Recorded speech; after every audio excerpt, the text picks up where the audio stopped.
Hello, hello, hello. Welcome to the stream. Hope it's going well. Sorry, a little uh delayed because my audio capture wasn't working and I couldn't figure out why. I had to finagle with it a bit, but we got it. So now you should be able to hear the game audio of Professor Layton and the Diabolical Box. This is the second Professor Layton game. Depending how long you've been watching me, you may have seen some of my previous Professor Layton playthrough, which was almost a year to the day. I beat Professor Layton and the Curious Village on December 1st of last year. And now, December 3rd of this year, we have the sequel, Professor Layton and the Diabolical Box, or Professor Layton and Pandora's Box. I believe is what it's called in like the UK or something. I have not seen it. You're in for a treat because the games are fun, they're funny, they have some good wit to them. But boy, are some of the puzzles actually pretty hard. So I think part of what I thought was fun with the previous game was like it kind of becoming a communal thing of like all of us getting kind of stumped and then trying to figure out the puzzles together. So it was like a fun hangout kind of thing. I did tilt on a couple puzzles, but you know we'll try and keep it in check. I've been hankering for some puzzle solving, so we'll see how it goes. There's like 6 or 7 games in the series, so I don't know. Optional puzzles are always hard. Some of these puzzles kicked my ass, man. They were really, really hard. Um, have you played them before, Noel? Also, hello, Noel. Hello, Armando. Hello, New Lurkers. Welcome to the stream. This was also a very last minute stream. I wanted to stream today. I wasn't sure if I would because I was feeling super energetic at like 2 or 3 in the afternoon. And around 5, I crashed hard. And I ended up laying on the couch half asleep for a while. And then I did fall asleep. And then I kind of rallied at like 7:15 or something, and I was like, "Okay, fuck it. I know I normally start at 7, but we're gonna make dinner and, do a stream, even if it's not as long as usual, because I'm starting pretty late, but what can you do?" Have played them, the games are good. Nice. We have a Professor Layton There vet. are tales of a box that brings death upon any I who like that they dare actually open have it. voice acting in these Tell games. me, do you think those rumors could be true?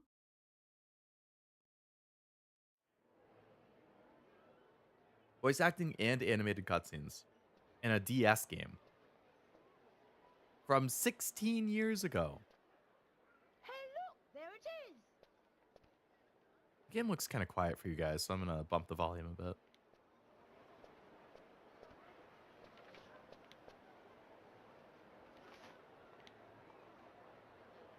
Who is this mysterious girl?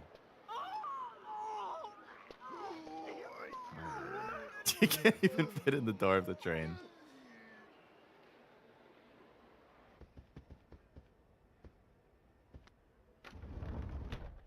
Now this is what I call deluxe. Just look at this room. Yes, I can certainly see why some call the Molenteri Express a cruise ship on rails. This sofa's great. Now, don't forget, Luke.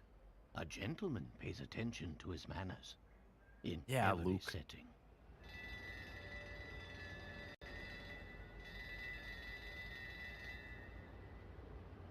I was washing dishes and then making a piccolo, cashew, and yeast fanfiction for cashew, so it works out. Oh yeah. I was watching some of Cashew's stream while I was like making my thumbnail and having dinner and stuff, and I saw you mention that you sent something in his Discord that involved Reese. Um I was curious what it was. A piccolo, cashew, and Reese fanfiction? What's the how does Piccolo end up being involved with Cashew and Reese. So what's the actual story behind the Elysian box anyway? Elysian box? I thought it was the All who open it Diabolical die, box. huh? They die. Sounds awfully fishy to me. It does sound to be Perhaps so. fishy. But we've seen it happen with our very own eyes. Eh? The answer is out there, Luke, but I just need to find it. We will. I know it. Sounds intense. Prologue, the Elysian box. Top Hat Gang. Indeed, I had to dress up as Professor Layton so I can be Professor Leoton. I know, I'm so unique and smart with my names. Hello, Bacon. Welcome to the stream. My dear friend Leo. There was a box that was rumored to kill anyone who opened it. At first, neither the professor nor I believed it. Yeah, I don't know if I believe it. But all that changed with the arrival of a single letter. Okay. A few days earlier. Luke, have a look here. Oh, what's that, Professor? It's a letter from my dear friend and mentor, Dr. Andrew Schrader. Is everything all right? I'm guessing not. My dear Herschel, knowing you, I imagine you've already heard of the relic known as the Elysian box. Yeah, she kept bringing up Piccolo during the last stream. Oh. Was that Silent Hill yesterday? I didn't get to watch that one because I don't want to be spoiled since I'm hoping to play it myself someday. Interesting. Layton seems like he's got everything under control, more than Sherlock Holmes. There's a lot of Sherlock Holmes games too that I haven't played. I really like any kind of detective stuff. Like, I'd like to play the Sherlock Holmes games at some point. This strange antique is infamous for killing anyone who opens it. Truth be told, I'm a bit dubious of the box's murderous reputation, but you know how I am. Oh, I bet this guy's probably gonna open the box and then die, and then it's gonna be like part of the mystery for this. Once something piques my interest, I simply must get to the bottom of it.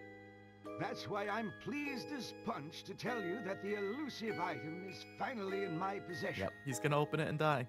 What's more, I believe I'm on the cusp of unraveling a great mystery tied to this box. You don't want to be spoiled, you better not date me. You know, good to know. I'm glad you gave me a heads up. It was very obvious the difference in skill when they had to crossover with Ace Attorney. Poor Phoenix. Oh, man. I want to play the Ace Attorney games, too. Why is my backlog so big? And then Black Friday just added even more to it. For the moment, let's just say I have a theory, though I haven't been able to prove it yet. Speaking of Black Friday, I posted, I know that you had responded to it, Noel, but I posted those pictures of like the Black Friday games I bought, and so some of them were brand new games that I got like on sale through retailers, and then some of them, GameStop was running a buy two get one free on all pre-owned games, which pretty good deal if you can find stuff around the same price. So I went to GameStop on my work break, lunch break.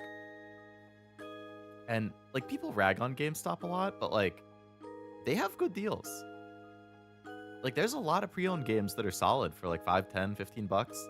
And you stack that with like I have the pro membership, so I get 10% off pre-owned games, and then you stack that with like the buy two get one deal, like you can get good stuff for pretty good prices. And people rag on the trade-in stuff too. I'm like, I mean, it's a business. Like, you're always going to make more money selling it yourself. But, you know, it's the same thing with a local card shop. You're going to make a lot more money selling your $100 card on eBay or TCG Player for $100. And then you pay like 15% fee, so it goes down to like 85 or something. But still, versus like going to your local card shop and getting 60% value. But with the local card shop, you just get the cash right away. There's no like extra fees. You just have to walk in and hand it to them. You don't have to like pack things up, ship it, deal with like potential bad faith buyers. Like, you're losing some money because of the convenience. It's the same thing with GameStop. I don't know why people go crazy for it. Or go crazy with the hate. I feel like it's just a meme.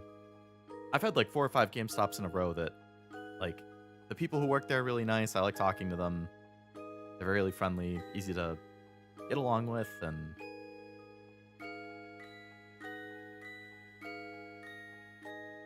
anyway. No spoilers, but they really had to work around Layton's intelligence when making the collab. I think they got around it pretty well. Puzzles were easy for the Layton side. His attorney side was harder. Oh, poor Phoenix. Damn. Initially, it was my intention to finish my research before daring to open its lid. At least they balanced it decently, though. That's the only Professor Layton game I don't have physically right now. I have all of the other DS and 3DS ones, and the like Switch spin-off, but I don't have that one because the resale price is like $100 or $110 or something, which is crazy.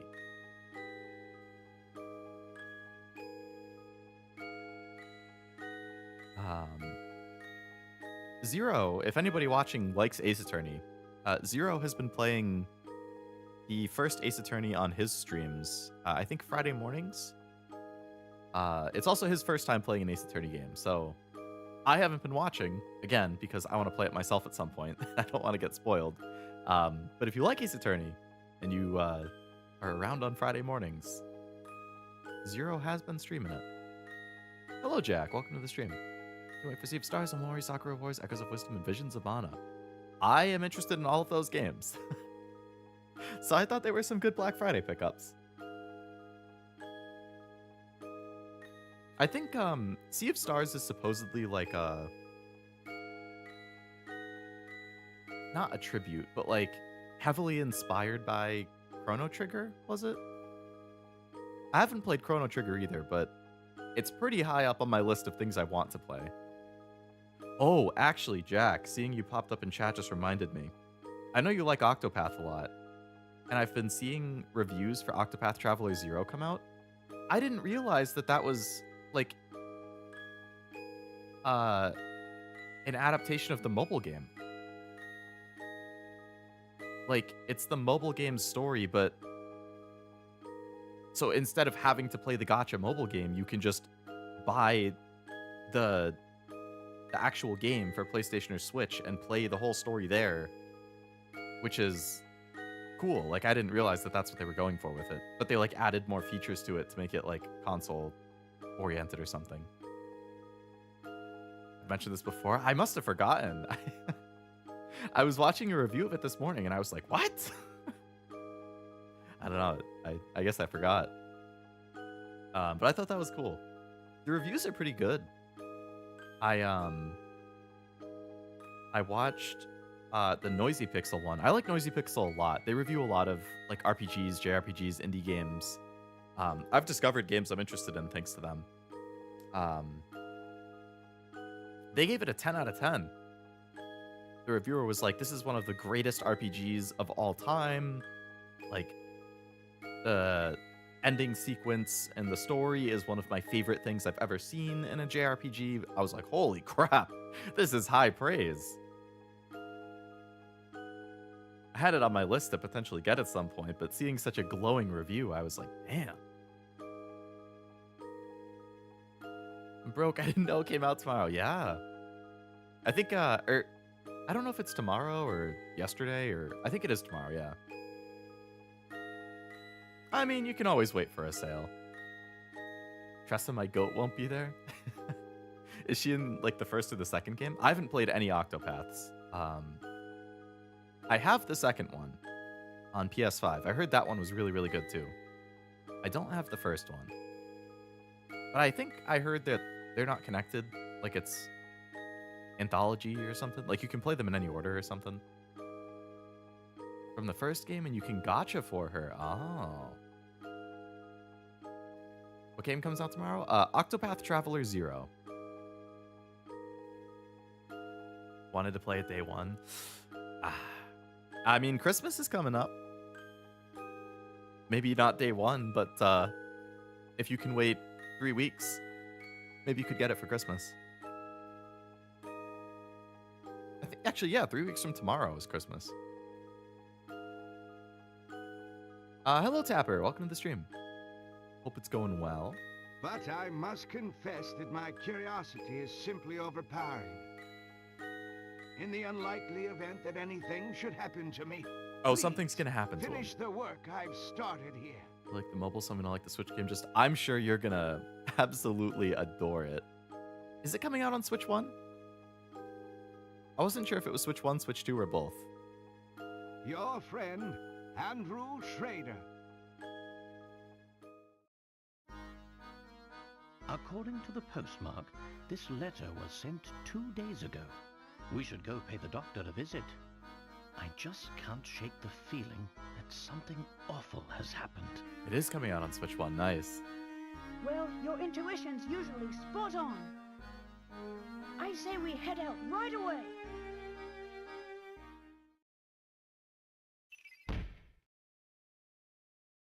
Elysian Box. There's 10 mysteries. An antique said to bring death upon any who dare open its lid. According to rumors, the box has already claimed many lives and is feared in many parts of the world. Could the strange item truly exist? Only played 2 Layton games. The one with Wu, I believe, is Layton's daughter. Is that like Catriel? And Layton's Mystery Journey or something like that? I think that's the one on Switch, right? The Phoenix Wright Ace Attorney one. Noel was just talking about that. This is only the second one I've played myself, but I started from the beginning. So I did Curious Village last time, and now Diabolical Box. Before we go, could you fetch my car keys? They're in one of the drawers in the desk. Sure. Find the keys to the car. Okay. I guess I can do that.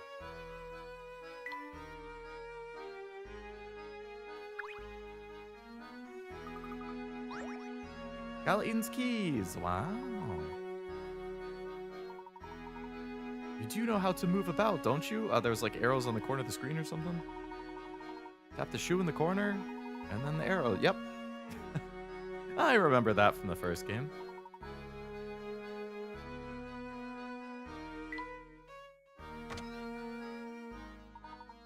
That's the way, my boy.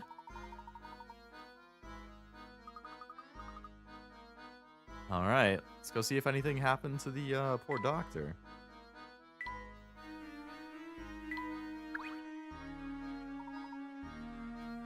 Confirm the location of the doctor's flat.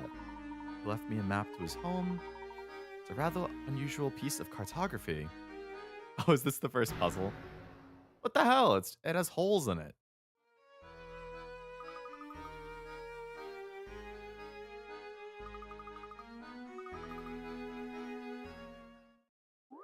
Okay, puzzle number 1. Here we go. Oh, I forgot. Yeah, the higher the value was, the harder the puzzle generally. Curious if they're going to add the other stories DLC from the gacha, as the other protagonist story is different from the original. I would be curious as well, because obviously the gacha is still ongoing.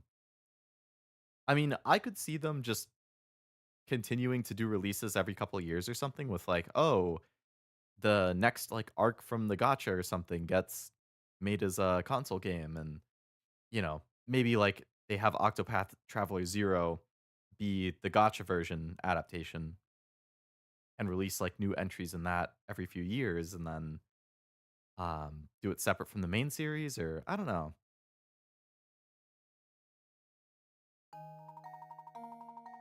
All right.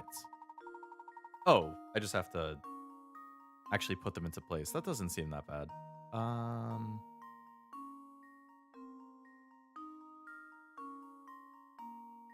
All right, it looks to me like this one should go. Oop. This one should go at the top.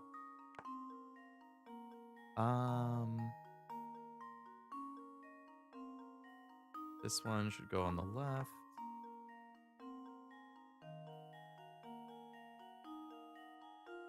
Puzzle music is so calming yet frustrating. I thought the same thing in the previous game.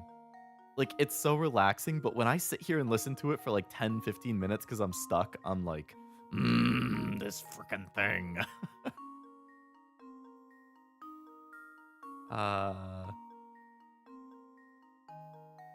Maybe this one actually doesn't go there.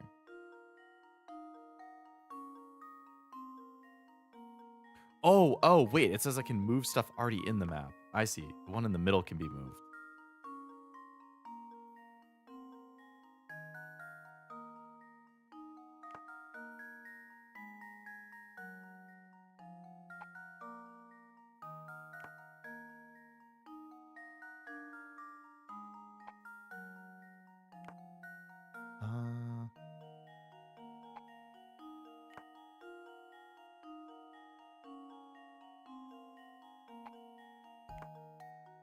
Aha! They tried getting me with that one in the middle. Translation didn't help in the other game. Oh, was it not a good translation? When it played, it brought back all my memories. Did you play it when you were a kid? Let's see if this works. That was Yay! almost too easy. All right, let's hope all the puzzles are that straightforward and I don't get stuck or tilted, right? Right.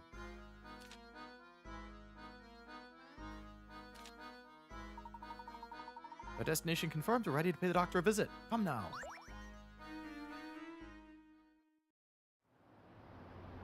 Oh, another cutscene. And I remember all the answers. Oh, no problem. Like I said, I think that's part of the fun. If I get stuck, we can communally, as a chat and me, try and solve the puzzle together or something.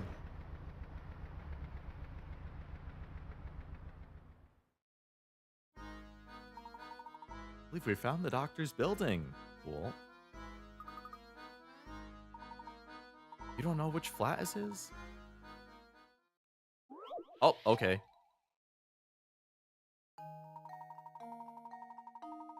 Find Dr. Schrader's window from the details. In the morning, I often awaken to the sound of music drifting in from a nearby flat. Looking out, I spy a flag fluttering gently outside my window. Take a single sip of my tea and turn my attention to the morning sun. Not many flats have a view of the sunrise anymore, you know?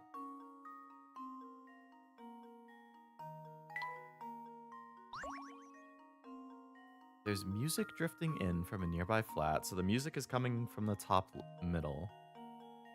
A flag outside my window.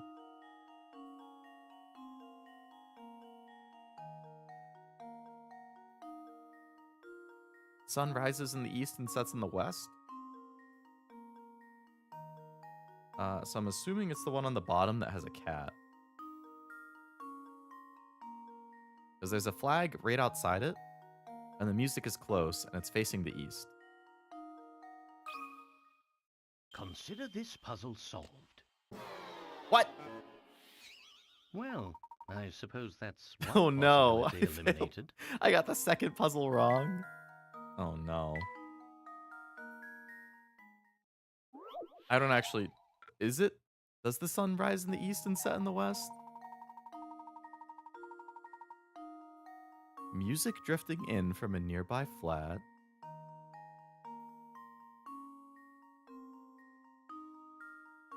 Good thing it's not a Nuzlocke. A Layton Nuzlocke would be killer. I spy a flag fluttering gently outside my window, take a sip of my tea, and turn my attention to the morning sun. Not many flats have a view of the sunrise. It sets in the west. Okay. So maybe he's this window then. Because there is a flag right in front of that one too. This should do the trick. Well, I suppose you can't win them all. This is embarrassing now. What exactly is wrong about the logic? Waken to the sound of music from a nearby flat. There's somebody singing right here. So, naturally, I feel like any of these are doable, right? These ones are too far from the music, I would think. There's a flag fluttering outside my window. So it has to be a window that has a flag like next to it, which this one does because there's a flag right here. This one does because there's a flag right there.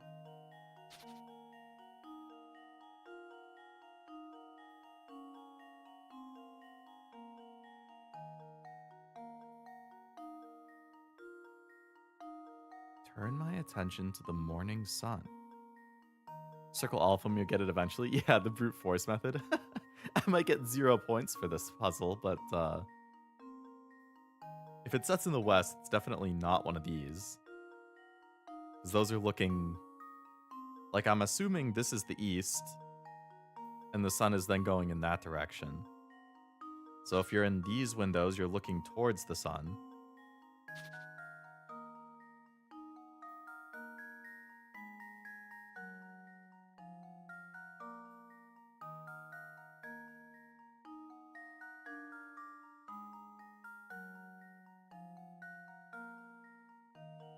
You can cross out the music one. Any of the rooms could hear it. That's true. That's true. They are all very, very close to the music. Maybe I was interpreting the flag thing wrong. I was taking it as his window doesn't have a flag. He can see it from his window. Technically, the way the thing is worded could mean that he has a flag, like, connected to his window.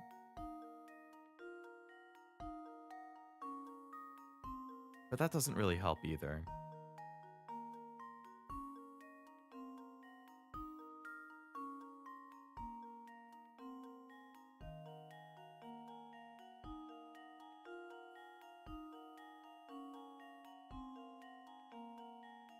Oh, I see, yeah.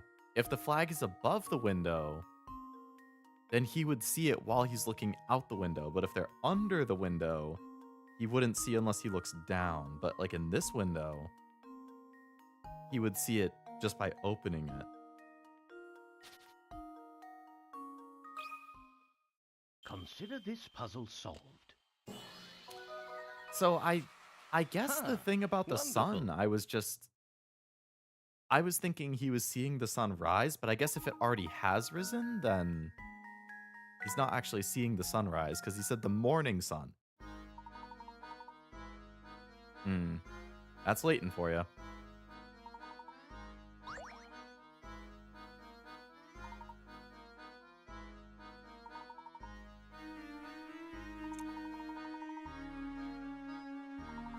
I can save. Yes, I do want to save. Make sure I have a file.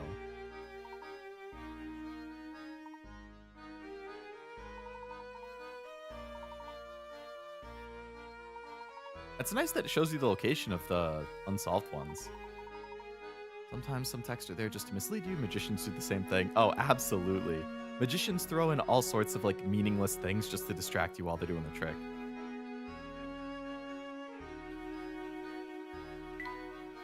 All right, let's save. So I bought this game pre-owned. I don't know who Lance is, but Lance here completed all 138 puzzles in the game in just over 14 hours. Good job, Lance. That's pretty impressive, I've got to say. I'll save in the second file so I don't destroy his efforts.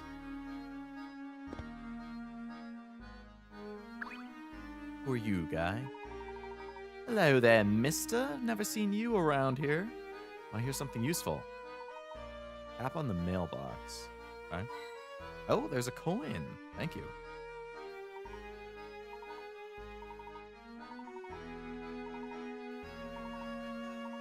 Tap on anything suspicious. Will do.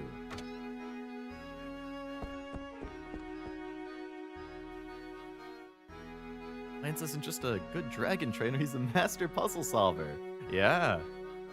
When I booted the game up before the stream just to make sure that it worked fine and everything, I was like, holy crap, this dude's a tank. A lot of my DS games I've bought pre-owned. So the same thing happened with Pokemon, where like I've picked up almost all of the Pokemon games that aren't mine from like growing up pre-owned. And a lot of them have like completed saves from the person who had it before me with their starters and legendaries and all sorts of stuff. I'm like, I don't want to get rid of those. So I try and like trade them off into a different game to like maintain them so that they aren't just like wiped forever.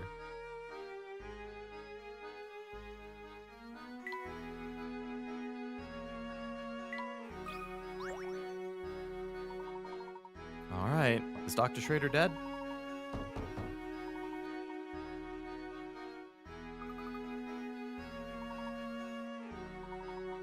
It's locked from the inside. Included keys. Ah, yes, yes. That's a Layton game for you. None of them are gonna work, probably. Yeah. He set another puzzle for us. Oh, what a shocker. Difficulty's ramping up. The key won't open the door if its shape won't let it pass through the hole. Use your stylus to fix keys to the lock. Examine each key carefully and use your stylus to move the keys and find the one that fits into the lock.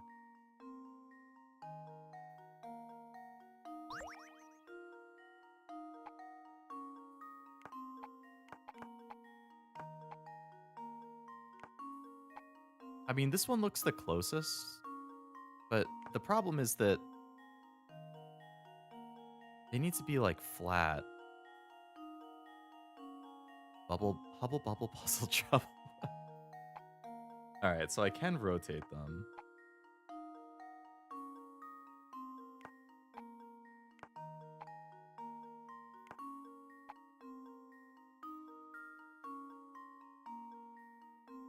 Can I like connect the keys at all?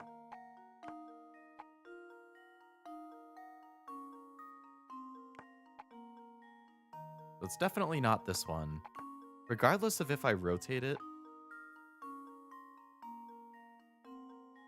it's not going to fit anyway.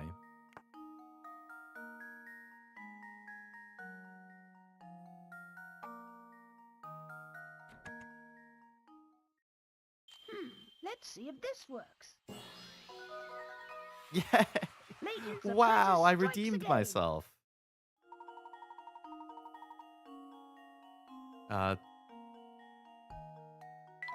Okay. Good job.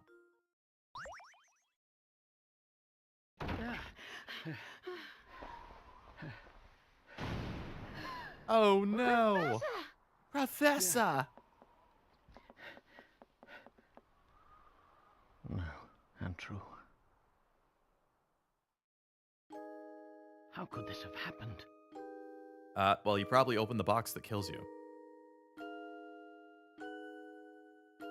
This is terrible, Professor. I know, it Do you really suppose is. the Elysian box did this to Dr. Schrader when he tried to open it? Or maybe somebody killed him to take the box. I honestly don't know, Luke. But that can wait. Right now, we need to notify the police. Of course, Professor. I like the giant, like, dinosaur Hmm? skeleton. What do we he has. have here?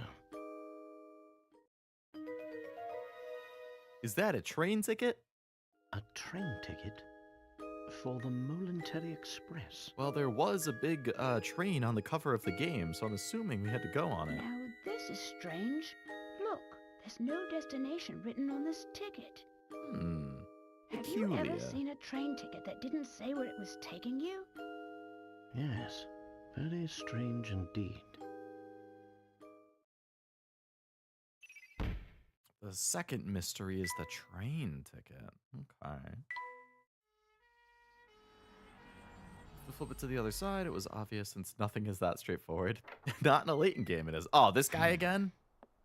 It's the same detective from the first game. He's a jerk. Excuse me. Huh? Hey, it's you! Well, Inspector Chelmey's the name. You two found the body, did you? What in the blankets? No, Luke, let him go. Get off me! Luke, stop that. That's his face.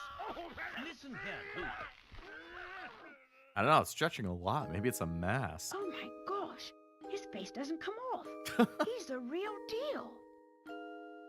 What in the blazes? That's my face, not some piece of taffy. Not some piece of taffy. I'm so sorry, sir.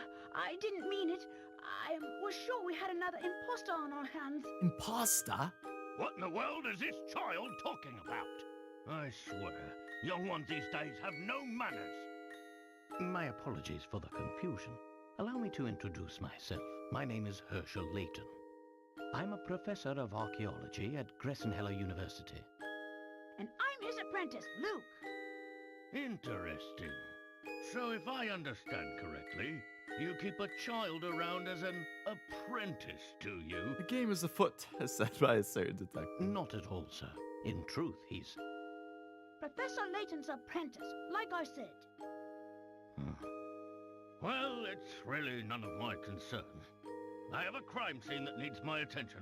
Clear a It path, kind of will seems you? like he's not the same guy that we met But of before, course. but like, why would you have to introduce yourself Not again? a word about that ticket to the authorities, all right? You got it, Professor. Yes. What detective is that referencing, Jack? What do we have here? The game is afoot. A murder? A Or murder. was the crime self-inflicted? Inspector, I should tell you that the door was locked before Luke and I came in. I see. So this door, the sole entry point in and out of this 8th floor flat, was shut tight. Then the doctor was holed up in here, completely apart from the outside world, yes? That being the case, yes, I'm sure of it. The old gent must have suffered a heart attack. What? How did you come to that conclusion, sir? Use your noodle, laddie. What other explanation could there be? Well, Danganronpa would tell you that there's plenty of ways somebody could die in a locked room. It's true that the flat is on the 8th floor and that the door was locked, Inspector. Still, I'd hesitate to say that this room was completely closed off from the outside. Is that so? Please elaborate. Oh, somebody from Ace Attorney. Okay. Isn't it obvious? There's something quite unusual about our crime scene that's been overlooked. Eh? Eh? It's as plain as the nose on your face, Inspector. I suppose you academics think your fancy degrees prepare you to play detective, eh? I tell you, nowadays, it seems like everybody and their mum thinks they can do my job. Now, as I was saying, the cause of death was heart failure, plain and simple. And there's what caused it.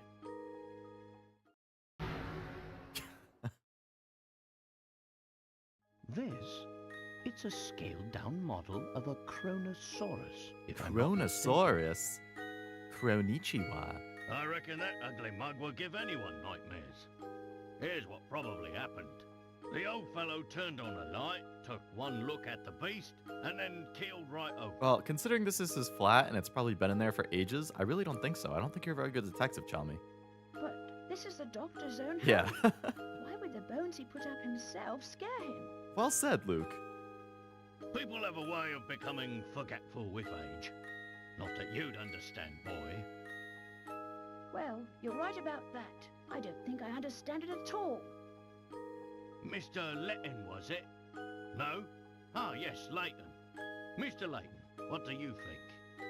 The scenario you paint certainly isn't out of the realm of possibility.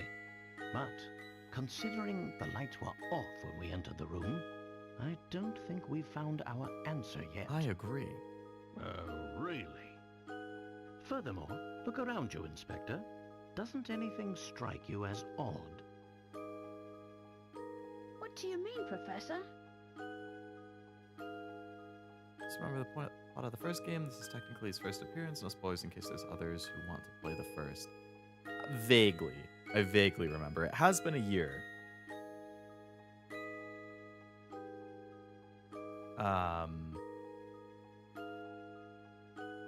I think I know what you're getting at, though. The case from the fan game Super Danganronpa, another two. The third was very complicated and clever that it's scary. Makes you wonder how people came up with it, kind of Study thing. your surroundings, Luke. I'm sure you can see it too. Ah, man, I can't wait for 2x2. Puzzle number 4. Wow. Stop ramping up the difficulty so fast. Okay. With its window opening out into thin air 8 stories up and its door securely bolted, you might think this room is inaccessible from the outside. But a single unusual detail reveals the truth of what went on here. Your job is to look around the room by tapping the arrows and find this detail. Once you've got it, circle the area with your stylus and choose submit.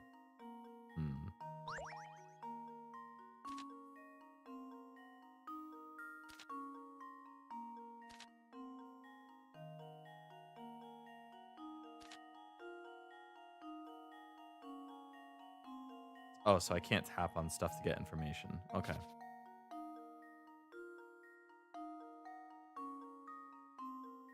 A single thing.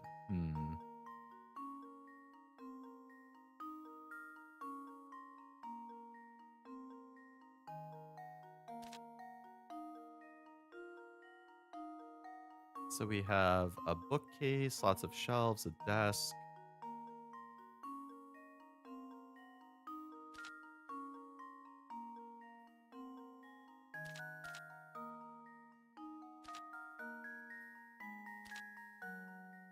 There's Chalmy, more shelves, more books, a lot of artifacts of some sort, the door to enter the room.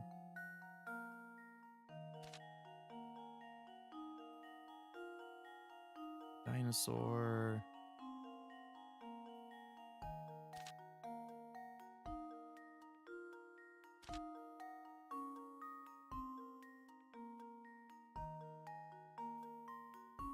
Another window, a safe.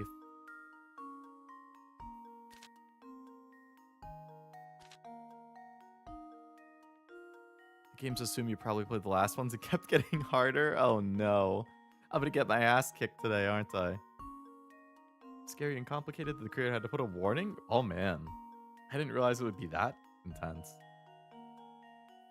I'll have to check it out sometime.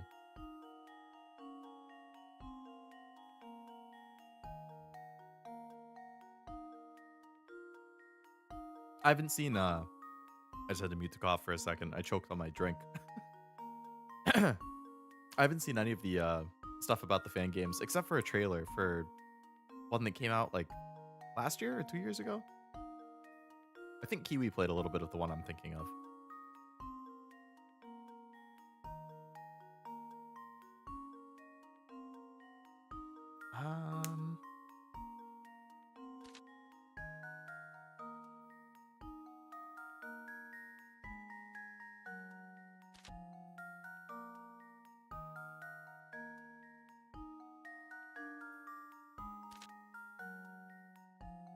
Project Eden, that sounds familiar, yeah.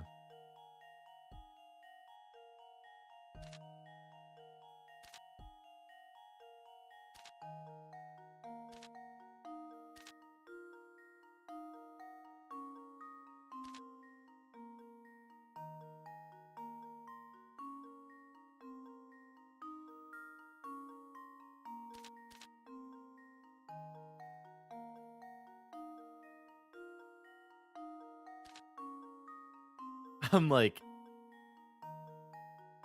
I have the DS like right in front of my face so I can see it as clearly as possible. I'm like flipping back and forth between the window or the pictures to see like, is there continuance here? Is there something that seems off?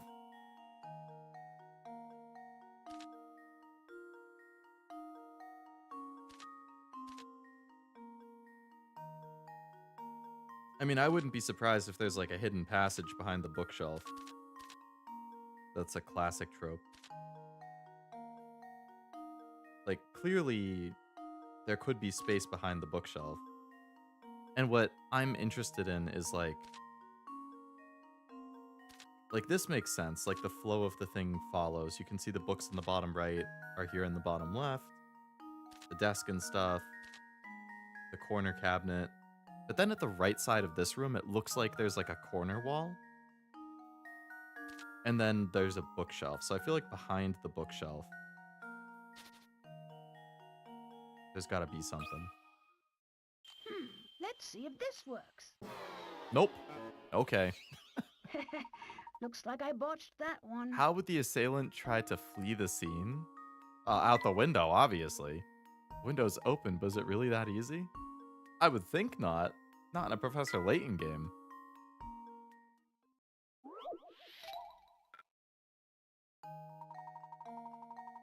That being said, they can't have gone out through the front door.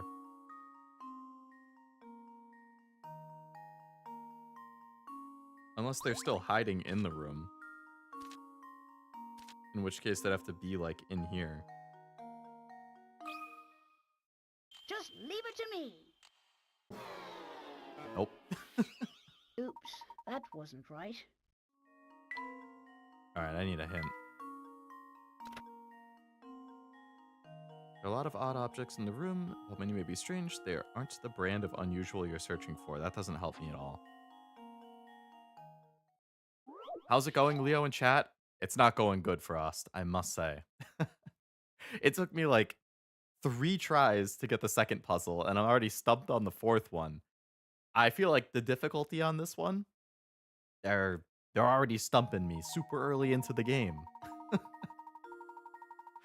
Outside of that, it's been good. How about yourself? What was that hint? That's a load of nothing. Exactly! That's a worthless hint. An absolute worthless hint. But I don't want to waste my hint coins. They're precious commodities.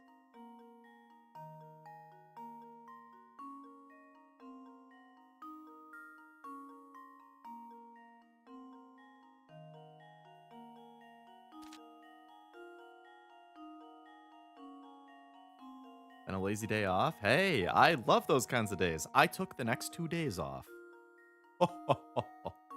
I can sleep in, I can lay around and do nothing all day for 2 days in a row. Did a bunch of Star Rail and Grand Blue verses. I saw on Discord you were playing Grand Blue. Very nice.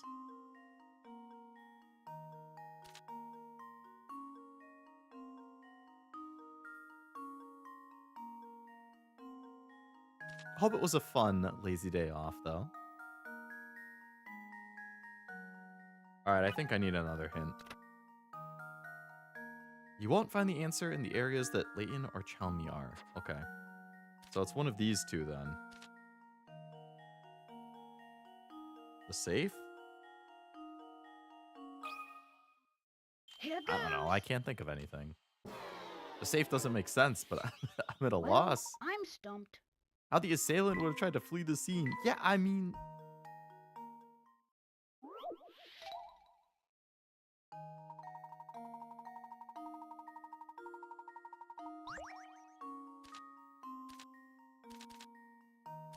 Is it because its tail looks like it goes outside the window?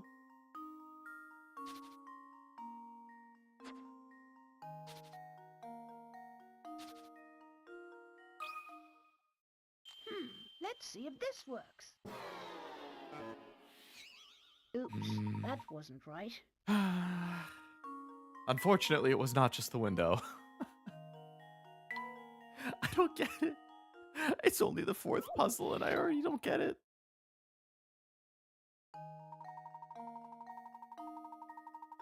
What does this game have against me? So I tried the sarcophagus thing. I tried the window. I tried the safe.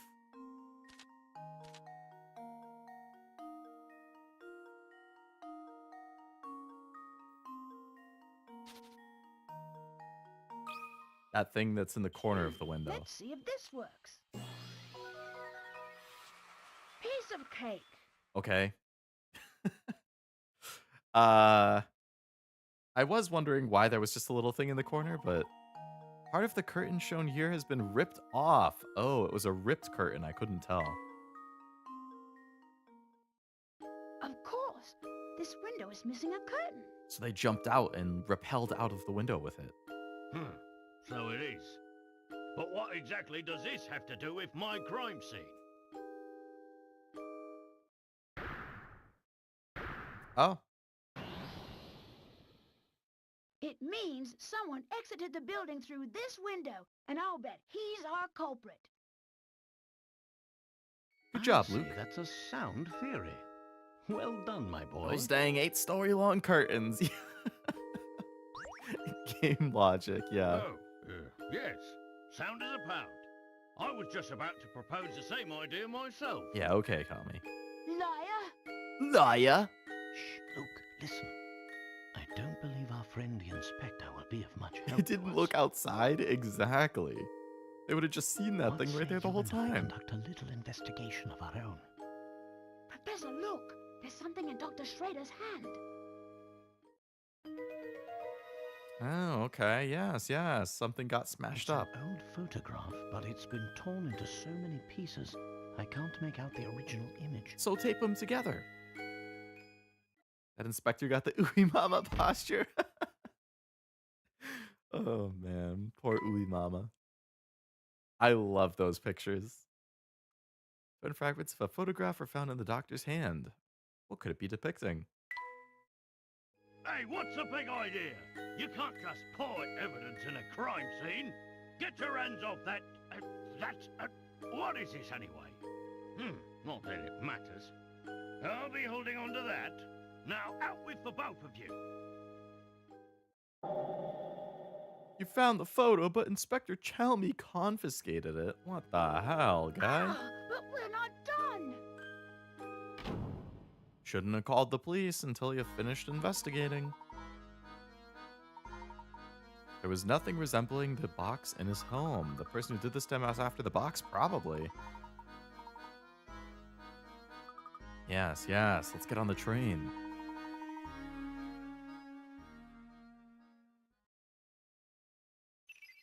The box's location. Mysterious. Oh, were you just fast travel to being on the train? Sure as fog on a London morning.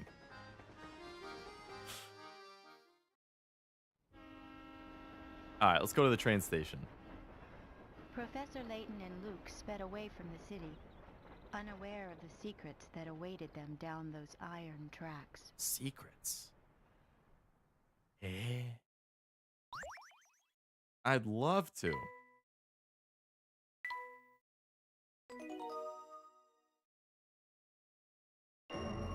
The legendary Mollentary Express.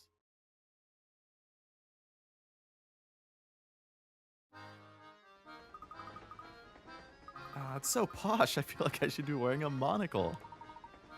Every decoration and detail is more decadent than the last. I'd wager the rest of the train is just as grand. Examine the room.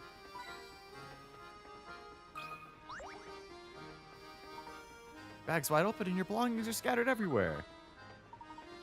Throw your things away. Yeah, come on, Luke. What the hell? Oh, that's a puzzle. Oh no. Luke's belongings are all over and need to be packed away. Use your stylus to move objects into the trunk, but make sure they don't overlap. Yikes.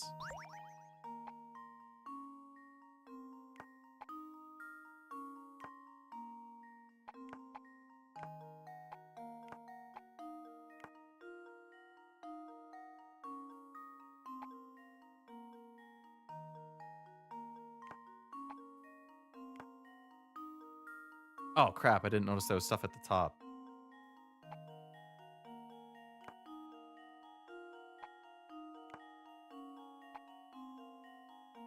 It's the RE inventory puzzle? Yeah.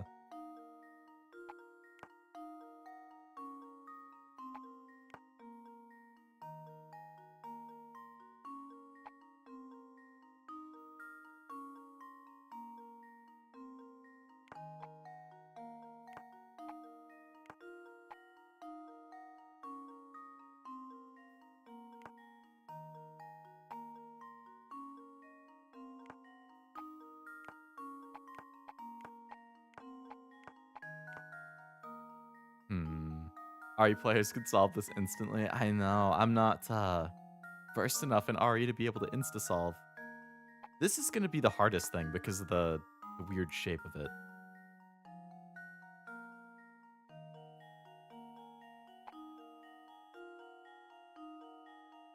Can you rotate things? Alright, you can't rotate. Which is artificial difficulty to this puzzle.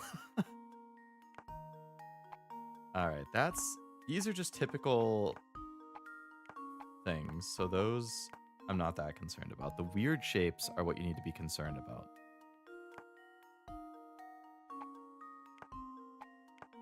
Not being able to rotate is rough.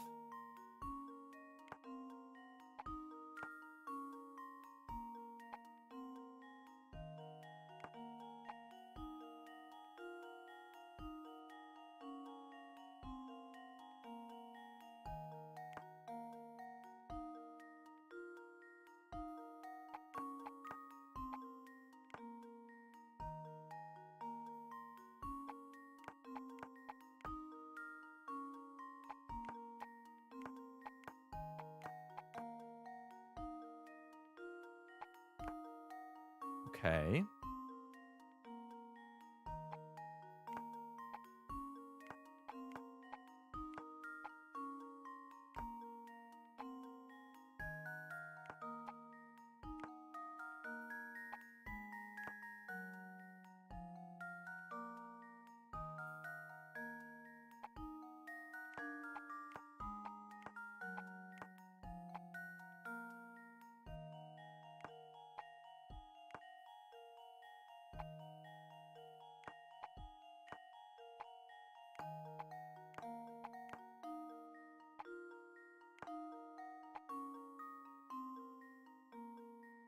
Ah!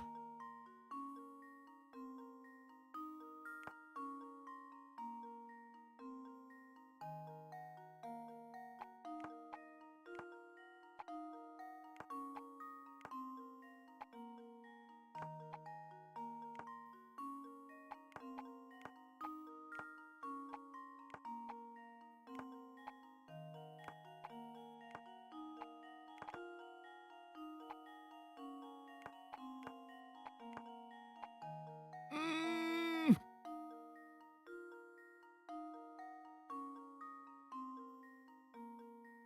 I would agree, Frost. I think since the harmonica takes up 3 spots and the handle is 2, like I'm just breaking it into like blocks in my head.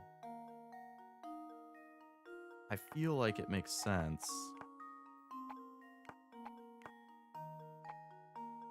This tall one is killing me. I really wish I could rotate it.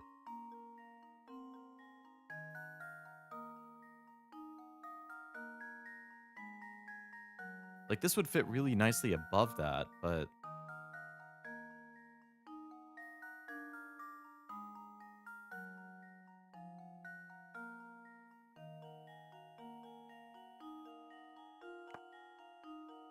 hmm.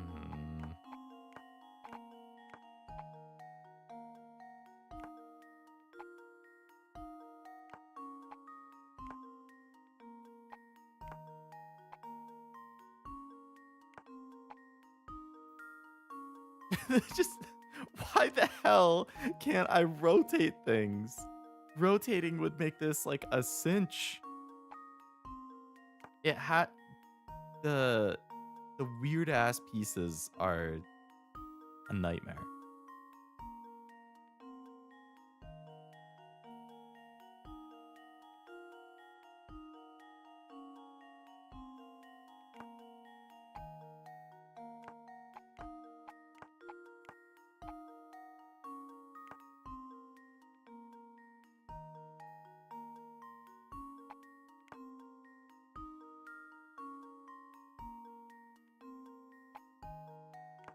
Like there's too much wasted space.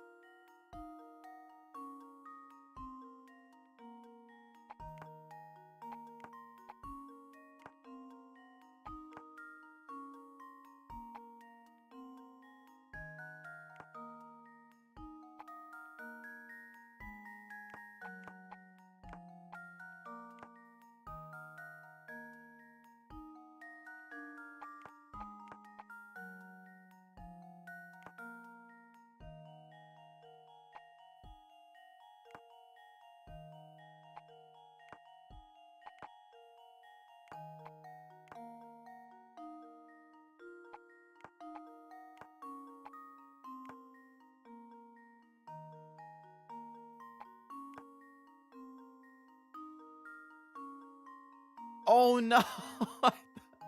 I thought I had it for a second. I didn't realize that this was partially covered. Oh, man.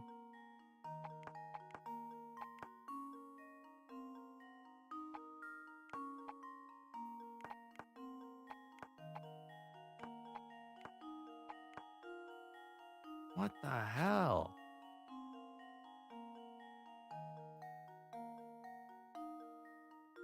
What do you think of the difficulty? I think it's hard.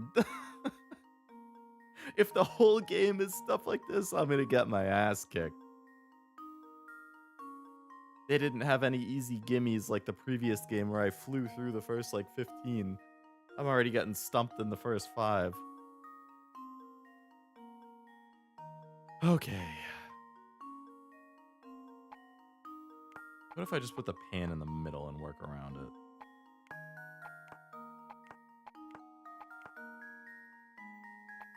Oh, wait. Okay, this looks promising.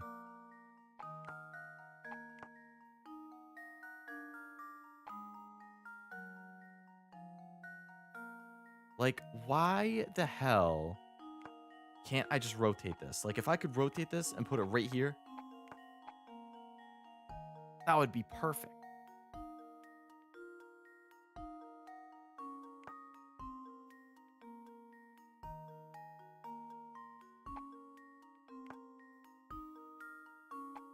Like, look at that.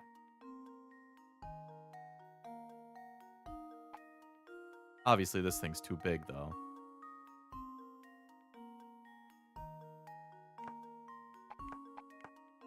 Like, if I could rotate this and put it sideways. But no. Need a hint? I might.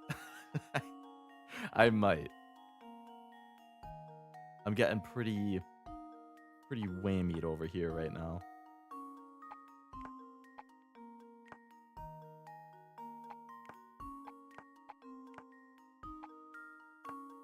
Oh, wait. Yeah!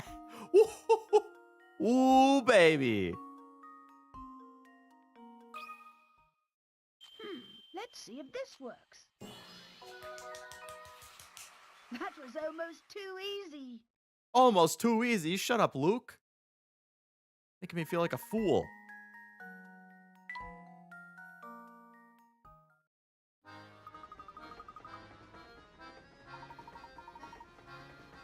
Yeah, playing better next time, Luke. Big 7 block goes in the bottom right. I'm pretty sure teddy bear top right. That...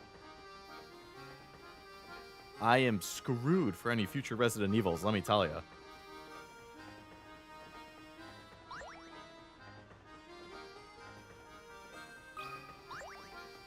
What else we got in here? Sugar is covered with ants. Gross. No, Professor Layton. I'm just clicking around. What do you mean I'm getting a puzzle? Busy ants worked tirelessly carrying food back to the nest. One day, one such ant was returning with food when he bumped into an acquaintance in front of the nest. The remake had an auto arrangement? There was a remake? For what, like mobile or something? Whoa there, doofus! Don't you know that you took the longest path possible? Think about where you're going, man. Knowing that the ant never traveled the same area twice, can you trace the path he walked to get back to his nest?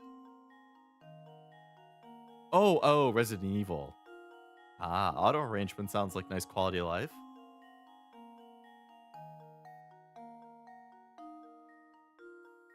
He walked the longest possible path, you say?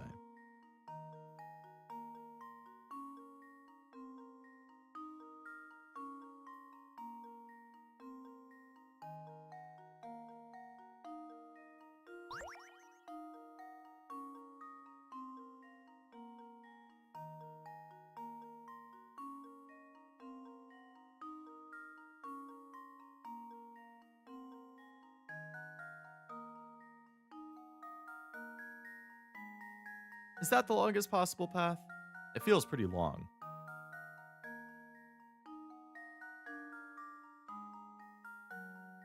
So that's 1, 2. You could break it into like 4. It's a 4x4 grid basically. So you have 1, 2, 3, 4, 5, 6, 7, 8, 9, 10, 11, 12, 13, 14, 15. 16, 17, 18, 19, 20. But what if he did 1, 2, 3, 4, 5, 6, 7, 8, 9, 10, 11, 12, 13, 14, 15, 16, 17, 18, 19, 20. That's the same amount of length. No, no, no, no, no! I didn't mean to hit... Leave it to I me. wanted to hit restart. Damn it.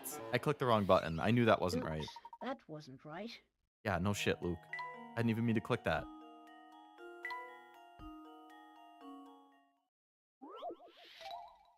Instead of going straight down, there's also the possibility of going left. Leo, how could you? I thought we were done with these kinds of games. Satan? Hello, Tim. Welcome back. You know, I was in the hankering for some puzzles. And now I can get frustrated at them all over again.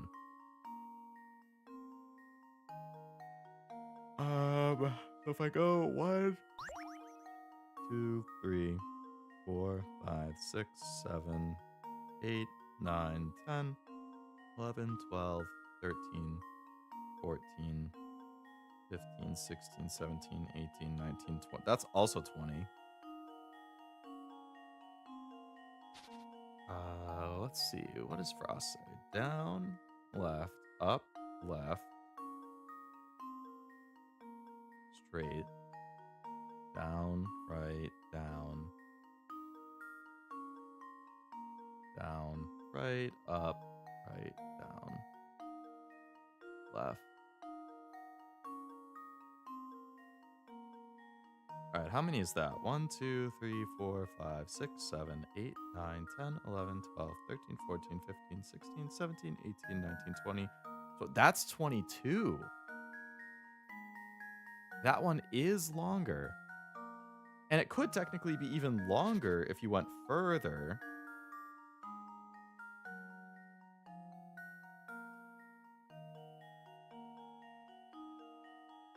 So we have 1, 2, 3, 4, 5, 6, 7, 8, 9, 10, 11, 12, 13, 14, 15, 16, 17, 18, 19, 20, 21, 22, 23, 24. Oh, you meant to the top left. That makes sense. I should have assumed that. I do have a hard time imagining it gets longer than this. Ross looks pretty confident. I know who to ask when I'm lost in a maze.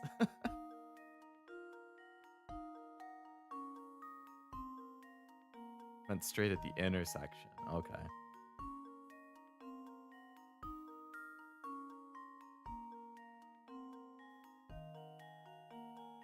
That's looking promising.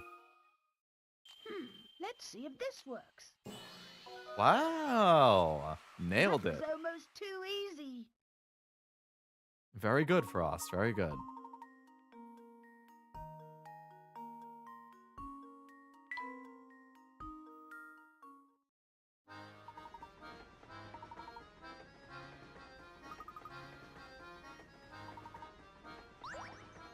Also 17. Why'd we jump from 5 to 17?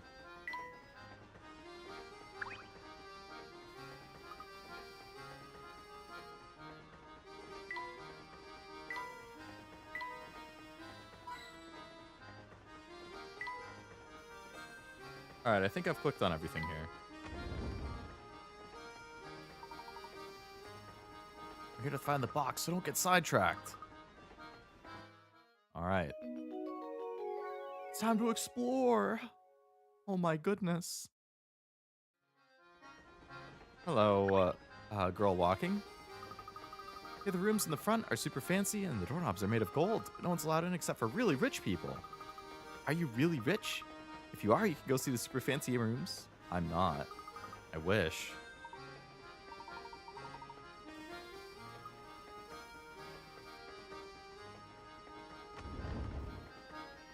Oh, that's our room. Stupid. If you feel weird whenever I fall asleep in my chair for us, I'm gonna go lay down in bed for a bit before I partake in puzzles of Lucifer. Sounds good, Tim. Enjoy your laying down. I kind of get you. I feel like my feet feel weird if I'm sitting for too long. I need to like get up and walk around.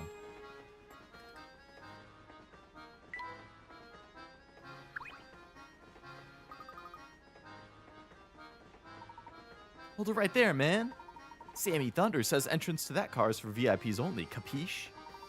I know I'd like to sneak a peek, but the whole car is booked, so that's a no-go. Kind of person who can rent out that whole car must be a super tycoon.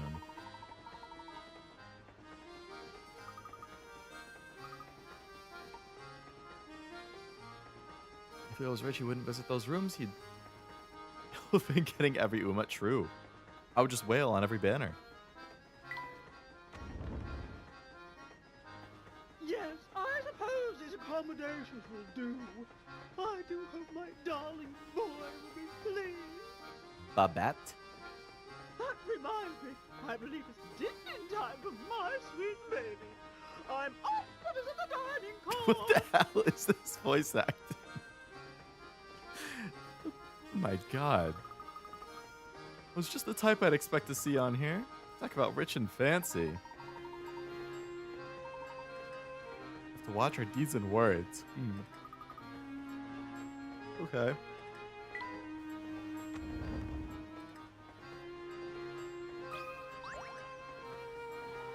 Look at the craftsmanship on this picture.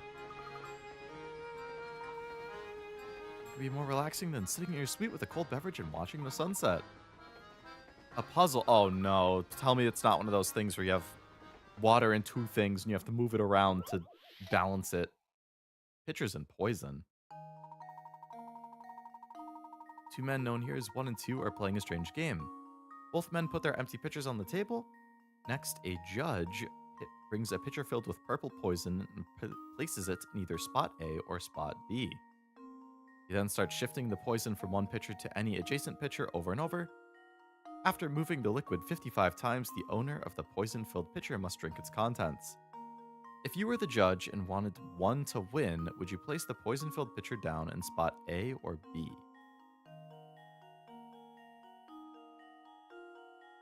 Shift the poison from one pitcher to any adjacent pitcher over and over.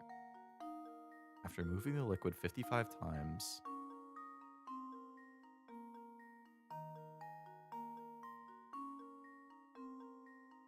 so if you put it here. No, I didn't want to answer. Well, okay, we got it right. That was almost too easy. I wanted to draw on the picture so that I could like imagine what was happening by actually like writing it down, but instead it clicked on it.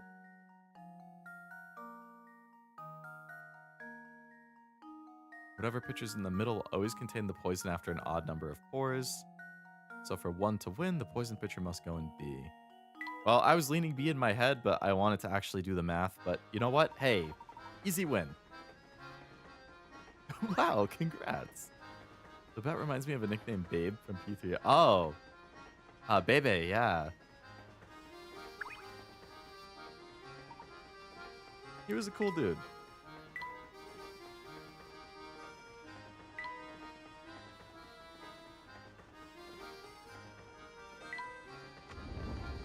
Leo, smart. You solved it pretty quick.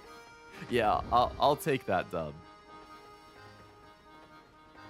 Guess you don't have to do the math, just see where it ends up after the first couple of odds and evens. Yeah. Wow, there's a lot of people in here. Okay. I'm dreadfully sorry, sir, but I'm afraid all the seats in our fine establishment are taken. What a pity. Can I interest you in a puzzle while you wait? Oh, okay, Chester, sure. Dining couples. 4 couples sit elbow to elbow in a crowded dining car. All diners are sitting next to or across from their partners. The Joneses are sitting by the aisle. The mustachioed Mr. O'Connor sits beside his wife. Mr. Lambert sits across from his wife. Using the information above, can you determine where Mrs. Hadley is sitting? All right, so I have to circle, not tap. Okay. So, mustachioed Mr. O'Connor sits beside his wife. So these two are a couple. That's the only dude with a mustache that I can see. The Joneses are by the aisle.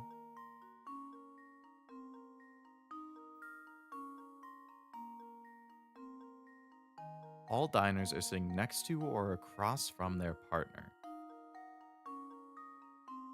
if they're next to or across from, this girl would be odd one out, so I feel like that means they have to be a couple.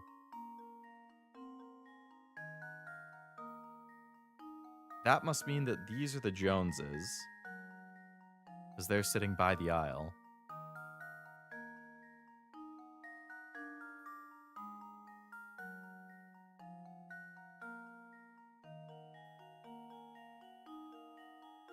I don't think that's right, actually. Mr. Lambert sits across from his wife, so that would mean this is Mrs. Lambert. But if that's Mrs. Lambert,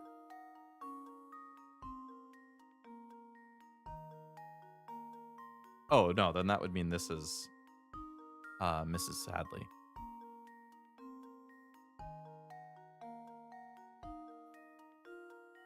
Yeah, it has to be bottom left. And now to test my theory. Wow! Oh my goodness! A true Excellent gentleman deduction. leaves no puzzle unsolved. Left side is beside, the right side are both across, bottom left. Excellent deduction, Frost. I'm right there with you. Okay. You know what? I'm getting my confidence back. We had a good puzzle or two. Table just opened up. Yes, yes. Babette, actually, we were here. Oh, wah. Shut up.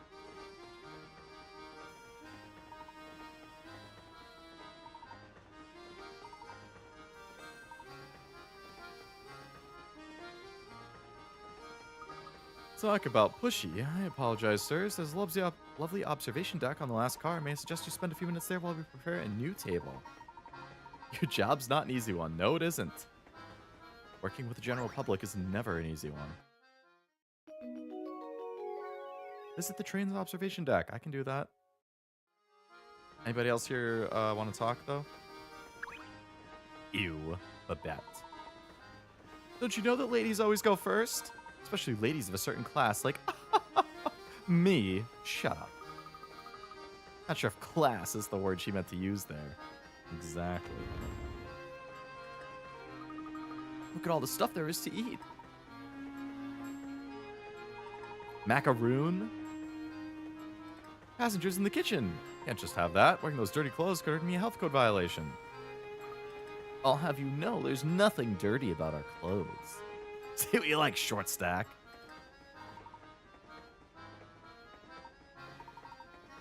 No, I get it. I get it. What the hell? Our friend the cook has been keeping a pet in the kitchen, and he was lecturing us about germs. Laughing before saying me was that old world Ara farming. Yeah. Cat's out of the bag now. Or the hamster, I should say. Now it's not okay to keep a pet here, but he's my only friend, see? He's the only person or rodent I've got to talk to.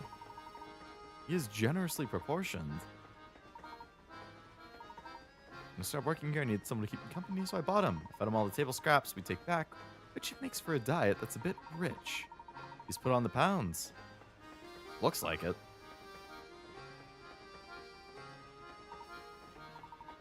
Hold on to my friend for a little while.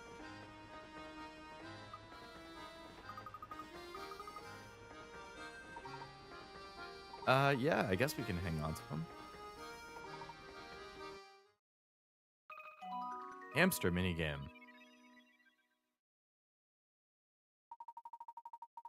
It's something for another day. Give him an apple, he loves them. A new hamster toy. Couldn't miss my little guy. Take good care of him. No worries, buddy. What's your hamster's name? All right, who wants to name the hamster?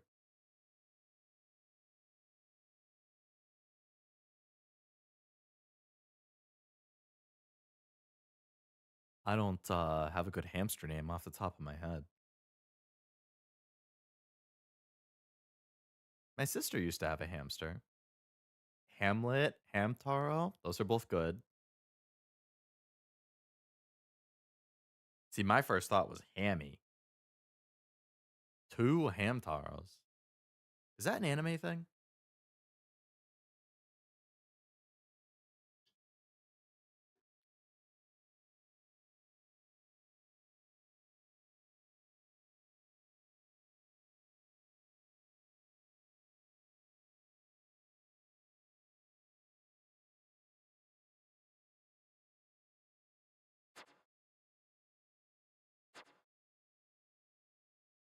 You don't know how to read lowercase?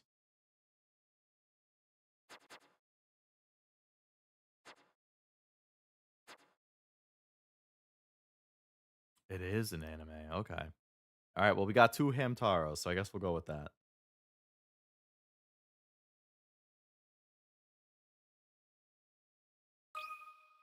I did like Hamlet too, though. Hamtaro is also perfectly fine.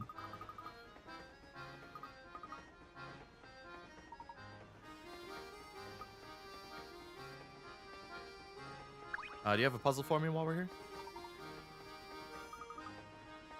No, that's fine. Let's just click all over the place in case there's something. Nope.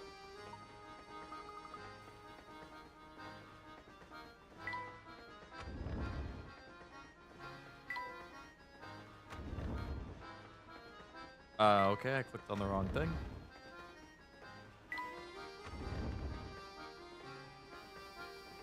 Who are you? Sally. Refreshing beverage or a scrumptious snack?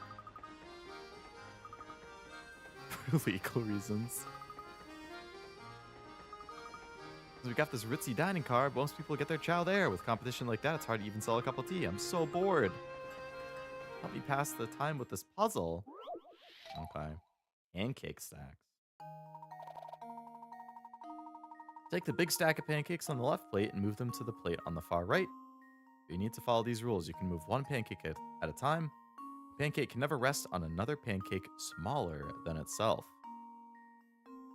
Feel free to shift things around as much as you like.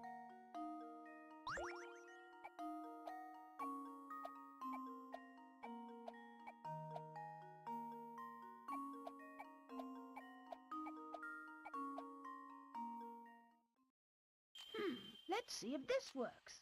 No problem. I did an extra move or two that I didn't need Layton's to, but apprentice strikes again. hey, at least it wasn't do it in 3 moves or something like that. Smart to get those bangs. She got one of those 6 heads. It is quite the 5 head minimum. Check the brain on you, kiddo. She got plenty of room for brain in hers, though. Next stop is this dinky little 2-cow village called Dropstone. There's nothing there. I'm sure we could stop somewhere more exciting for a change. I guess that's working a job for you. Sometimes you just have to deal with crippling boredom. Ain't that the truth?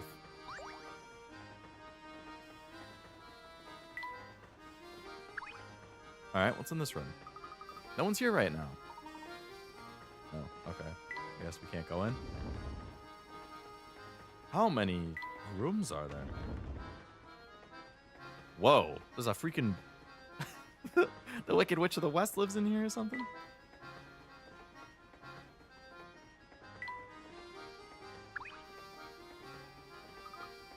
Does that little shack look familiar to you? Must be the residence of you-know-who. Shall we help? Ooh, is that a character from the previous game that I'm blanking on? Doing good now. You know, let's keep the momentum. What a lovely deck. Breeze feels great. Scenery is simply breathtaking. There's a lake. And the sky is so blue. All this talk of pristine scenery reminds me of a puzzle. Oh, does it? Lovely. What? Hello, Truffinator. Welcome to the stream. Ooh. Forest below contains 4 different types of trees. Use your stylus to draw dividers in the forest so you can form 4 different sections. Each section should contain 1 of each type of tree, and all the trees must be connected either horizontally or vertically, but not diagonally. They have to have 1 of every type, do they? Alright, I've already solved it.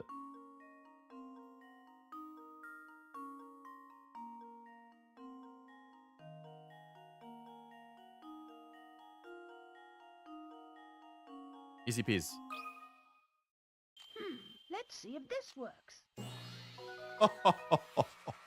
Yes, okay. yes. Yes, keep making me feel good about myself.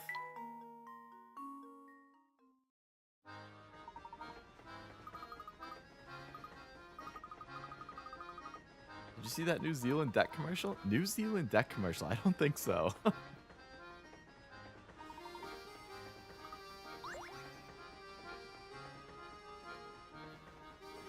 if you want to send it in Discord, I can check it out later.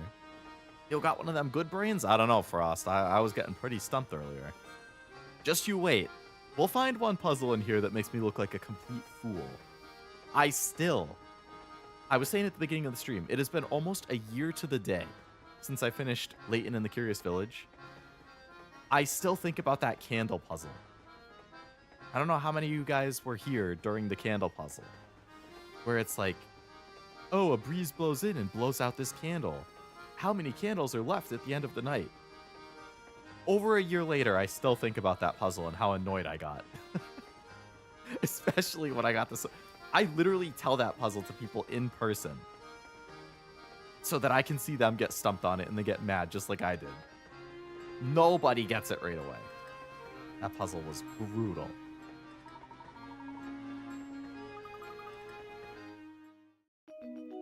I remember the candle one. I remember the Valentine's chocolate. The candle one was the one where there's like, I don't remember the exact numbers, but it's like 8 candles are lit. You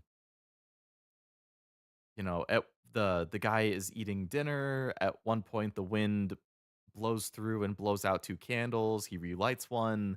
The wind blows out another candle, and then he leaves. How many candles are left at the end of the night? Or like something along those lines. I actually don't remember the Valentine chocolate one. You ever play the Portals? I have played Portal 1. I played Portal 1 on stream, and I played the Portal 2 co-op campaign with Zero on stream. I have not played the Portal 2 single-player campaign yet, but it is on my stream list.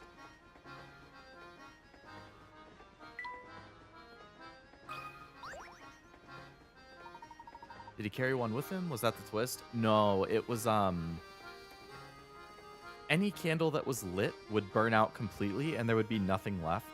So the answer was actually how many candles got blown out before the end of the night.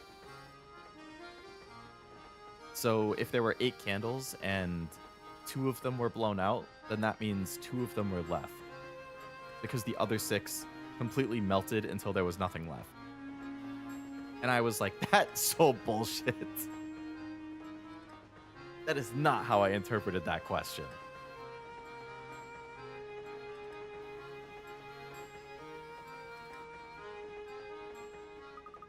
Some people have the worst manners. A true gentleman cleans up after himself. You heard it here first, folks.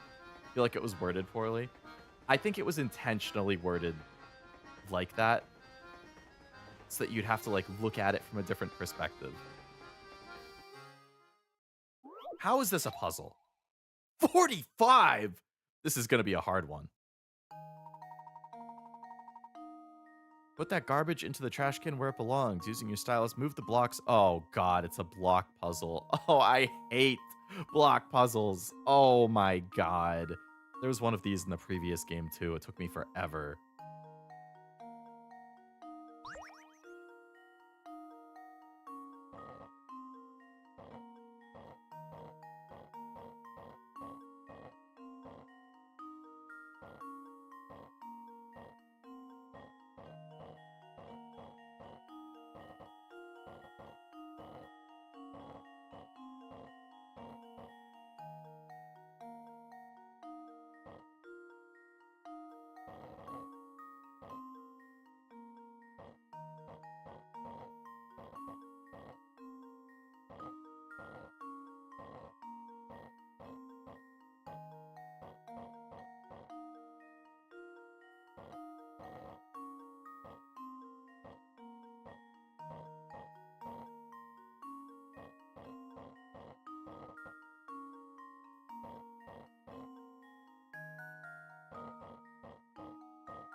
Oh, I feel like I'm so close.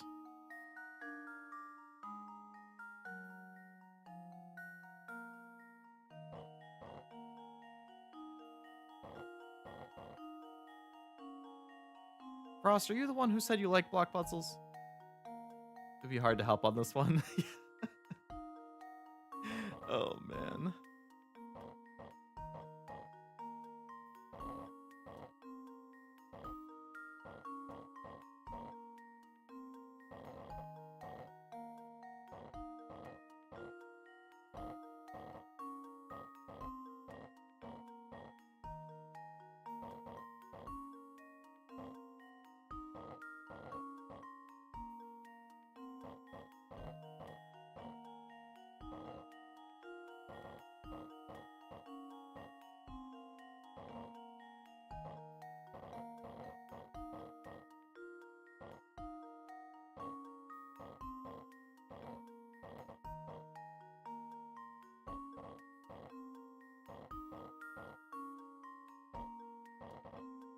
Hoo-ha, what?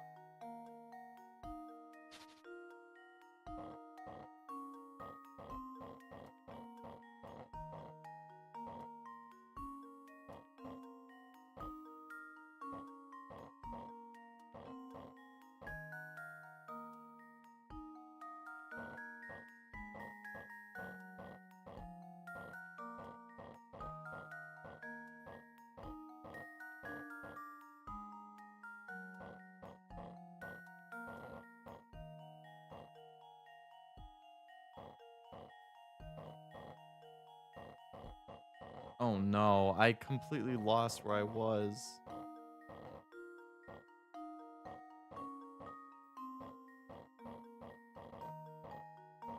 Okay. We're back to where we were.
Uh, I hate block puzzles. I hate them.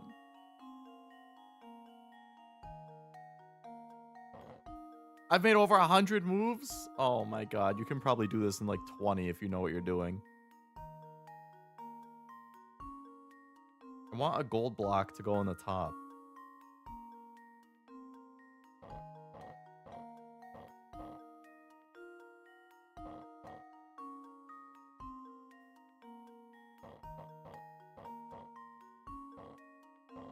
But I don't see how you can possibly get a gold block in the top.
What? I can't even remember how to get it out now.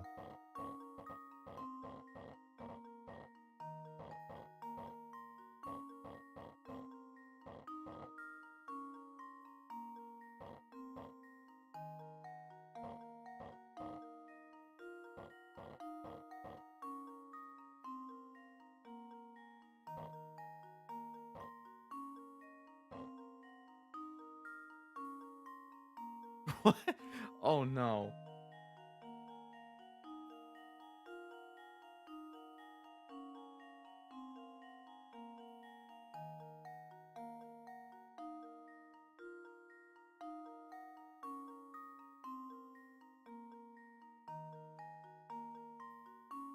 Maybe roll the 2 golds around more to get the brain working. That's what I've been trying.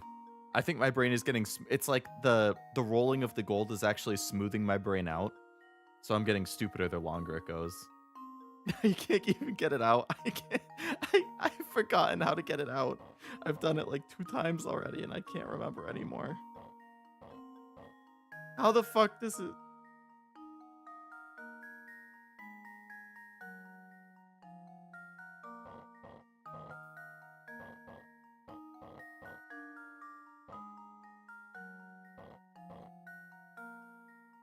Oh no. Oh no.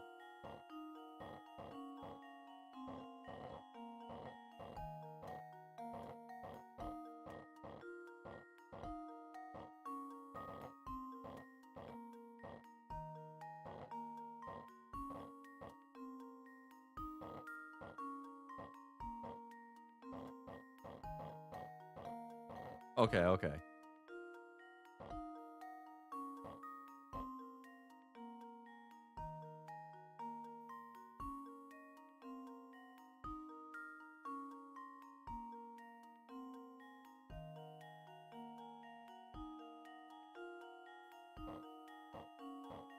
No, this is broke.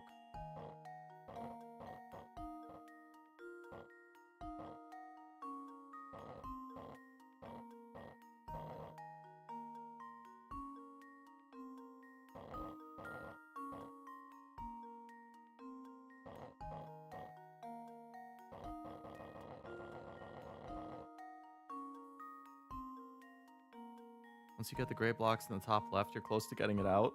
That's what I would have liked to think.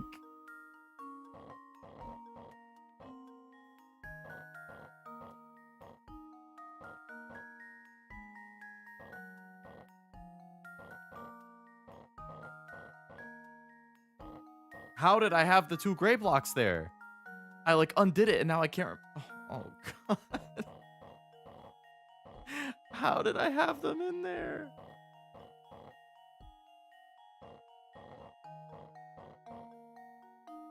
What?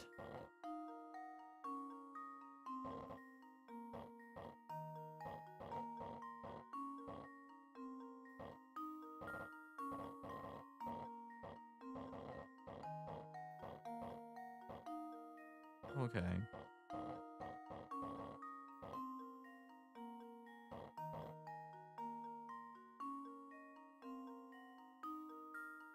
You sound tapped out of brain power. I'm losing it hard here. All the confidence I had from the last couple is very quickly dissipated.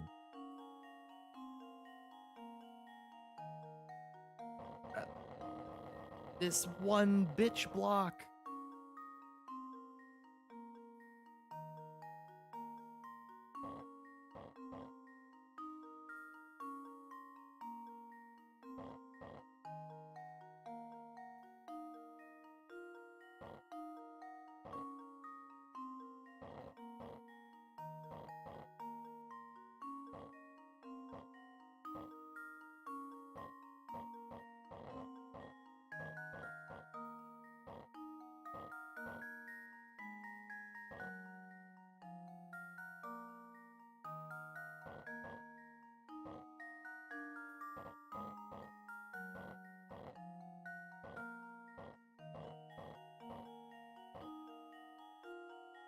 Mm.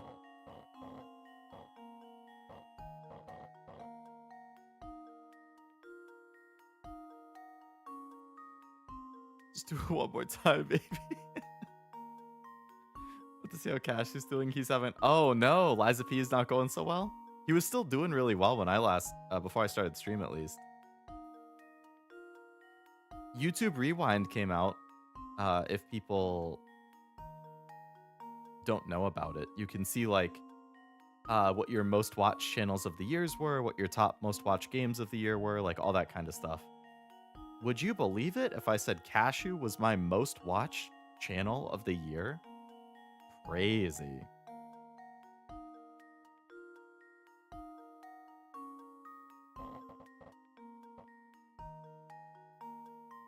Not for me. I could only see it in my app. I had to like go into the YouTube app and then I had to click on like the gaming tab. And then I had to like refresh the page and then it popped up. Is it 11 deaths and counting? That does seem kind of high for him.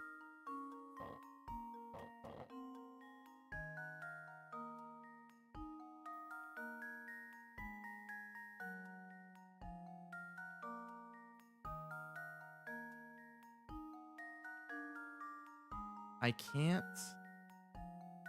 figure out where to go from here.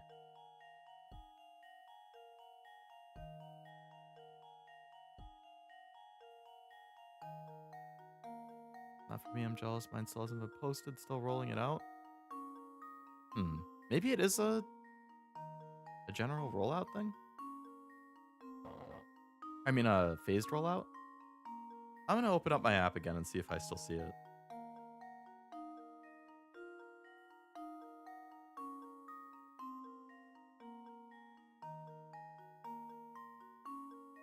So if I open it up, I go to gaming.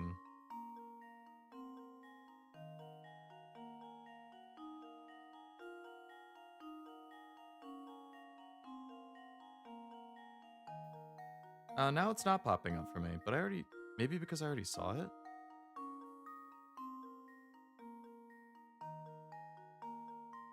Weird. I don't know how to like see it again. Spotify Rewind actually came out today too.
I don't remember how to get that back.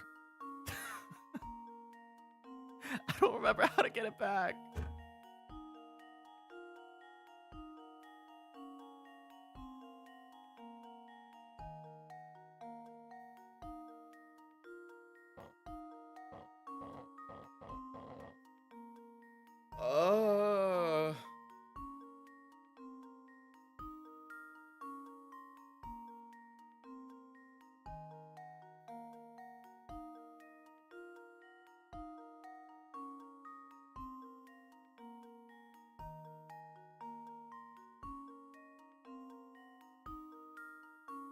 Almost have it. You're gonna want one gray block on the same column as the trash can, but on top.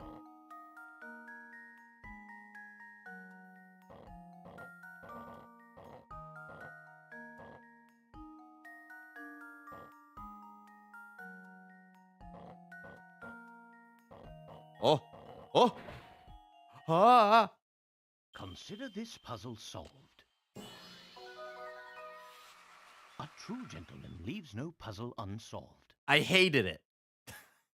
Please don't have any more of those. You can complete it in as few as 29. Yeah, well, I did like 290. Plus the 3 attempts before that. But yes, you were both correct. Frost and Noel. Frost with the 2 gold blocks on the left. And then Noel with you need a gray block at the top. Those were like 2 100% prereqs to actually finish it. You need to somehow temper release one of the top left blues. That's what I was thinking. To like be able to push it up. Was I correct too? Always, Armando, always. Just opened up a new Thai massage place. Very nice, very nice. I can't say I've ever been to one. But I hope you have a very happy time there if you do go. Assuming that's why you're talking about it. Did that so fast I had to rewind to see the solution. It's like the moment that the neurons activate, you have to take advantage of it.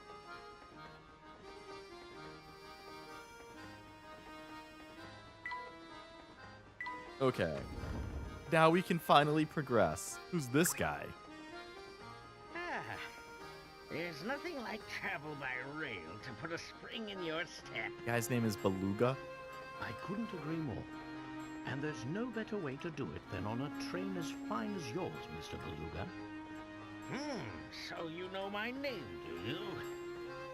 But of course, this Say train and its owner my have name. quite a reputation in London. I've seen your face in the papers more than a few times. All I heard was the So moan of now, success. I'm sorry, my friend, but I can't say I know you as well as you seem to know me. The name is Herschel Layton. I'm a professor of archaeology by trade. The but a noise train of success. enthusiast on the Yes, side. yes.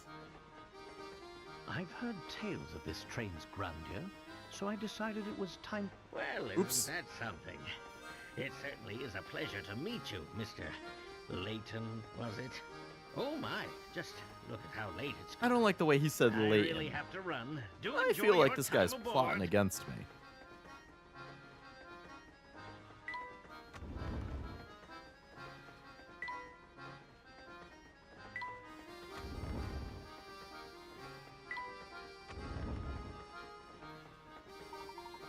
Back to the dining car. I've worked up quite an appetite. Sure.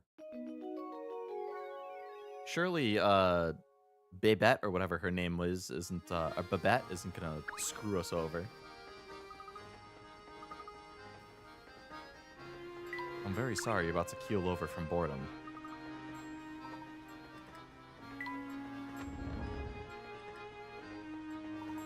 Welcome back, sirs. Let me show you to your seat. Please do. It is, tiempo para comer. Like my Spanish. That's what I remember from 7th grade. There's a commotion. You call this haute cuisine? I call it slop. Wow. We serve this to our customers? Get that mess out of my sight, Beluga. Damn, man. The vases in the picture are utterly tacky. This is a quintessential work by the world-renowned... I don't care if the Queen of England painted it. Replace it. Okay.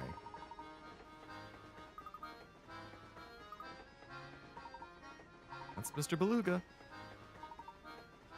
Have I got a puzzle for... Oh, do you, Layton? A work of art.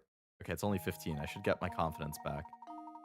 Drawing below is made up of curved lines that intersect to create sections. If you want to color in the entire canvas so no section touches the side of the section of a section with the same color, what's the fewest number of colors you can use?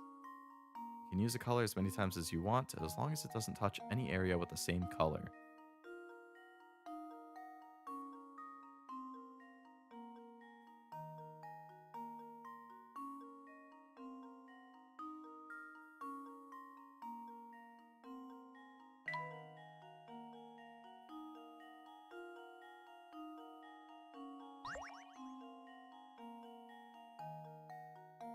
Oh, you do have the recap, Jack? Nice. World Seeker, 18%.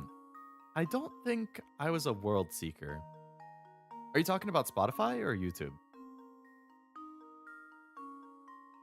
Because they both kind of had a category it put you in, I think.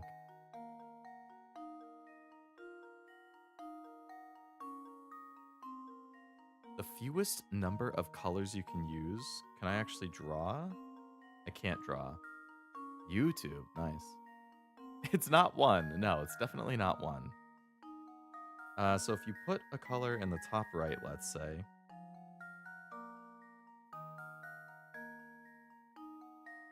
One, two, one, two, one, two, one,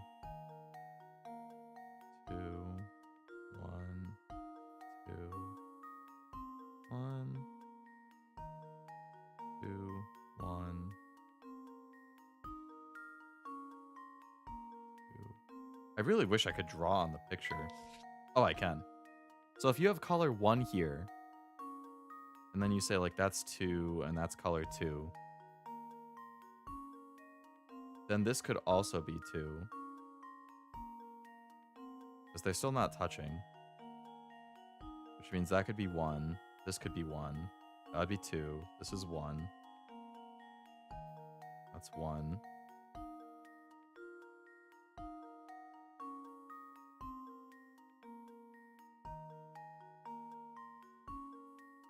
I'm assuming the corners touching doesn't count. I'm assuming a side has to touch, not a corner.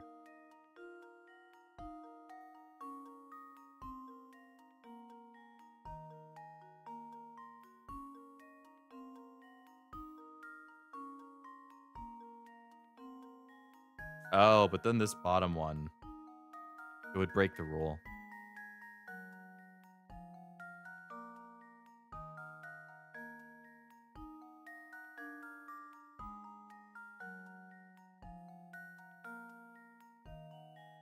He said chat GPT and ask it.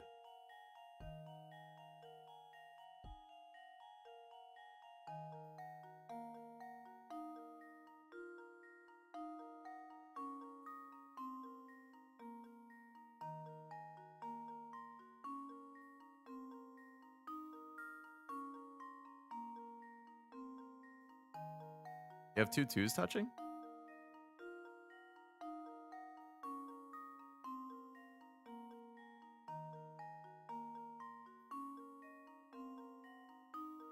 Hmm.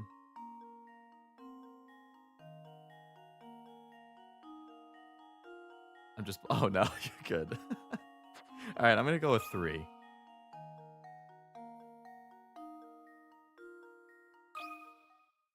Here goes. Layton's apprentice strikes again. Okay. Yeah, it was just the bottom left corner that's going to be different. Okay, I actually interpreted that one correctly. Good job, me. My 2025 playlist is actually goated. I saved my playlist, but I haven't looked through it yet. I need to do that later. I think my top song was some Bang Dream song, which this happens to me every year. Every year, I make a playlist for songs that come out that year, and I just add to it throughout the year. And I often am just listening to that playlist all throughout the year. So whatever the first song that ends up in that playlist is, ends up being my most listened to song. Because when I listen to the playlist, it loops, like if there's 5 songs in it, I play the 5, then it loops back to the top. And then I might listen to 2 of them, and then I might pause. Like, the first song always ends up as my most played of the year, so I feel like that's kind of BS. You have to look at my second most played song and on. So I forget what my most played song actually was outside of the number 1. My top artist was A Day to Remember, which makes sense. They're my favorite band. My top album was also A Day to Remember's new album. I think the Hibike Euphonium soundtrack was in my top 5 albums. The Look Back soundtrack was in my top 5 albums. The composer of the Look Back soundtrack was also in my top 5 artists because I listened to that soundtrack so much. One of the songs from it was in my top 5 songs. Numbers were a good idea. If I was still thinking colors, I wouldn't have gotten it. You could have just replaced it with, like, I don't know, blue, yellow, green. Like, I bet if you just used letters instead, it would still work, but I like numbers. I'm definitely a number guy. That was a French song from Arcane. I still haven't seen Arcane.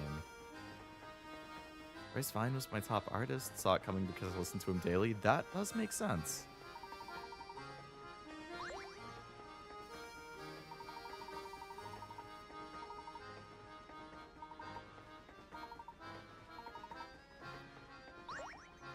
I missed one puzzle. Also, if you have go-to songs for a genre or vibe, then let it shuffle through whatever the algorithm says. I really like the Discover Weekly playlist. I get a lot of new stuff from there. When it doesn't give me AI slop, I've gotten fooled on a couple songs where I think I listen to it, I'm like, this is pretty good. And then I look at the artist page and I'm like, this is definitely AI. And then I have to block them. Tatiana by Home Free is my number one song, and Sea Shanty Medley, also by Home Free, is my most played. Huh. I don't think I know Home Free.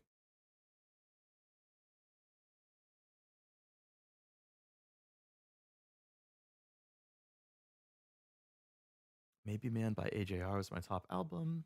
I feel like as a whole, so that made sense. Same with me with the Day to Remember's new album. Speaking of songs, turns out the Donkey Kong Country cartoon had some good songs. There was a cartoon for Donkey Kong? Really? Discover playlist. Yeah, I find a lot of stuff in there that I like. Oh, he has a puzzle for me too. Okay. You sure you can eat all of that? You put in quite the order. I'll clean my plate and still have room for more. It's no wonder the professor's concerned, as Luke's order costs twice what the professor's did. Below you can see all the items Luke and Professor Layton ordered, as well as the price. Touch the price for each of the items that are part of Luke's order. Luke's is twice the cost of the professor's. So we have, if we order them... Oh, they already are ordered biggest to least.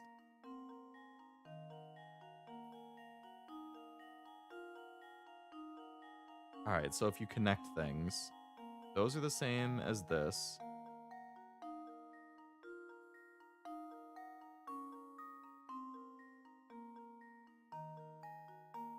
And then the others are 8 and 14. That's 22, 32, 38, 48, 55. Those things add to 55.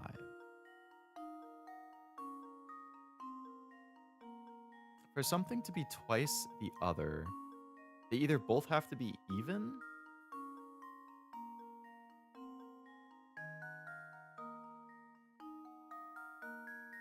or the lesser one has to be odd.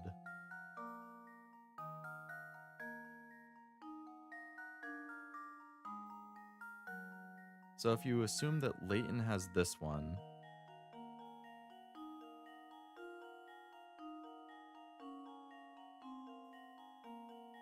double 17 is 34.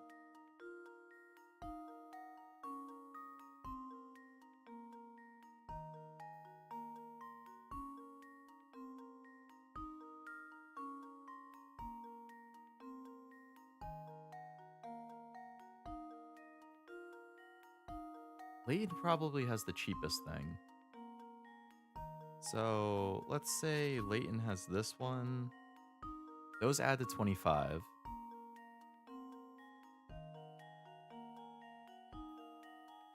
Then you can say that Luke, I'll do Luke as the circle. He has this one. So then they both have 25. Then say Layton gets this. So he's up to 38.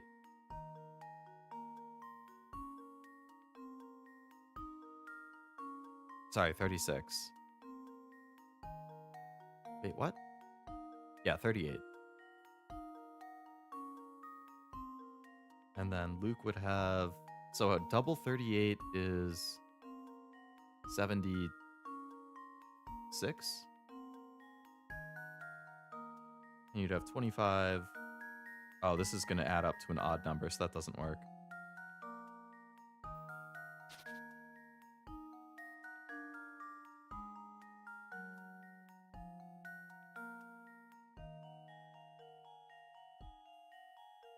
Alright, let's assume Layton has both of those still. That's 25. Let's say Luke has this. Luke is also going to get this, which puts him at... So we have 25 for Layton, 38 for Luke. They're probably both going to need a drink, so we assume this is Luke. That puts him at 50. So right now he is double.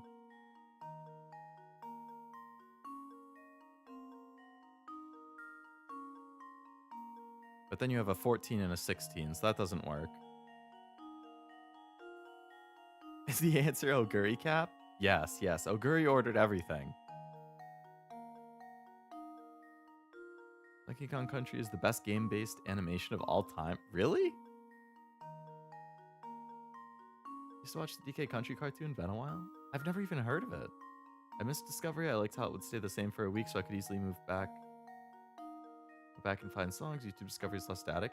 Spotify Discovery still does do that. Are you just saying that like you don't use Spotify anymore and that's why? At least for me, I get like a weekly Discover playlist. And it stays that way until the next week. Monday morning is when it rolls over for me every week. Don't like AI, though I guess the characters are fine. Wasn't there one? Yes, Cortana in Halo. Better than people make it out to be. Animation doesn't hold up, but it's pretty fun. Gave me the same feelings as Sonic Boom. I don't think I've seen that either. You count the total of everything and work from there. That does make sense. That's actually an excellent idea. All right, so we have 25, 35, 42, 52, 55, 65, 69, 79, 85, 95, 97. So the total is 105.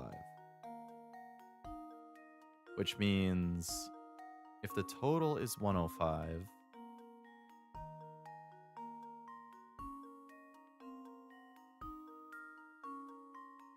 that's 70 and 35 is what it needs to break down to.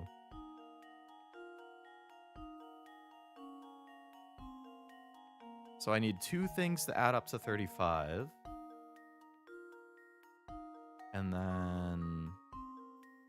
so that would be 25 and 10, which we don't have. 17 and 16.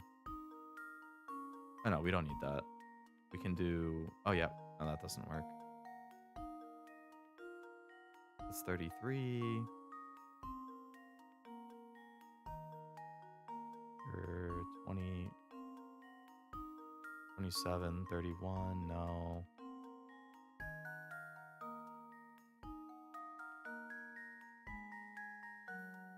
All right, so Layton ordered these.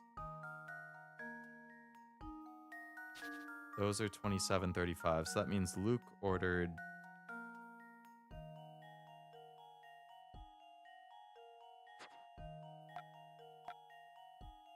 Luke ordered those ones. This should do the trick. Oh, A true gentleman leaves no puzzle unsolved. very good, very good. Yeah, that was a good idea. Counting the total of everything. Very good starting point. I don't know why I was trying to work it forwards instead of backwards. Going backwards makes way more sense. 35, 70, 14, 13, 8. Excellent deduction for us. You basically, like, were posting it as I was coming to the exact same conclusion. Approve me? I don't think I know that one.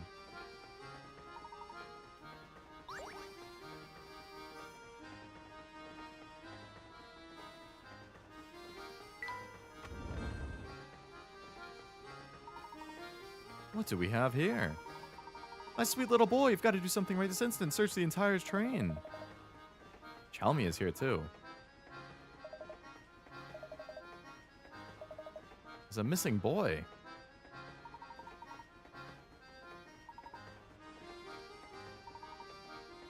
It's probably like a dog or something.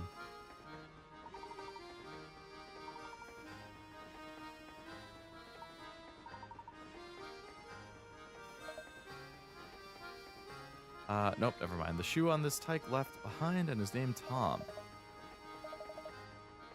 Show was fun. Auto one makes the game worth it, since without the game, the show can't exist. Yeah.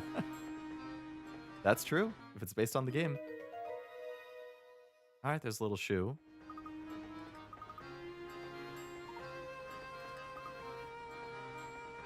Maybe it's a doll.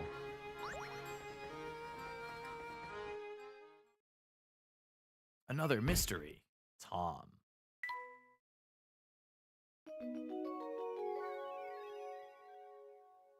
Okay. I haven't saved in a little bit, actually. I should probably do that. Alright, we're up to 13 puzzles. That's not bad.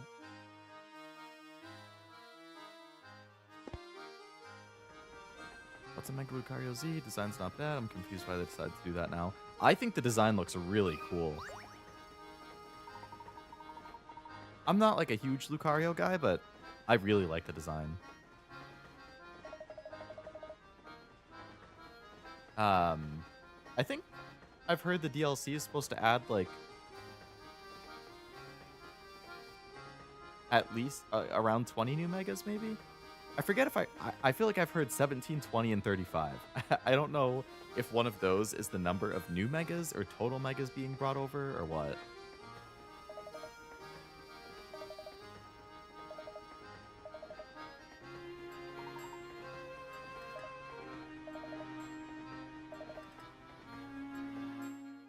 People think they copied the Pal World one?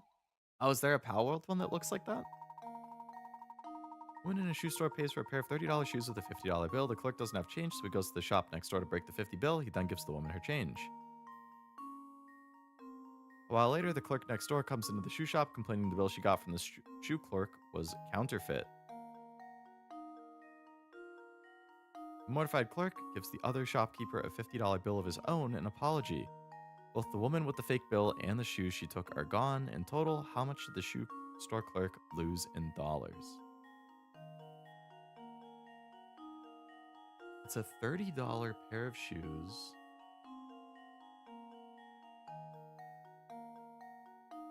With a 50 bill. So the 50 is fake. So he loses the $30. Oh, I just dropped my stylus.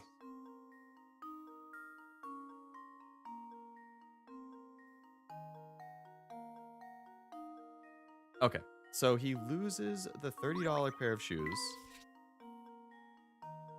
He loses $20 when he gives the woman her change, and then he loses $50 when he gives the other clerk the money back. So I think he loses 100 total.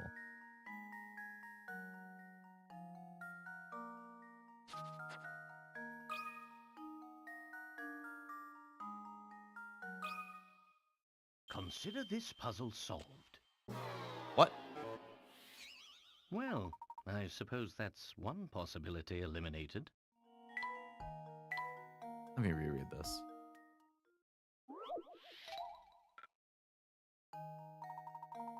Pays for $30 shoes with a $50 bill.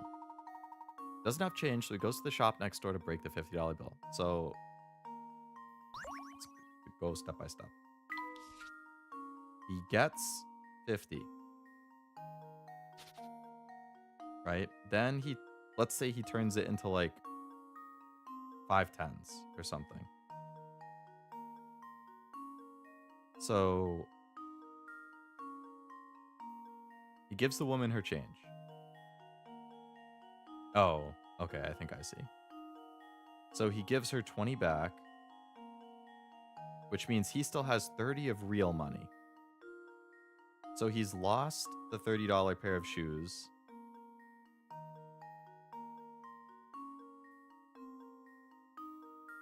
But he's gained 30 of real money?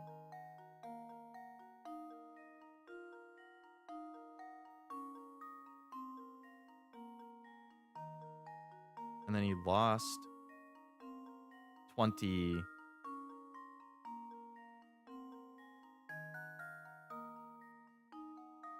So he got a fake 50.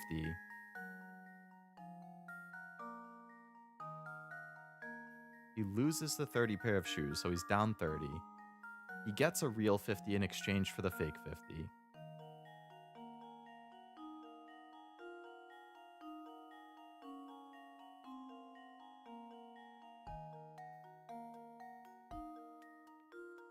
Loses 50 when he gives the woman change. Or an exchange. Those cancel. So it's either 50 or 70. It's just 50. We'll try 50. If it's not 50, then it's going to be 70. It's got to be one of those two. This should do the trick. It is 50. A Still true has the gentleman 20 and the leaves no 10 from the puzzle change he got. unsolved. Which is the plus 30, yeah. Minus 50 plus 50. Minus 30 minus 20. Okay, yeah.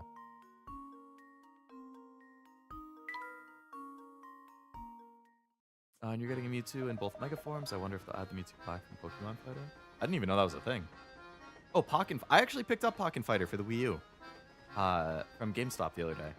I had it for $5. I was like, well, I know they released a Switch remaster, but like $5 for the original. I mean, it's hard to turn that down. Sure, Power World also stole the name, and Anubis had the look first, and Pokemon and Power World stole it. Oh man. The lore reason was the old gen Megastones were created when AZ fired the ultimate weapon, and the new gen Megas are from when Lysander fired it a few. Oh, okay. Power World should sue.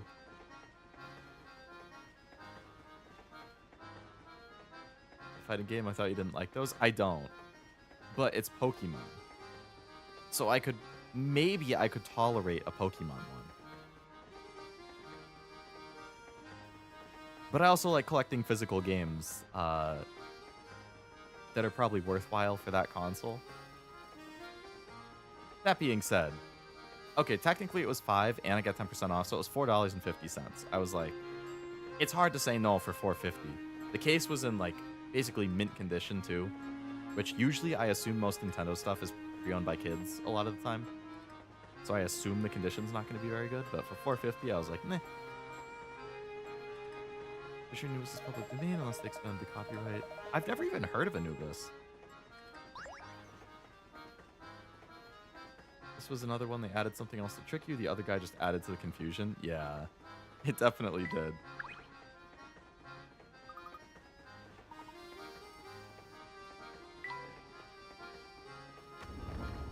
Search for Tom. Who is this Scrooge-looking person? Carla. Help me with a predicament on my own. Predicament. Oh, another puzzle. The shoe maze. Oh.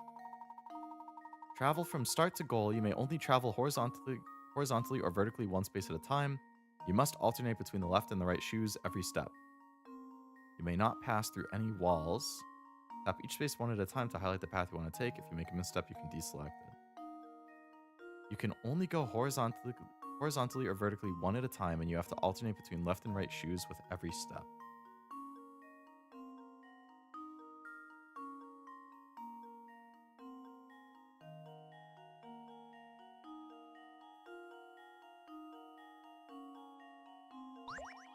Okay.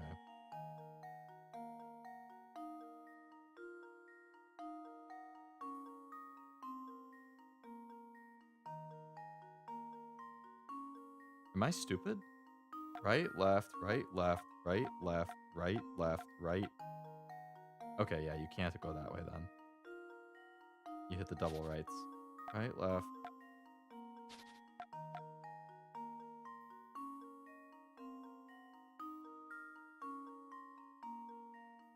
Okay, you can't go that way. You can't go up. You have to go to the right.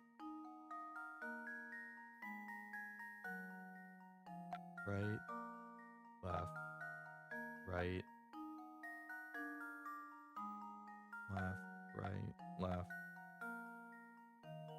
right,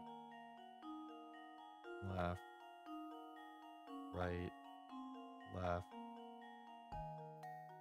right, left, right, left, right, left, right, left. And now to test my theory. Huh, wonderful. Not gonna help with this one. You're on your own. We're good. We're good. I could do that one.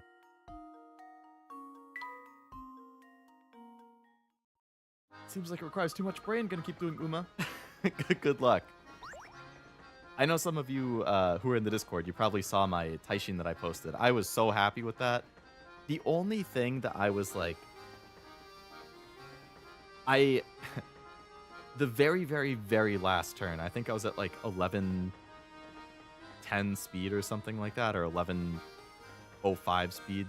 And I was like, please give me a rainbow or a bubble pop or something on the very, very last turn in speed.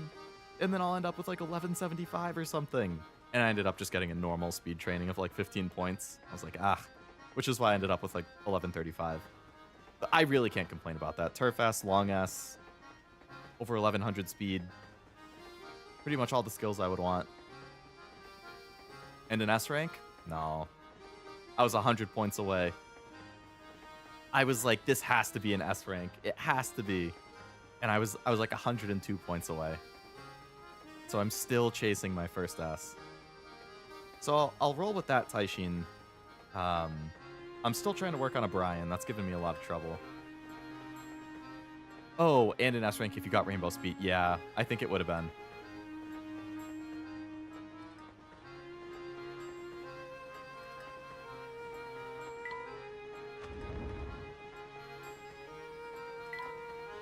Layton's room.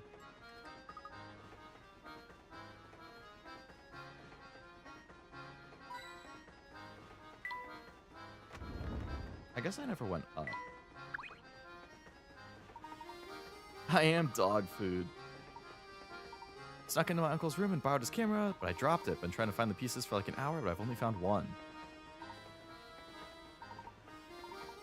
I'm gonna give you this busted hunk of junk. Do what you want. Just get rid of it.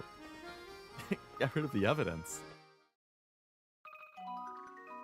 Camera minigame.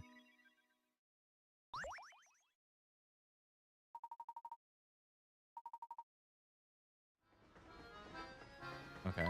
Well, I guess we go looking for the kid.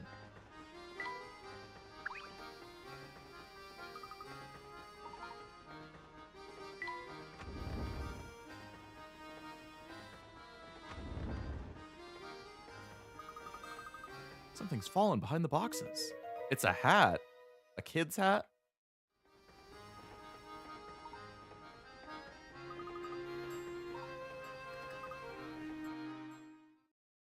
What? A puzzle.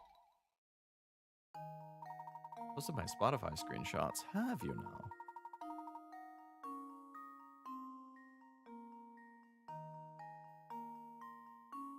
Pop rap. Future bass, I like it. Soundtrack, that was in mine. Indie pop, beach music. I like tropical stuff. Tropical EDM, I like. I'd have to post my screenshots later. I think I had like metal was my top. Metal, soundtrack, anime, electronic, and something else.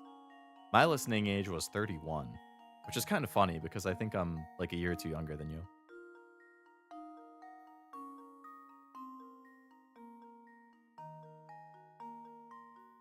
I don't think I know any of the songs in your top 5. I don't know any of the albums. Pokey Ambient. Is that like a fan album that's just like inspired by Pokemon? Yeah, I don't know any of the songs or genres. I mean, songs or artists. Got that. I've got that young soul. Do I have my screenshots?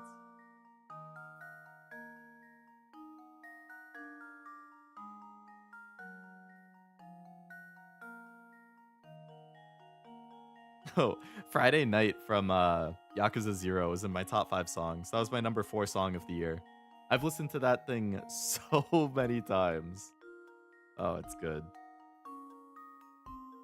Oh, I didn't take a picture of my top genres, though.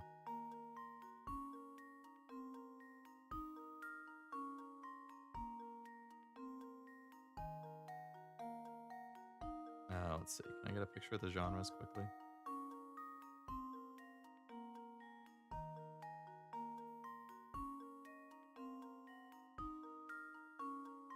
I sure can.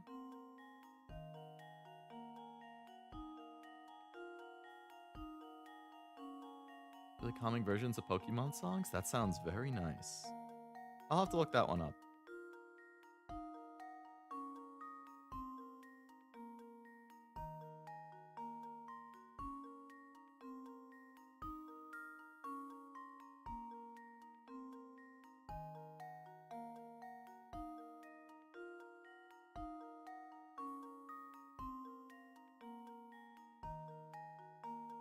Okay, I posted what mine was.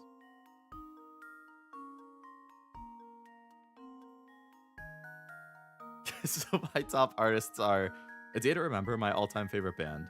Haruka Nakamura, which is the artist of the Look Back soundtrack, who's probably my number 2 because I listened to that soundtrack a ton. Hot Milk, who I recently discovered and I really like. Modern Love, I found a couple years ago, really, really like them. And then C418, who does the Minecraft soundtrack, because I still listen to that a lot too.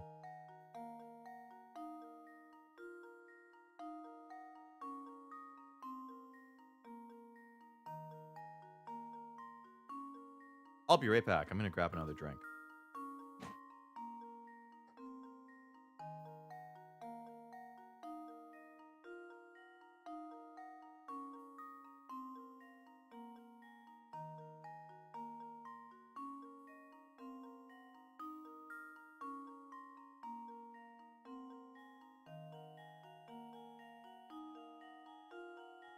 All right, we got a root beer.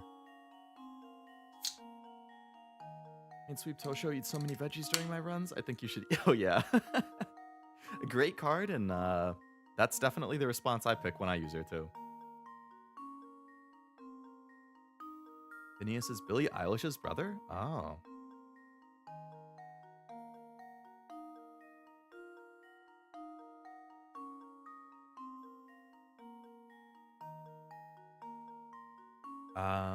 All right. Let's see what this puzzle is. Preschool teacher had everyone in her class close their eyes. While none were looking, she slipped caps onto their heads and said, "Everyone open your eyes and look at the hats all your friends are wearing. Whoever sees 4 or more people wearing red hats gets a red balloon, and whoever doesn't gets a blue balloon. In a class of 10 children, only some of the kids get a red balloon. Knowing this, how many kids went home with a red balloon?" I'll have to look up this Hot Milk Band. If you like indie rock, pop punk kind of stuff, I think you'll like them.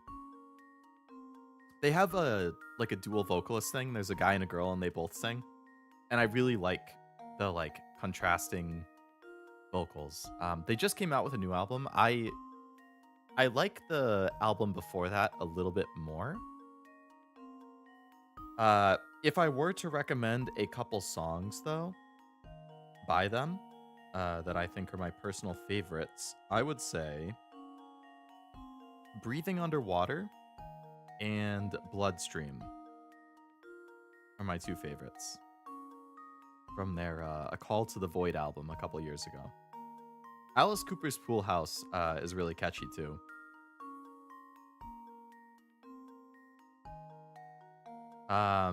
From the new album that just came out, I really like Chase the Dragon and Asphyxiate are the 2 songs that I think are really good. You know, some did take a red balloon, but not all, so there's the answer right there. Right. I mean, the ones who are wearing a hat can't bring the balloon, so I would say it's 6. Everybody other than the people wearing a hat. And now to test my theory. And there we have it. That one was pretty straightforward.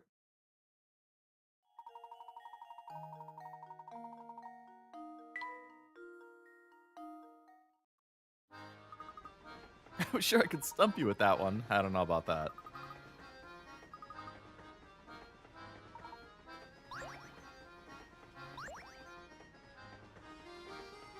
Did you see Tom? That was bad even for Mr. Beluga. He always blows up at you like that. You guys shouldn't have to put up with him bullying you. I agree. First class train deserves a first class atmosphere. And the plates we use are amazing. How is that a puzzle? What is this, the Illuminati? The plate in front of you bears a mark made up of 2 nesting equilateral triangles. Can you puzzle out how many times bigger the large triangle is when compared to the smaller one? 4.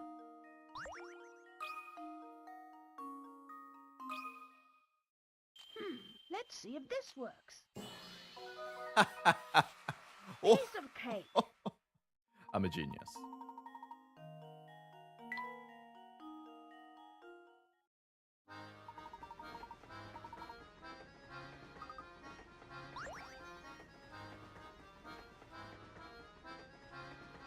You were right, Frost. Very good, very good.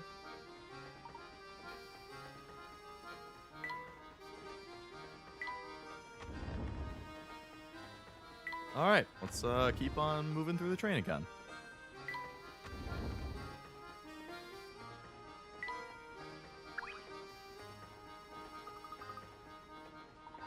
Food scraps.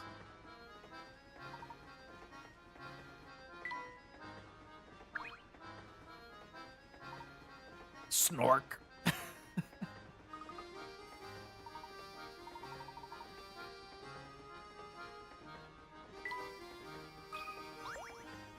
Oh, it's over here.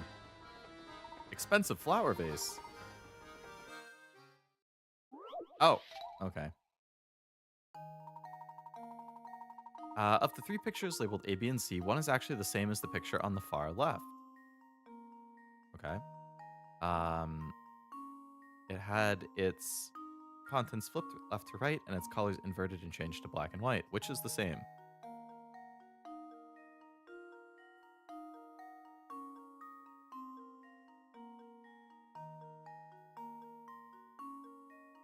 It's not C.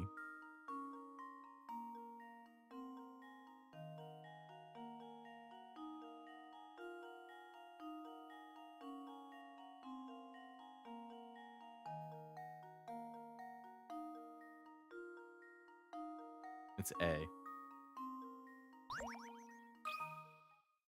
Here goes. All right, That thank you was for the easy almost gimme too puzzles to easy. restore my confidence again.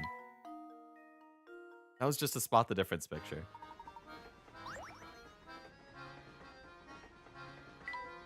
All right, so Tom is not here.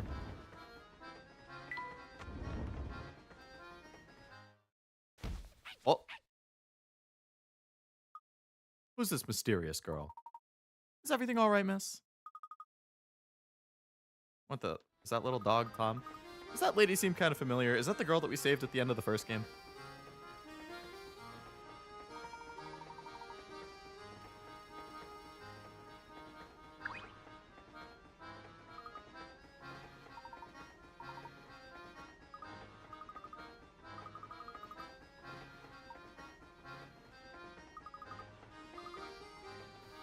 This weird old lady, what if she kidnapped the kid? I don't know about that.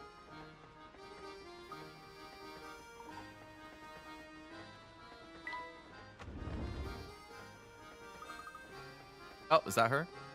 Hello there, sunny boys. Ever get all knock-kneed and goosey-bumpy from a terrifyingly hard puzzle? Have no fear. I'm the beautiful and clairvoyant Granny Riddleton is here to help.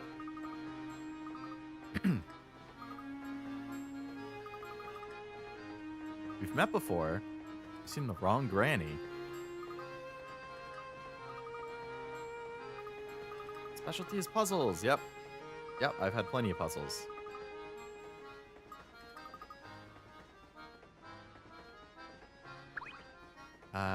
I'm not really interested in doing puzzles I missed right now. I'm interested in progressing and doing new puzzles. I can always go back to those. Who are you? Hank. You're not a passenger? I'm the mechanic on the train, right along with her in case something goes funny. She's as smooth as butter, makes my job easy. Oh, you got a puzzle for me, alright. After years of bad business, a local zoo has finally run out of money to feed its animals. Bellies rumbling from days with no food, the animals make a plan to escape. After prying open the bars on their rusted cages, all the animals attempt to find the way through the maze-like walls of the zoo to exit. Tap the picture of each animal you think makes it safely out of the zoo, and then tap submit to answer. Remember, an animal shows its true colors in the wild. Oh, this rabbit in the middle ain't making it out. He's surrounded by a tiger, a lion, and a crocodile. Oh, he's not making it. All right, let's see. Who makes it to the exit?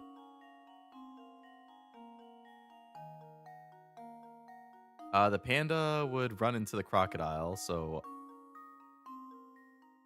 he's not making it out.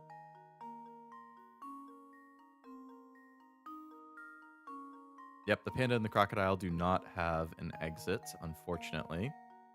The giraffe.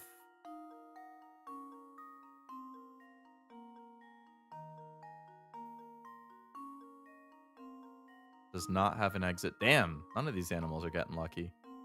The lion has a clear path to the rabbit. I think the lion's the only one who's escaping.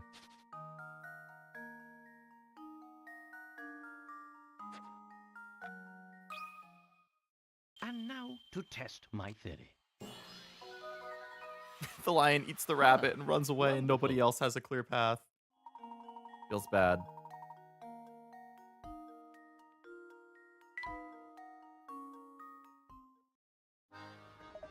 What's the big idea? Don't you know how hard to pass time with puzzles when you solve them that fast? Yeah, well, I'll get stumped on other ones, buddy. Don't worry. Have you seen a kid? Well, that's strange. I think we've gone through the whole train and we didn't see anything.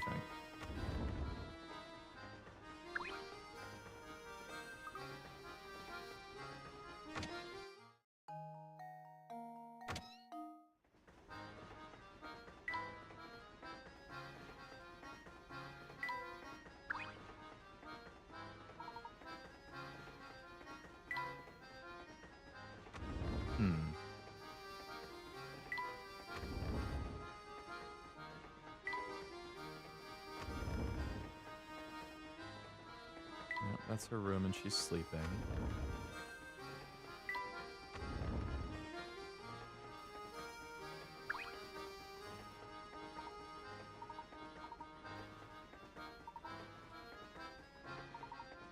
Staying in the 4th car.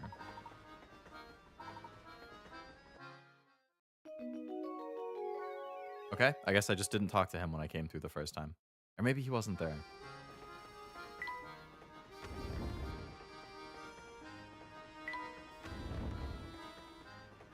Hello, have you seen a child? You're in the wrong room. My wife and I are staying here. Al Capone? Talking about that darling cutie pie who just passed by. Nice, small and clever looking, I'd say. Don't know whether he was a girl or boy, truth be told. Tom's a nice name, though. I bet my best mall walkers it was a girl. I have a feeling that scamp might be a girl, but when you stick a ribbon on its head, who can really tell? I'm all turned around. I don't have the faintest idea who we're talking about. What? Looks like this hot lead just turned cold, Professor. You may have just stumbled onto extremely valuable information. Return to the scene of Tom's disappearance. Okay. Was that 6 or 3? Oh, you got a puzzle for me too?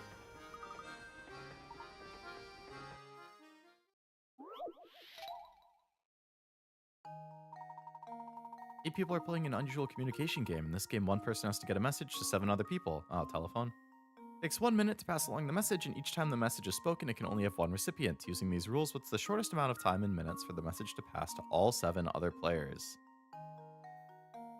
6? Oh, wait. They can talk to other people.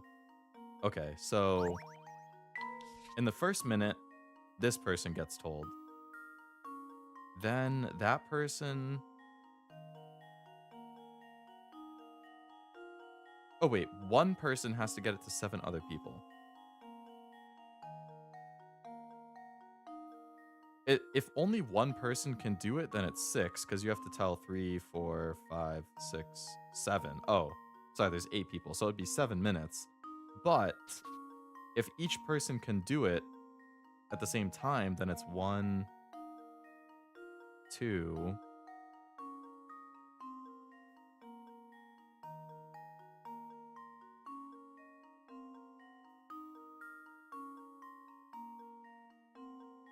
Three? So it's either 6 or 3, depending on how many people can do it at the same time. I assume people who have been told can also say. That's what I would think, which would mean 3. If it's not that, then it's 6. I mean, 7. This should do the trick. Uh-huh. A true I am gentleman leaves no Sugeo? puzzle unsolved. What is that a reference to?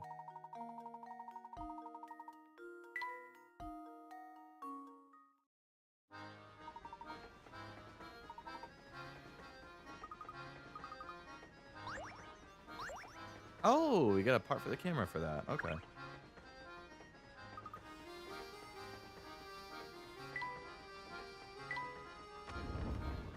Go to where Tom disappeared. Inspector Chalmy.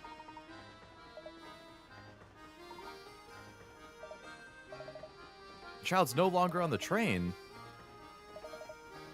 It got off earlier or fell off from the train. Fell off? I don't know about that. You're not a very good inspector.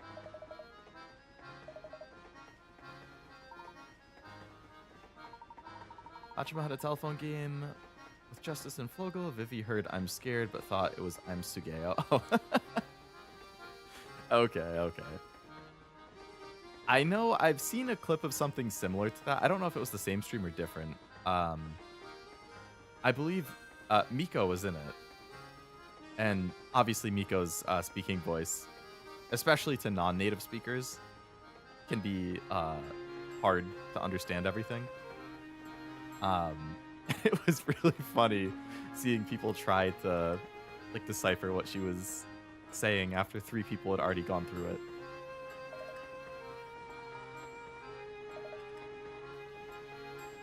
What are you looking for? A child named Tom.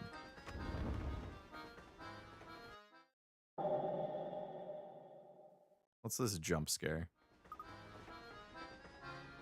Nico has enunciation problems. It's true. Indeed. I don't know if it's true. I've heard something about like her tongue being like a little shorter than a typical tongue. And that is part of why she has like such a unique, I guess, sounding voice or way of speaking. Elite speak. I do love some elite speak. That's my Kamiyoshi right there. Someone's been watching us.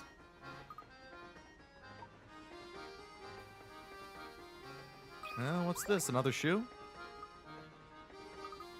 It's one of Tom's shoes. It's from the same foot that the shoe we found earlier was. Aha! Brain blast. Tom must be... I believe we've made a faulty assumption. Yes, Tom is an animal. Found a tiny shoe on the floor.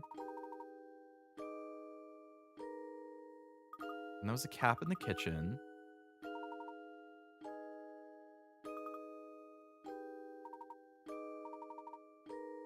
But if you and I have already seen Tom and didn't know it? What if that assumption proves false? What if we've been wrong from the start?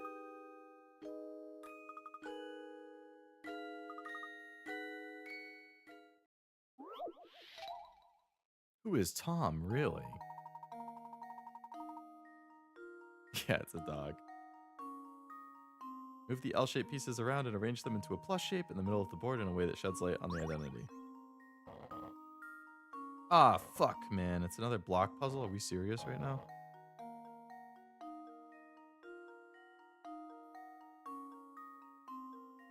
Wait, what? You can't even move...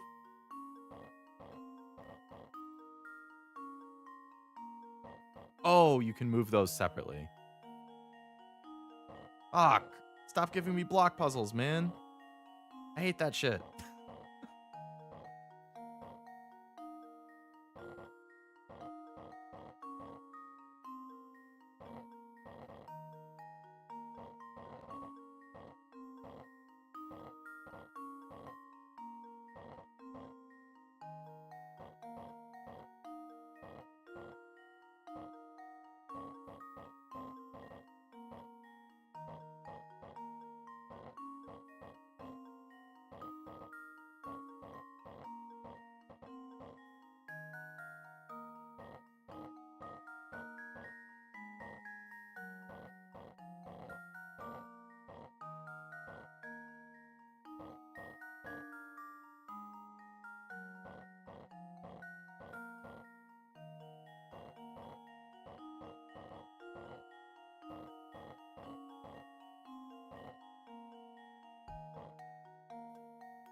Oh no.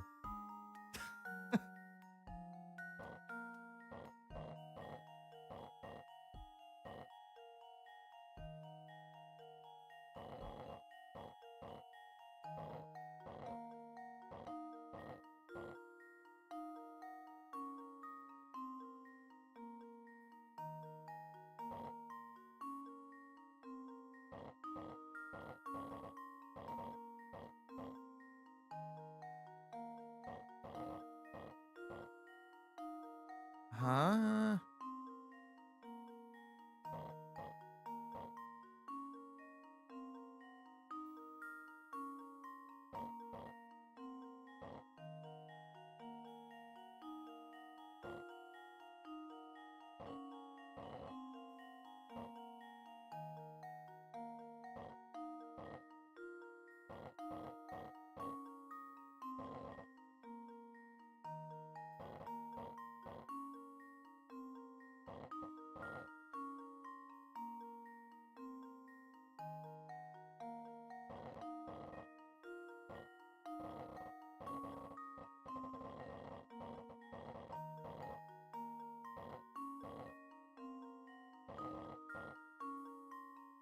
I think I got the puzzle to a point where it's like it's impossible to move it in a way that now I can solve it.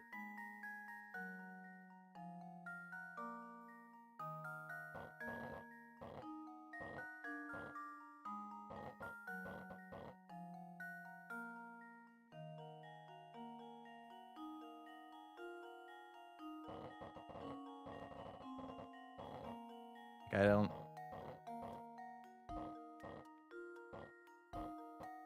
I don't think it's possible. I think I blocked it.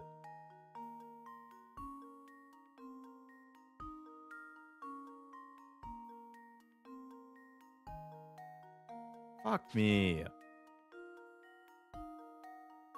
I fucking hate block puzzles so much.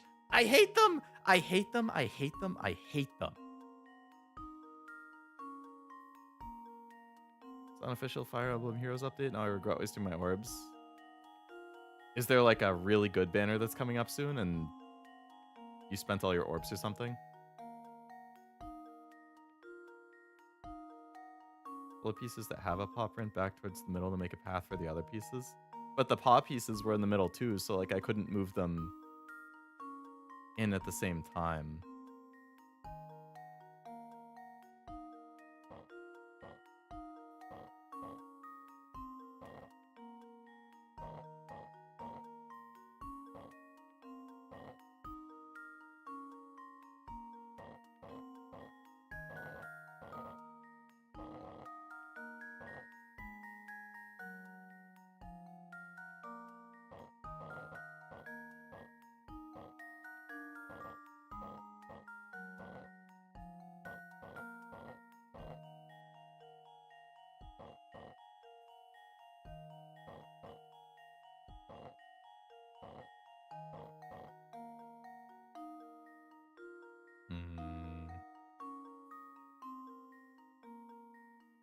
He looks like a proper gentleman in his hat, like the guys from Gangs of New York movie. I actually have seen Gangs of New York. Believe it or not. It's one of the probably the few movies that I have seen.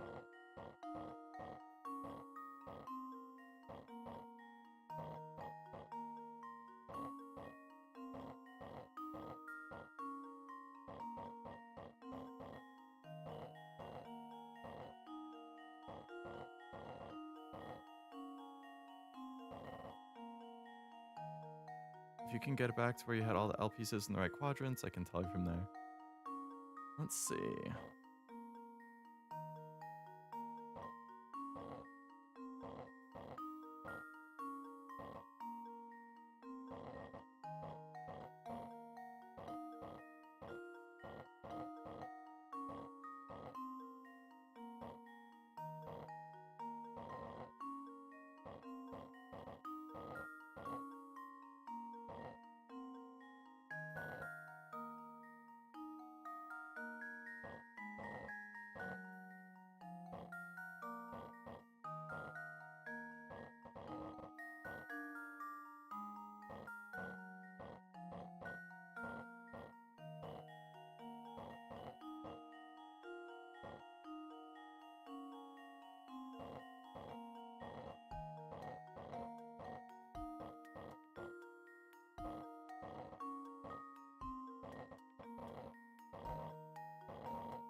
Oh, oh baby, oh baby, oh baby. Let's see if this works. That's what I'm talking about. Piece of cake. Mm-mm-mm. That girl who walked by earlier had a dog. Want to get the new Fjorn and an enemy that's arriving for book 10. Never disagree with Frost, Leo. You were way out of line. I know. I can never be forgiven for that. True big bads going after all 9 realms of Ragnarok. So the special characters from each book of... Well, now we're going to get a special... Oh. Yeah, that's going to be rough. I'm sure those are going to be really hype characters. FGO actually just announced a new really good, really hype character, but they're giving it away for free. An SSR for free, as long as you complete the story. It's 2 years away from the English version, but that's why you always listen to Frost. Mm-hmm. Damn right. Search for the young woman holding the little dog.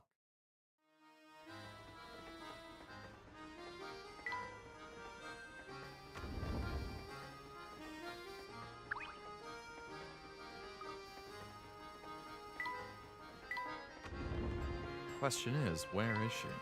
Blocks are kicking your butt. Were you a circle in a previous life? I might have been. I might have been. Oh shit, I didn't realize that he was giving me a puzzle. An unknown number of people are riding a train. At the first station the train pulls into, 1/6 of the people on board get off. At the next station, 1/5 get off. This pattern continues. The next station, half get off, then a third, then half. Then at the final station, all of them remaining exit as well. Assuming no one got on the train during it, what is the fewest number of people that could have been riding the train when it set out? 6?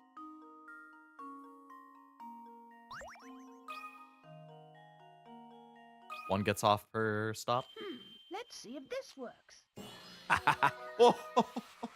Oh yeah, Too math, easy. baby. Give me more math ones.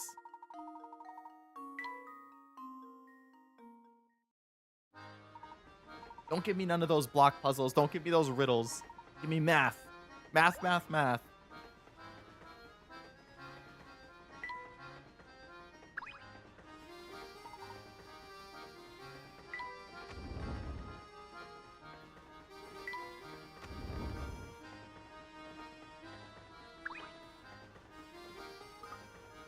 Get a free alphas. That's getting an altered version once I start the book, and I get 2 free 3 houses characters if I do the missions. Ooh, free 3 houses, nice. Hey, that sounds like a good gacha day, though.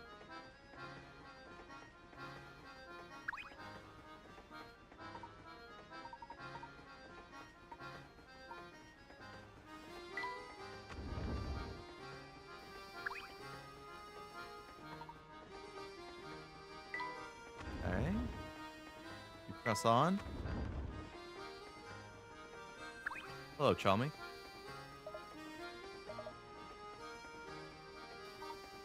We're mere moments away from discovering Tom's location. Can you give us just a bit longer? Want to face the truth, eh, Layton? Forgot you were doing a stream? Oh, no problem, Cashew. It was a very, very last minute. How did Liza P go? I heard, last I heard, it was starting to go a little rougher and you had like 11 deaths. And when I checked, you were only at like 1 before I started my stream. How's Layton treating you? It's been okay outside of like 2 or 3 puzzles that have kicked my ass. I haven't gotten tilted like I did in the previous game yet. So we'll see. We'll see. Cashew said he would raid your stream over his dead body. Yeah, I'd believe it.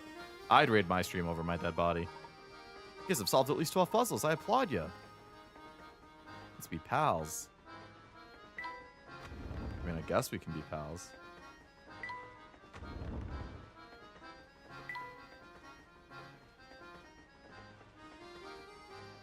Girl with the small dog is... That's 12 or 13 now. That's not that many more. Did I not just go through the whole train and the girl is nowhere to be found? I had 2 deaths until the first boss, then died 10 times to him. Ah. Well, that makes sense then. Those bosses are going to be rough. Did any of you, Souls-wise, I don't know how many of you really like Souls outside of Frost and Cashew. Have any of you played Wu Chang? It's another Souls game that came out this year. I was watching a video of it earlier, and it actually kind of was interesting me, which is really rare for a Souls game. But then the reviewer said something like, there was one boss I even got stuck on for 2 hours before I finally beat it, and I'm a veteran of Souls games. And I was like, well, maybe that means it's not for me then.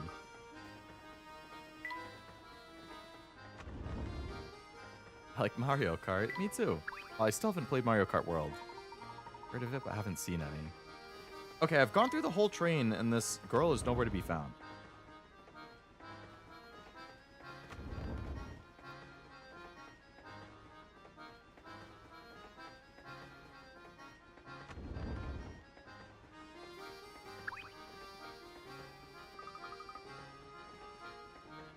Am I missing something?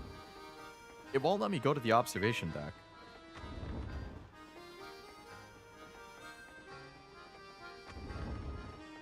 I've gone in every single room. Wasn't she hiding behind something? She was.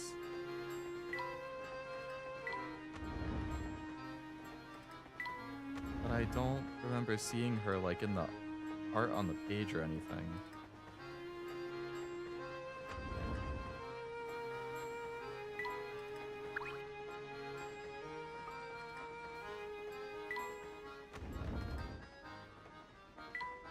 This guy's blocking me from going further.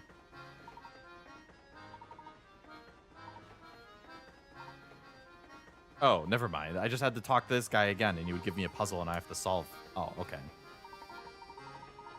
Funny, I went to an idol meeting and took a quick breather outside, then one-shot him. Oh, that's interesting. I wonder what happened during that idol meeting.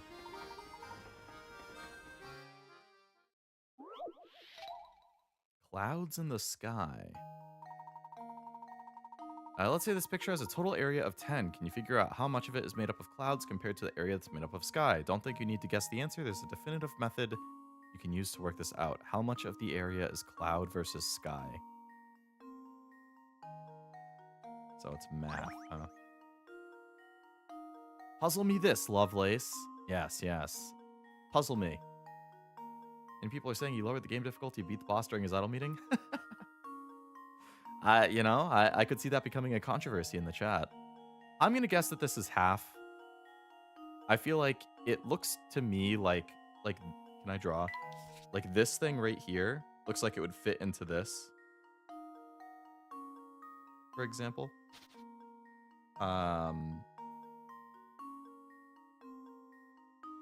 So I wouldn't be surprised if these like fit into each other and then it like completely fills the space.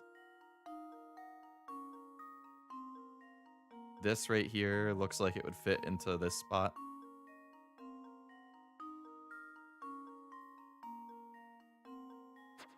So, I'm assuming it's going to be half and half.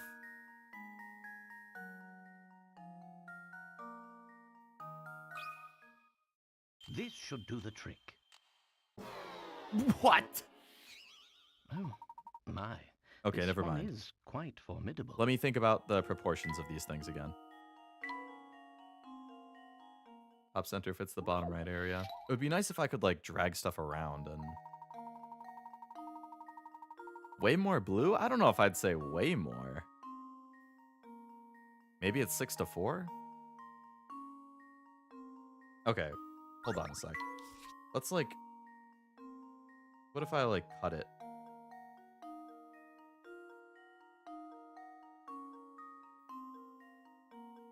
Is that... Okay, no, if we're cutting it into halves, then it has to go into like tenths. Or something like that. Okay. So this one fits into here. These ones fit into these ones.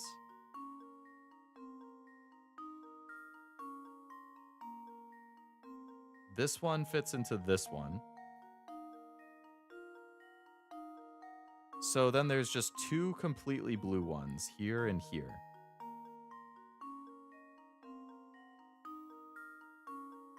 So I think that would make it 6-4.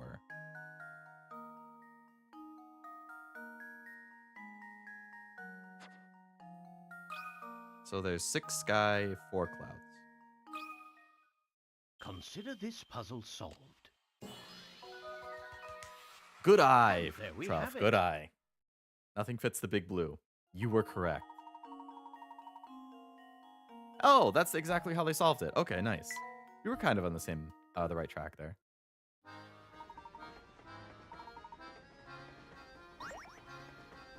Math was amazing. Hello, Blinded. Welcome to the stream. Hope it's going well.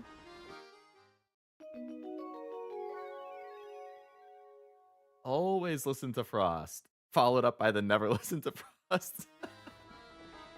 Or followed by. That's funny. Ah, the mysterious girl. Oh, that math was mathing. I read it as Excuse me. amazing.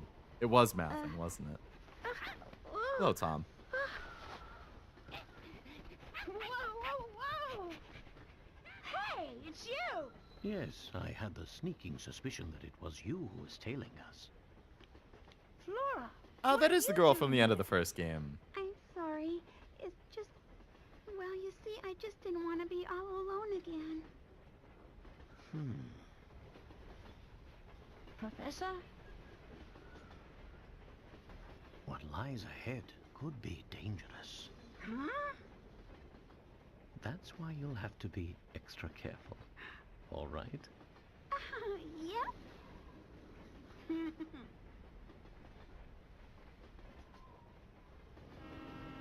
Okay, so we reunite with our friend from the first game. We find the missing dog. That's going well. The DS speakers really kill it. Yeah, the quality's not the greatest when it comes to that. Do you or do you not listen to Frost? I would say more often than not you listen to Frost. Glad to see the lass again makes me happy. Yeah, she was she's now traveling with you. Nice. I liked her. Professor Luke and Flora decide to bring Tom back to his owner. Babette. Off we go.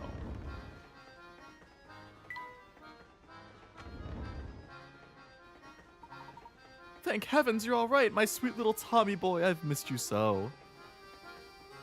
This is Tom. We thought it was a boy, not a mutt with a fancy haircut. How dare you compare my darling Tommykins to a common street mongrel. Lost dogs are no matter for Scott and Yard. Next time he goes missing, find him yourself. Some folks have an ounce of sense. Come on, Barton.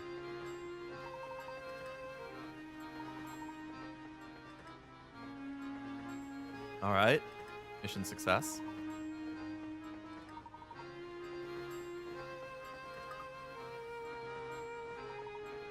Good idea, my boy. Eep. Our reward is in order. You got a new hamster toy. Thank you. I'll be making a stop in a village by the name of Dropstone. Okay. Yay, we solved one of the mysteries.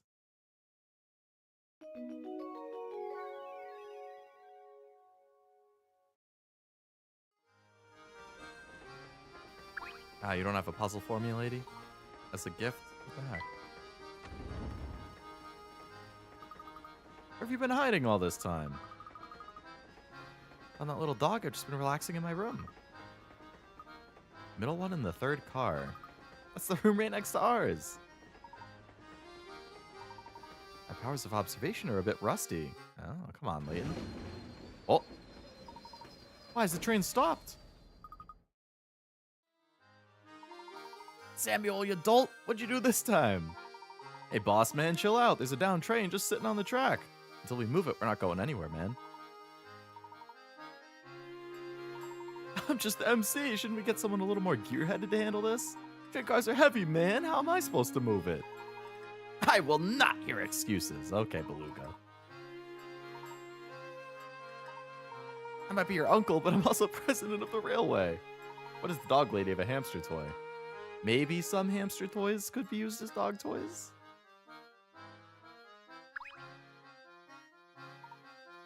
I'm too nice to that indolent, scruffy nephew of mine. Being kind of a jerk. Alright, what's the problem? There's this giganto freight train parked on the track and it's blocking our way. Can I lend a hand? Think you can find a way to move the train blocking the track so we can get a move on? Not going anywhere? Yep. Alright, how can we move this? Train swap. Swap the positions of the two trains along the tracks. Move the cars one at a time to make sure the numbers by the side of the track match the numbers of each car. Okay.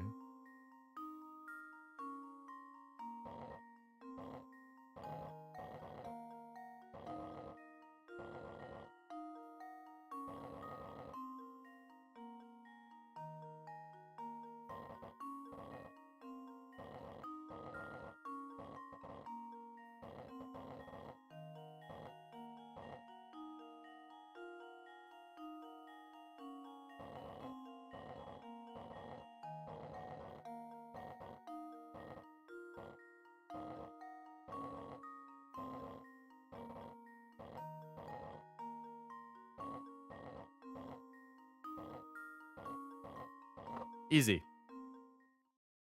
This should do the trick. Yeah, baby. And leaves no puzzle unsolved.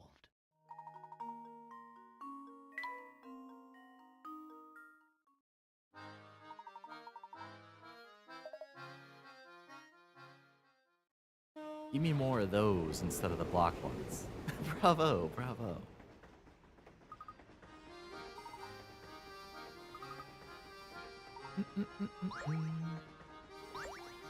Oh, another camera piece. Ah, I missed one puzzle in that section. Okay.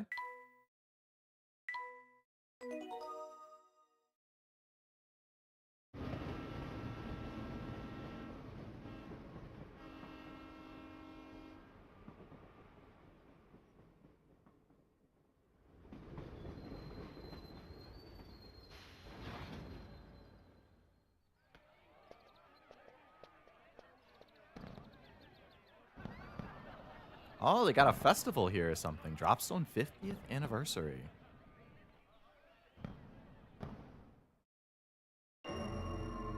Chapter 2, The Country Village of Dropstone. I kind of expected the whole thing would take place on the train, so this is a nice swap of scenery. Stop in here for repairs. Got 3 hours till we're ready to roll, so why don't we catch the local sites? Capital idea. Okay. Taking the sights around Dropstone, sure. We can do that. You don't got a puzzle for me?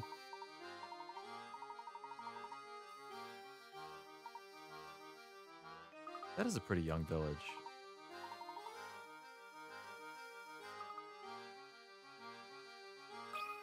Oh.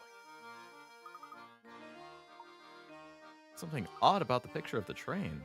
I was hoping I was going to get a hint coin, but it's a puzzle. Train stations are an especially good place for dramatic farewells, aren't they? Below is a picture of a man and woman bidding each other a tearful goodbye. Somewhere within this picture is a single unrealistic detail. Find and circle that unusual area. A single unrealistic detail, you say?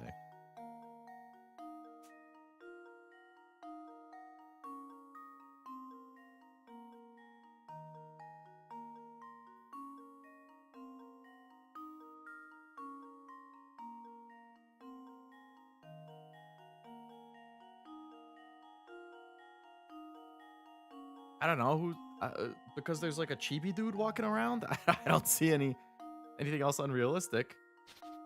It's like raining or something. The lights are on.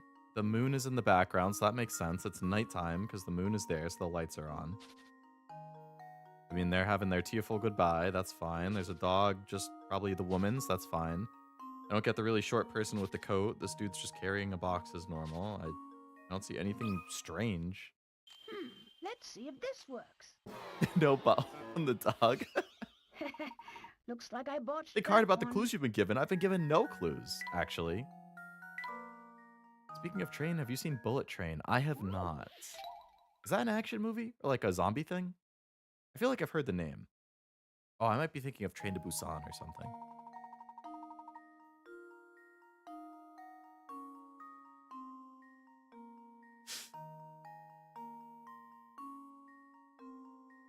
I don't really want to waste a hint on this, but I don't see anything that seems strange.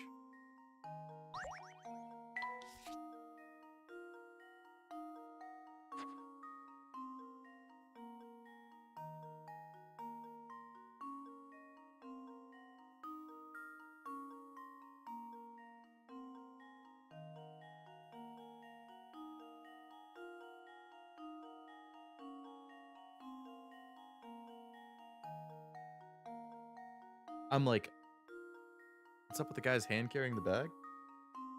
I think he's just wearing a glove or something.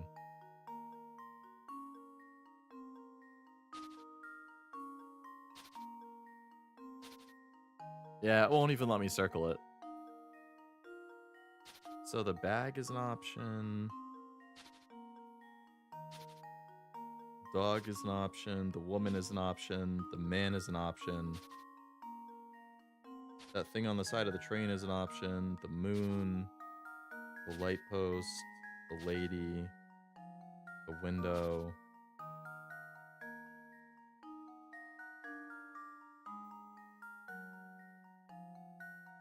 I don't know. The freaking window? It looks totally fine to me. Let's see if this works. Oops, that wasn't right. Yeah, no shit, Luke. I'm just guessing. I'm blind firing. There's nothing wrong with the dog. Thanks. I deduced that. Worthless hint.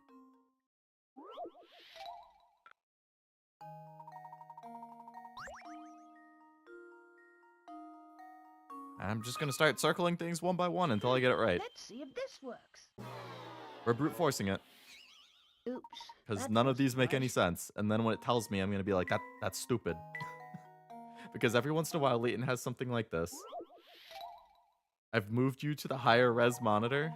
If you see something that looks out of place, feel free. We'll try the bag.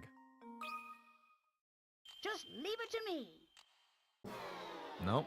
A bunch of assassins who all ride the same train and immediately start Looks making like each I other's day botched worse. that Brad Pitt one. just wants to do a simple job but keeps getting attacked by people with extremely dramatic backstories. Is it a comedy? Alright, so it's not the bag, it's not the dog, it's not the chibi kid, and it's not the moon. And it's not the window. Alright. The lady here. Let's see if this works. Nope. I think it looks totally Looks like I fine to botched me. That one. What's the only thing I haven't tried is like the light post?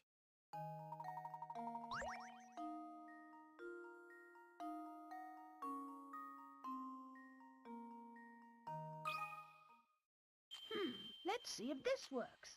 Is it the guy opened the window? I think most trains you can Looks open the like I window. botched that one. Did I try the guy? I feel like I've tried the guy. Maybe not.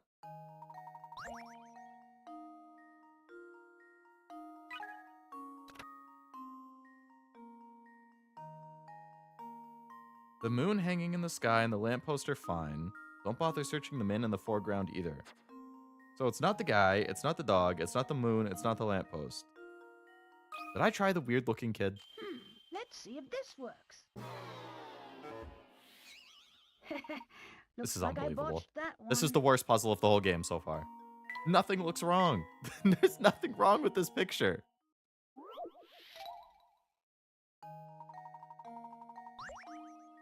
What's this little random thing that I can circle? see if this works. Nope.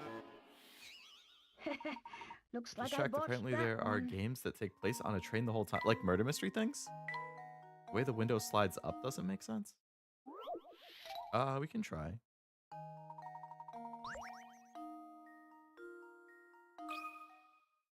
Just leave it to me. What? Didn't I already click on it? That was almost too easy. Where the man in the picture to open the window is shown above, the train would go through the roof of the window? Oh. I didn't even think about that.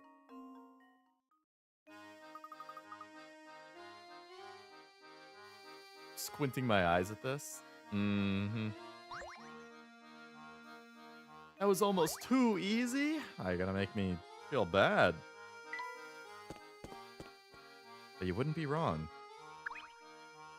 Alright, Beluga.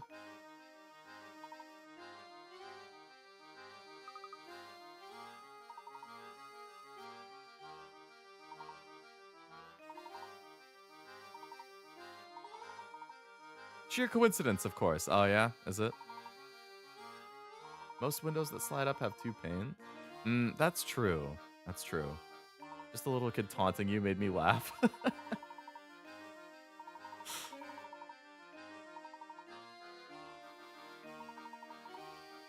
Been a year since she passed. Eh? His wife or something?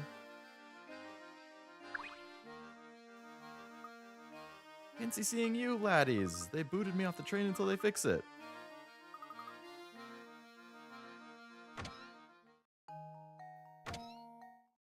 Okay.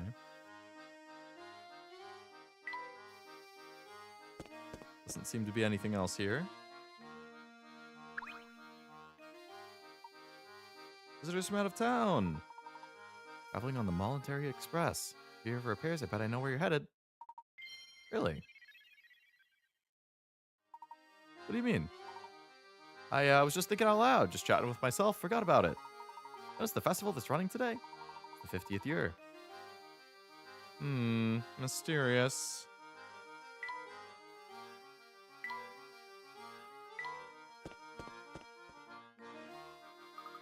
Look at all this stuff. If I've been to a real festival, it's wonderful. Forgot how you grew up in that one little village. Now's your chance to make up for lost time. Where should we go? Want to see what they've got? Oh, you're gonna go on a date?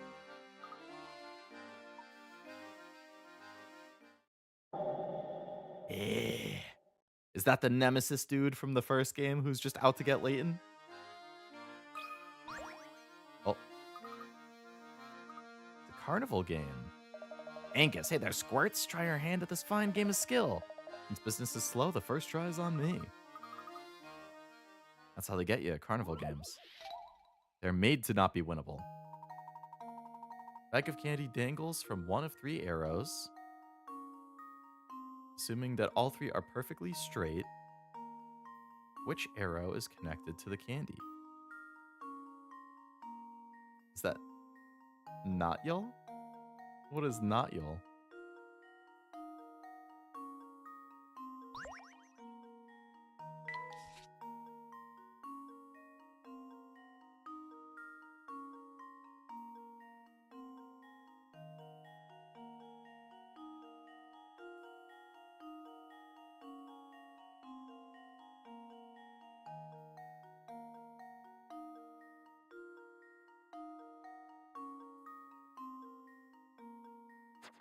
I think B. It's definitely Just not leave A. it to me. Yeah, it is B. Nice. Layton's apprentice strikes again. Oh, Layton backwards. It's tough for some people because it contains a famous optical illusion. When you obscure a portion of a diagonal line with a straight shape, the 2 visible portions of the line appear disjointed.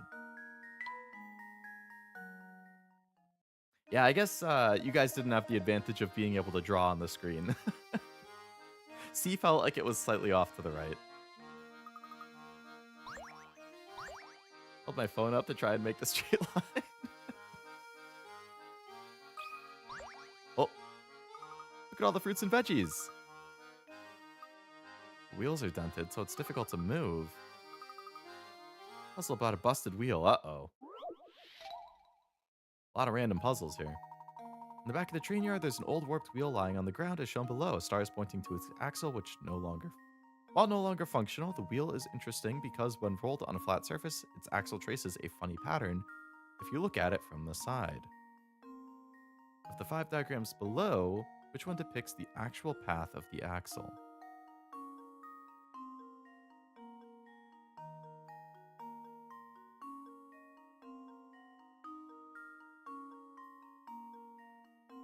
What?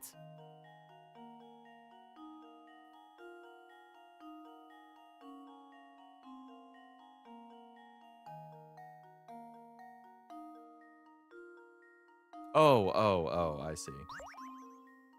I was looking at, like, I was going along the shape of the side, and I was like, I don't understand what it's asking, but it's asking how this moves as it goes. So as this rotates down, I guess you could just draw multiple triangles. Because it looks like an equilateral triangle, so it's just going to keep landing in the same spot. So this axle would end up down here, and then it would end up down here, and then it would end up at the top again. So to roll, it would come down.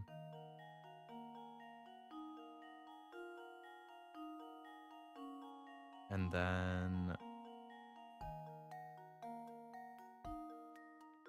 once it's on the bottom, it's mostly going to stay in the same spot.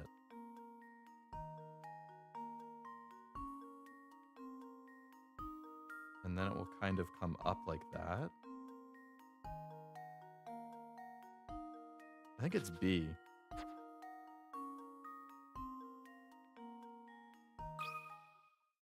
Just leave it to me. Damn it. Looks like I botched that one.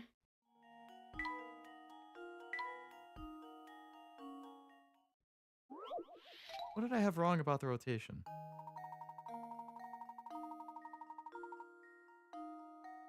Oh, because it has to bounce a little bit at the bottom before it comes up, so it would be A. Just leave it to me. I see why you thought it was A. Layton's apprentice strikes again. Slightly rotates while it moves over, yeah. I just skipped over the middle part. Good eye, Frost. Good eye.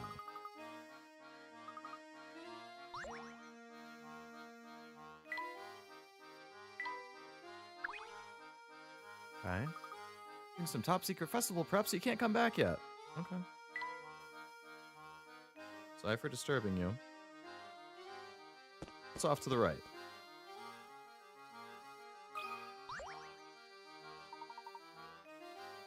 Hey there, fellow. I'm in a real bind. Help an old gal out, will ya? A sweet little bird fell down in a hole there. You look like a bird yourself. I want to help the poor thing, but I just can't reach her. Okay. The trapped bird. Ooh, 35. Oh my god. In front of the bird are 3 paths labeled A, B, and C. Which tunnel should the bird take in order to make it above ground?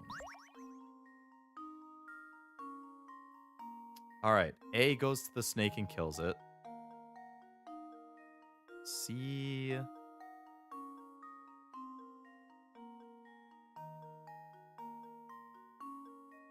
goes underground if you take the right path, and if you take the left path, it looks like it just loops around.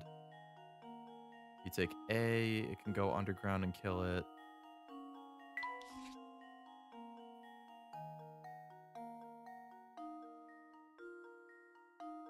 Undergrounder to the snake.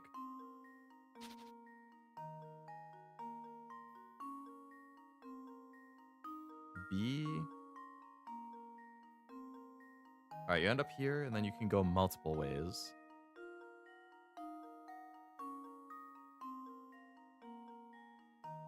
If you go up,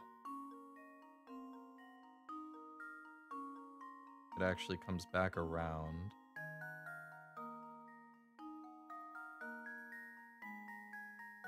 All right, B, you can escape. B!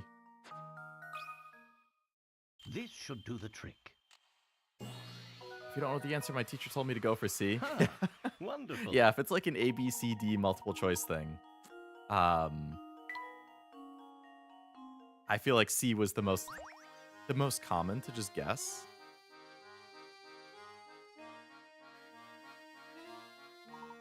There's my little birdie. I have a tea set and lovely herbs. Thank you. Tea set minigame.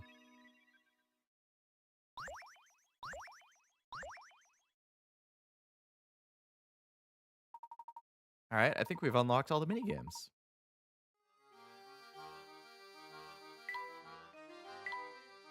I can't go any further to the right. But we can go down. Oh no, that's the way I came from. So we could go left.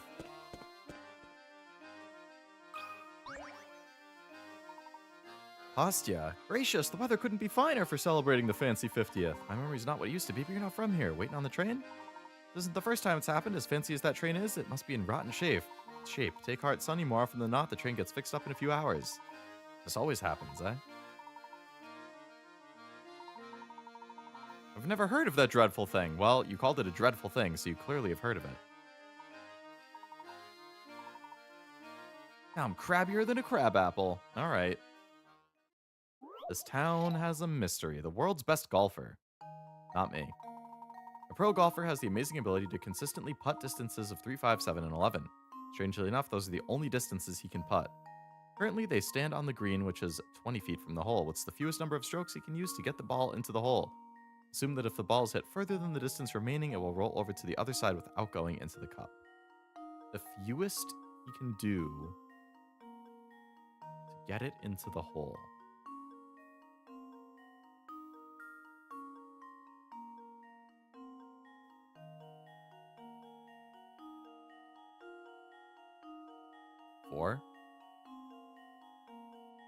If he hits at 11, then it's only 9 feet away.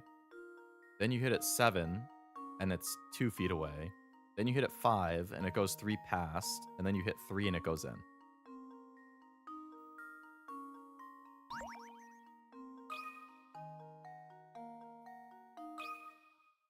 And now to test my theory. Really? Oh, You can do it in my. less? This one is quite formidable. How?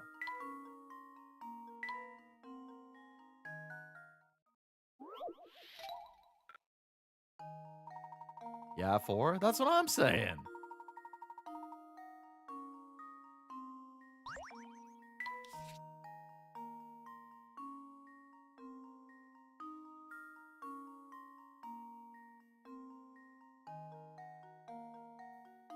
If it's at further than the distance remaining, it will roll over to the other side without going in. It will definitely go in after 4. That adds up to exactly the distance you need. There is no way that you can get 20 out of those 3 numbers. 7, 3, 7, 3 would also work. True. That would go directly in without going over.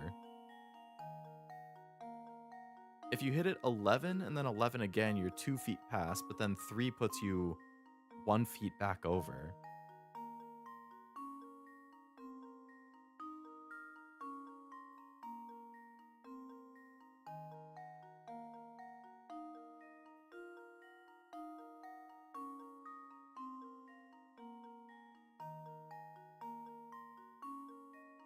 Also 5, 5, 5, 5. True.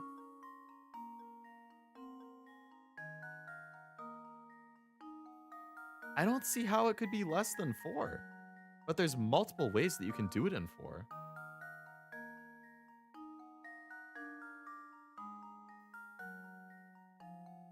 I guess you could do something obnoxious if you said like, okay, he's here, and the hole is here, and this is 20. But if he intentionally puts it like this, like a triangle, then you could do 11 and 11 or something. So maybe you could do it in 2 if you intentionally don't put it directly at the thing. This should do the trick. Okay, Professor Layton. I Wonderful. should have known it would be some dumb shit like that. Oh, that's exactly what I just drew. Oh my god. I knew it. I knew it.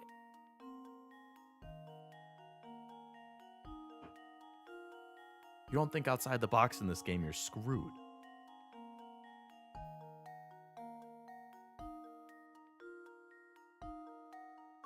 Sure, in order to sync it using the method above, you'd have to calculate the angle perfectly, but that's probably why he's a pro. I like the random cow just grazing. Like in Yakuza. Man, I can't wait for Kiwami. We're a week and a half away until I can start it.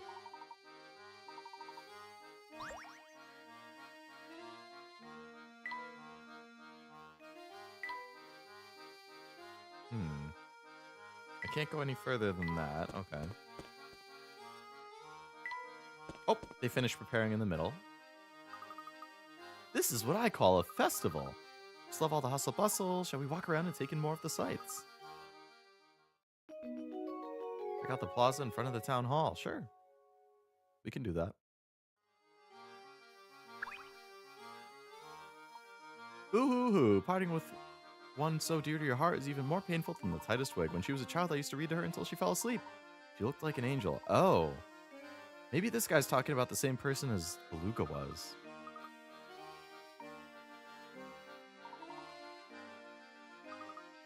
I think he just got dumped, but he seems sad in a different way. Best not to pry too deeply into the private affairs of others. True that, Layton. True that. Albert. Hey, fellows. Pleasure to meet you. My name is Albert, and I am just nuts about our village. You haven't talked to me yet, though. If you solve this puzzle, the King of Dropstone Trivia, yours truly will answer a question for you. All right, Albert. The Boys Club. Blows a wheel of male and female portraits. Select a portrait, and counting that portrait as one, move 6 portraits either clockwise or counterclockwise. Then cross out the last of those 6 portraits. Repeat that pattern and moving in the same direction. If you start at just the right portrait, you can remove all the women in the wheel, leaving only the 6 portraits of men. Circle this portrait. Remember, you can move clockwise or counterclockwise. It's an interesting puzzle.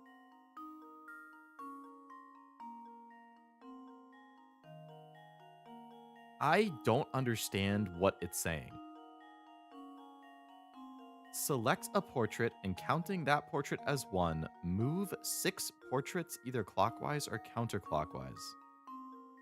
Cross out the last of these 6. Repeat that starting from the next portrait and move in the same direction. I can't even like visualize what this is asking me to do.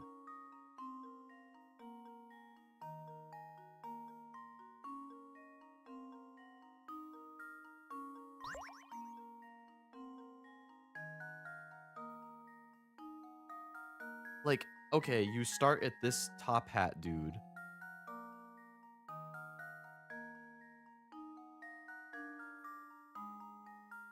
Oh. You can move to 5 or 7. Okay, I was reading it as, like, pick a guy or pick a spot, and then you can pick any other 6 portraits and move them 1 spot.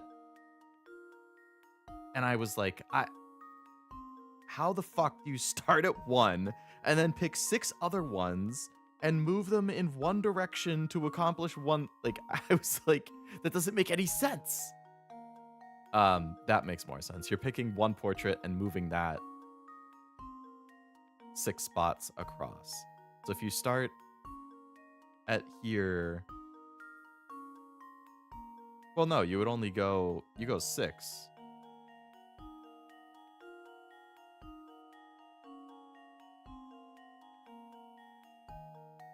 Cross out the last of these 6 portraits. So if you start at this guy, you would cross out this one, which wouldn't work. If you start at her, you would cross out him, so that doesn't work. If you start at him, you cross out him. 1, 2, 3, 4, 5, 6. So if you start at her, that she would get crossed out.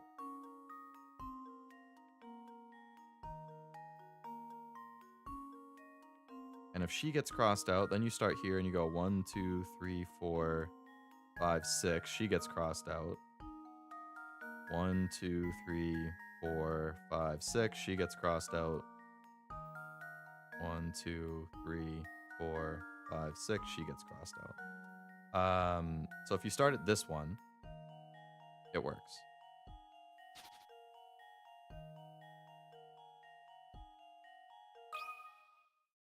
This should do the trick. What? Oh, my. This one is quite formidable. Shut up, Layton.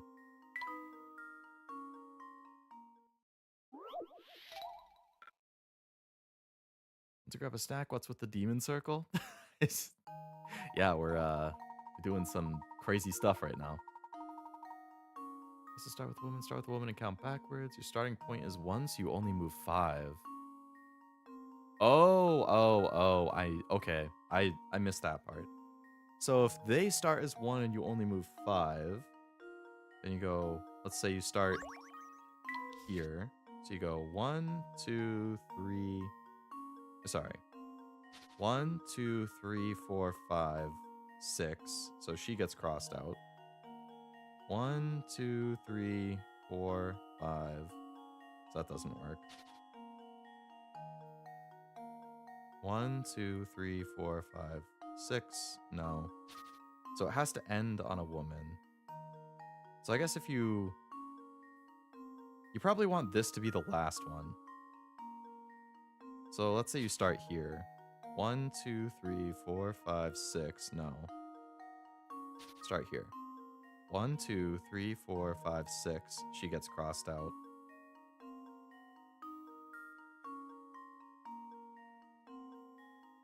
One, 2, 3, 4. 1, 2, 3, 4, 5, 6. Cross.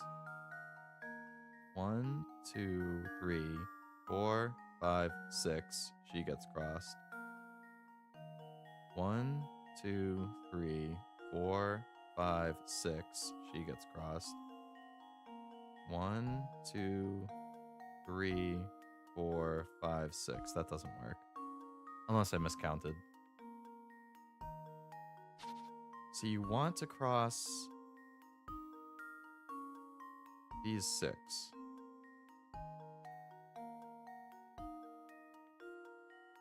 If you start at this guy, you go 1, 2, 3, 4, 5, 6. So she goes 1, 2, 3, 4, 5, 6. She goes 1, 2, 3, 4, 5, 6. That's the same one I started with last time. Am I stupid?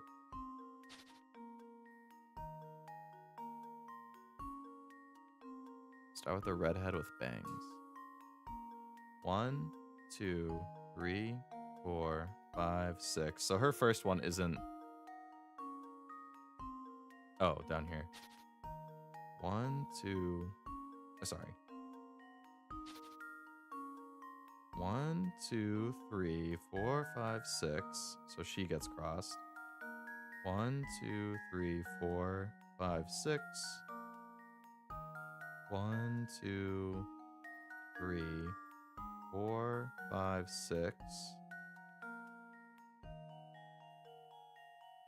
1, 2, 3, 4, 5, 6. 1, 2, 3, 4, 5, 6. 1, 2, 3, 4, 5, 6. I don't think that one would work.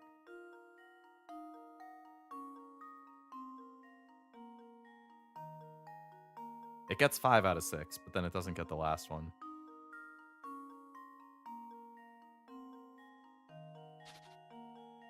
The other redhead. There's only 2. There's this one and this one.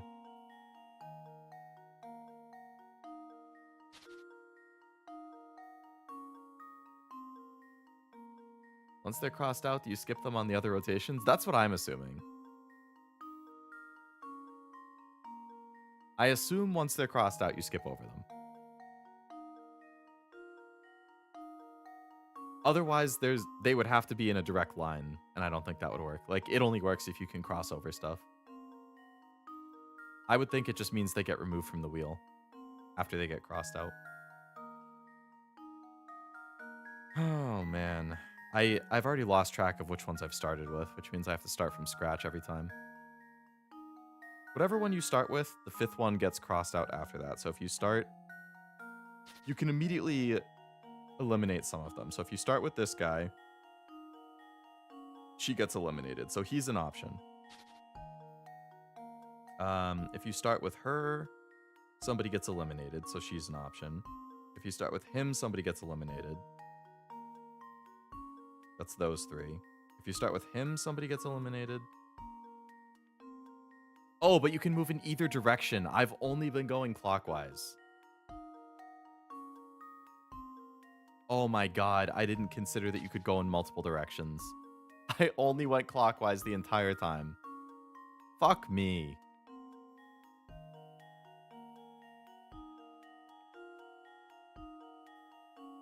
Oh no, but you have to go in the same direction once you start that direction. But I've only been checking clockwise in the first place.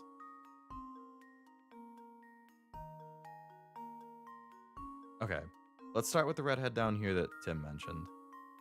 Again, so if you start here, 1, 2, 3, 4, 5, 6. 1, 2, 3. Oh, then you start here. You go 1, 2, 3, 4, 5, 6. Start here. 1, 2, 3, 4, 5, 6. Start here. 1, 2, 3, 4, 5, 6. Start here. 1, 2, 3, 4, 5, 6. Start here. 1, 2, 3, 4, 5. Okay, so that one doesn't work.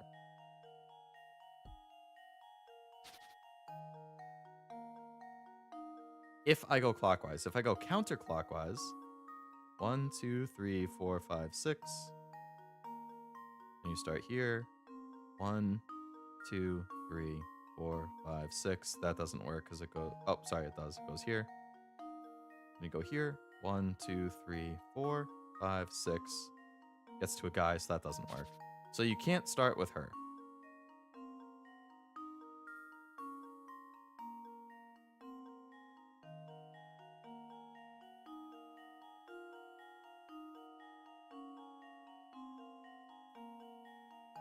I think when you cross them out, you start counting from the next portrait past them. I've been counting from the next portrait from where I started. Oh, you're right. You do start from... Oh my fucking god. Fuck this puzzle. Fuck this puzzle. That's 2 separate times that I just complete... There's too many conditions. This should be a 50-point puzzle, not a 30. I'm turning in my badge, my gun, and my knife. I'm on the verge of doing it. Okay, let's start down here again. 1, 2, 3, 4, 5, 6. Cross. But then you start here. 1, 2, 3, 4, 5, 6. She gets crossed. Then you start here again. 1, 2, 3, 4, 5, 6. But then you end up on this guy. So that one doesn't work. If you go clockwise.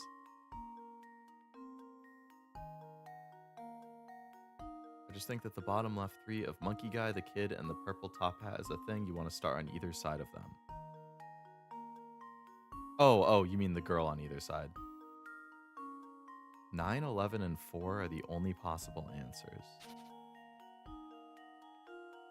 9, 11, and 4. All right, well, I was just trying 4, so let's go counterclockwise and we'll see. 1, 2, 3, 4, 5, 6. She gets crossed. Then you start here. 1, 2, 3, 4, 5, 6. She gets crossed. Then you start here again. 1, 2, 3, 4, 5, 6. But it ends up at this guy.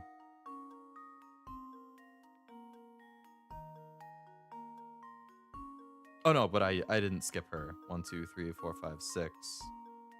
Oh no, I did. 1, 2, 3, 4, 5, 6. I skipped her and went to that guy. So it doesn't work with 4.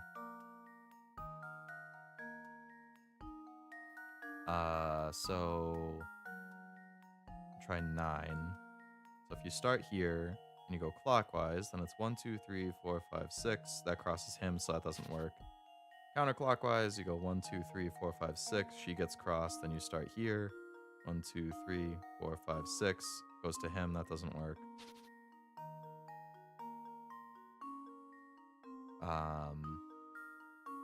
So then we'll try 11.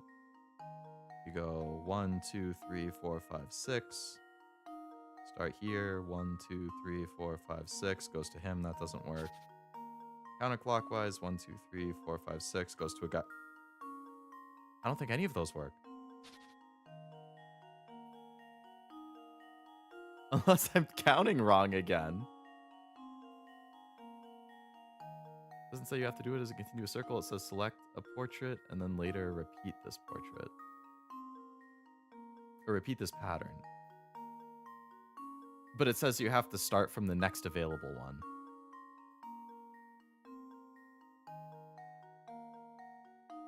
It's 4? Did I miscount? 1, 2, 3. So this is 4. So if I start here and I go clockwise, it's 1, 2, 3, 4, 5, 6 crossed. And then if you start at the next available portrait, that's this guy. And you'd go 1, 2, 3, 4, 5, 6, and she gets crossed. But then the next available portrait is this girl again. And you go 1, 2, 3, 4, 5, 6, and you end up on this guy. So starting at 4 and going clockwise wouldn't work. And if you start at 4 and you go counterclockwise, VOD watchers skip ahead 40 minutes for real. Fuck this puzzle. Fuck this stupid puzzle.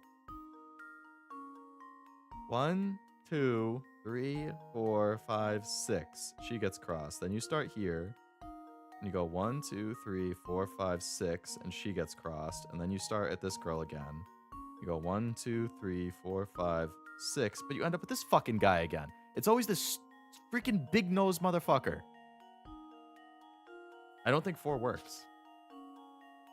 Unless I'm very possibly I'm getting tilted and I'm like not understanding one of these count things, but I think at some point on like the second or third rotation through, whether it's clockwise or counterclockwise, she doesn't work.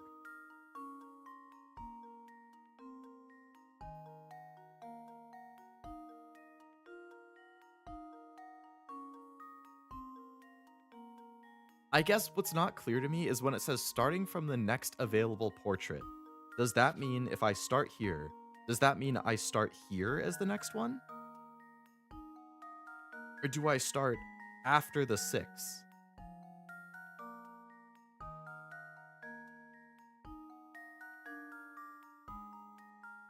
Like, there's so many ways to interpret this that it's really frustrating that it's not clear.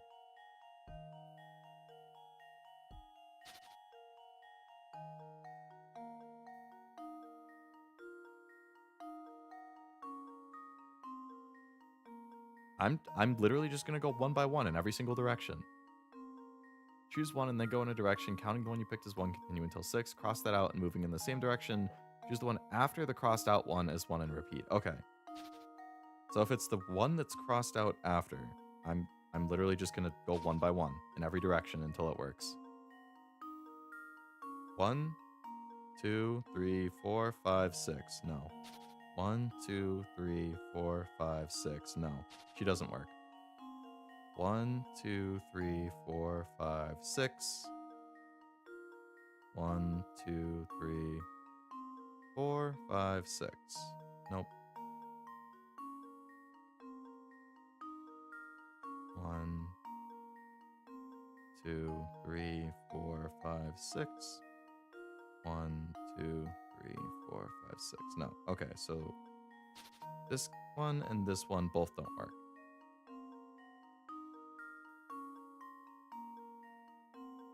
It's 4 definitely. I think you were right about the repeated pattern starting 1 rotation from the very starting point. That works starting at 4 and going clockwise. So this is 4. If I start at 4 and I go clockwise, 1, 2, 3, 4, 5, 6. 1, 2, 3, 4, 5, 6. 1, 2, 3, 4, 5, 6. 1, 2, 3, 4, 5, 6. 1, 2, 3, 4, 5, 6. 1, 2, 3, 4, 5, 6. Did I miscount there? I might have stopped at the wrong spot potentially, but the way I did it, it works for the big nose one.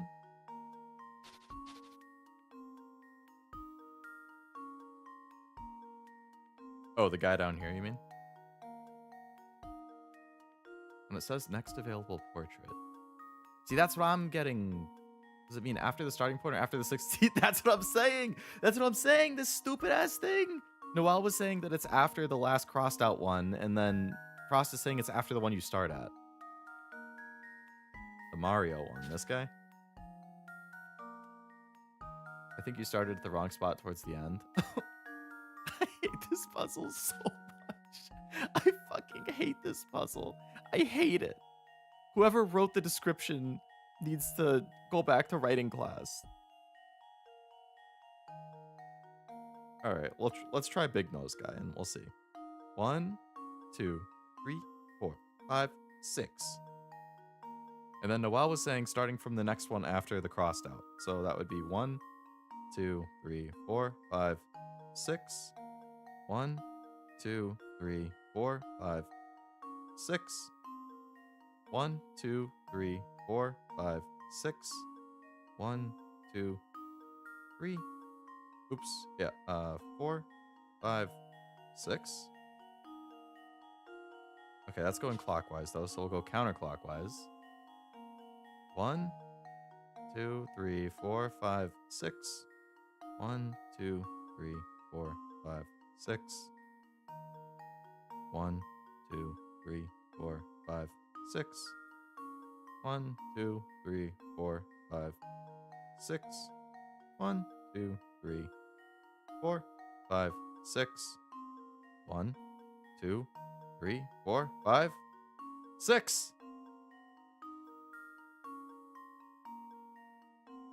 Noelle's one does work. If starting with the Mario guy going counterclockwise, if you interpret it as starting after the last crossed out one, each rotation, that one does cross out the 6 girls in a row. You started at the wrong spot towards the end. I very well may have. I love vague wording. Me too.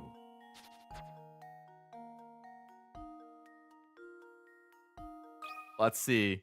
Let's see. This puzzle solved. It was right. Noelle, you were right. A true gentleman leaves That no puzzle unsolved. stinks. They really need to clarify that stuff. Definitely from the crossed off one because you move there. See, that logically would make sense. I want to talk to the people responsible for playtesting this, right? Talks as if you're moving and murdering people. Don't you go both ways at the same time? I don't think it would go at the same time. That was the same person who came up with the puzzle. Yeah. If they actually playtested it. Make that work. Go with Noelle's answer. Wording was... It was hard. I wrote on my table for nothing.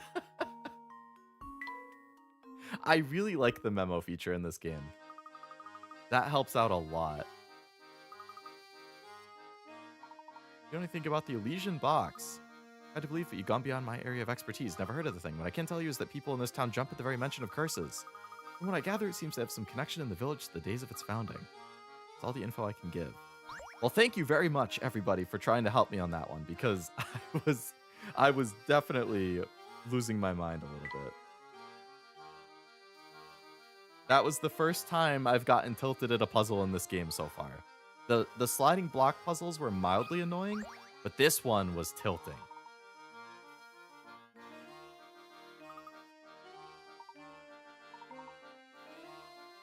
Okay, please tell me this next puzzle is easier. 25, not by much. Oh, the guy in the middle looks very evil. 3 people are at odds with one another for running for mayor in the upcoming town election.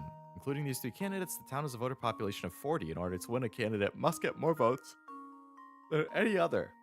If each of the 40 voters casts a single vote and every vote is recognized, what is the fewest number of votes a candidate needs to secure victory with certainty? The fewest to get victory with certainty? And there's 40 people? 14. Because 14 plus 13 plus 13 is 40. And 14 is higher than 13.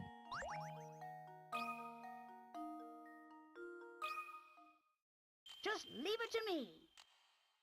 Wait, that's not with certainty, though.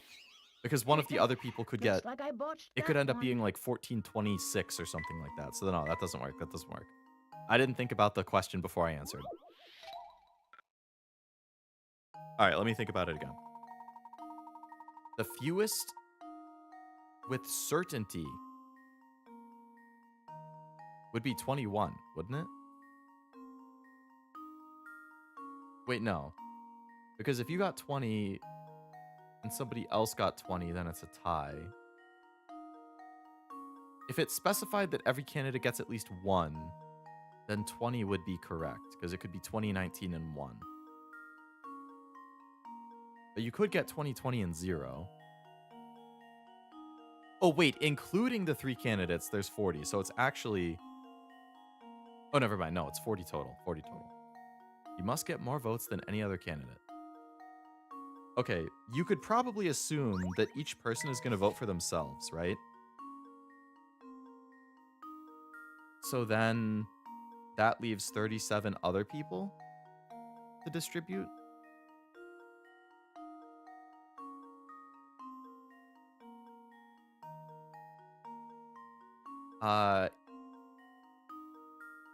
That could go like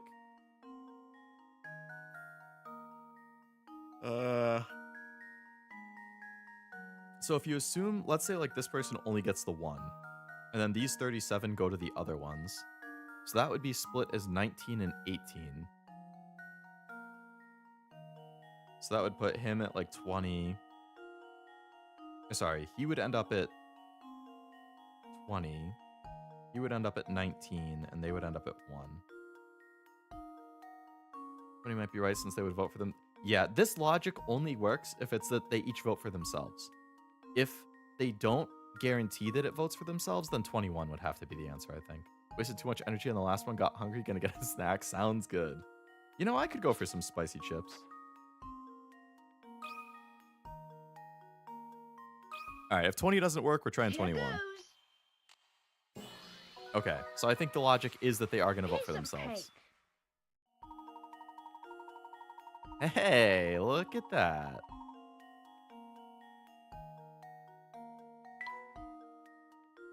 How's your brain feeling? Active. I'm gonna buy those Hunt the Killer mystery games. Like $40 on a one-off mystery game that bugs me. Only I was part of a group of people who did this, then we can exchange puzzles. That would be true. Those murder mystery things seem pretty fun.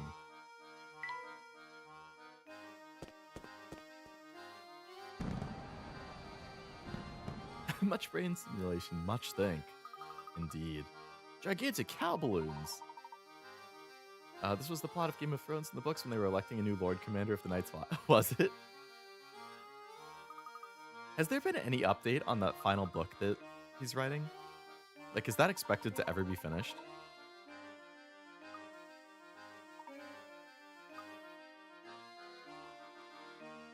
Yeah, those murder mystery things seem fun.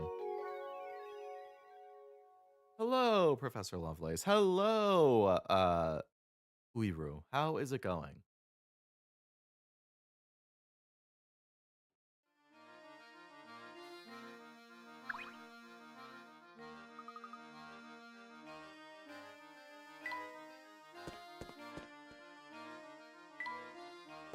All right, what's off to the left? The pizza's on its way, he swears.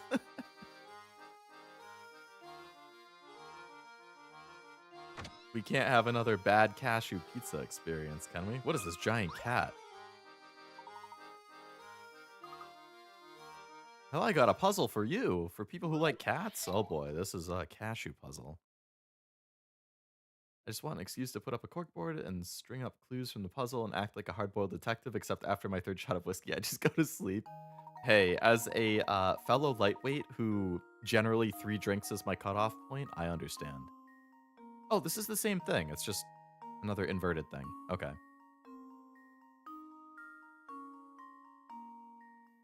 Let's spot the differences.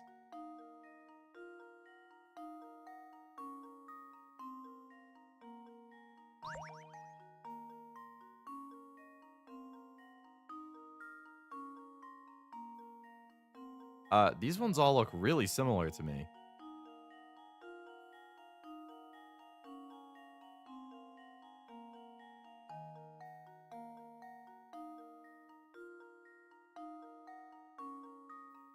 All right, I gotta get real close to my computer. One sec.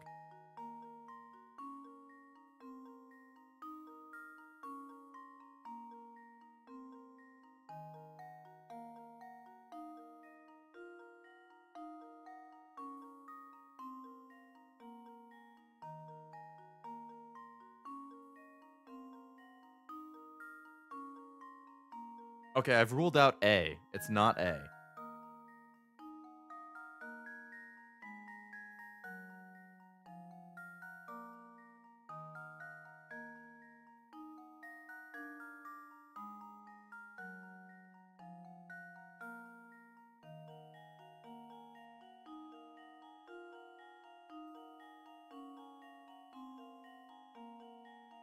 The reason I ruled out A is because the eyelashes are different on the bottom left.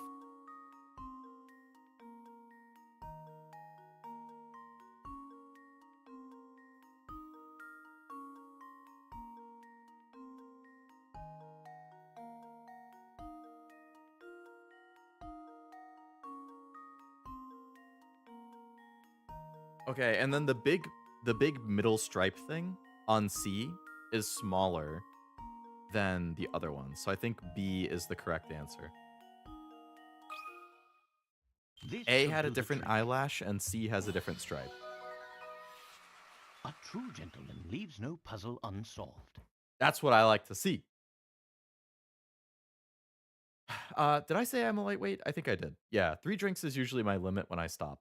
I can only go past 3 if it's like over an extended period of time and I've just been sipping on them. Or I've been eating a lot or something. Yep, there you go. Eyelashes on A and the stripe for C. When Silk Song came out, there's only 2 games now I can joke are taking forever. GTA 6 and Half-Life 3. Yeah. If GTA 6 doesn't get delayed again, then a year from now we can only say Half-Life 3. Stripes on C are to the left slightly. You were correct. Assuming you mean the big stripe in the background. The one on the left was like slightly smaller. Reminds me of the paint puzzle gimmick from P5R. It's the same picture meme.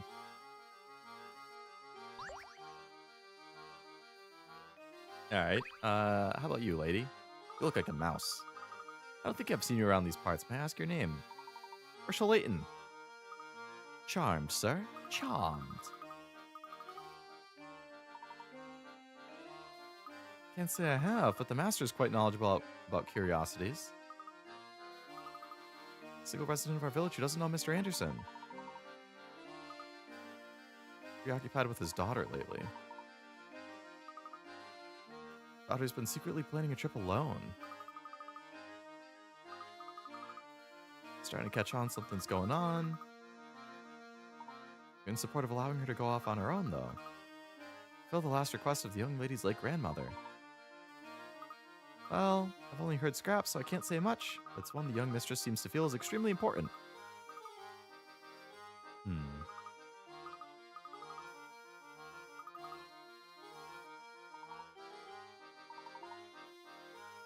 Okay.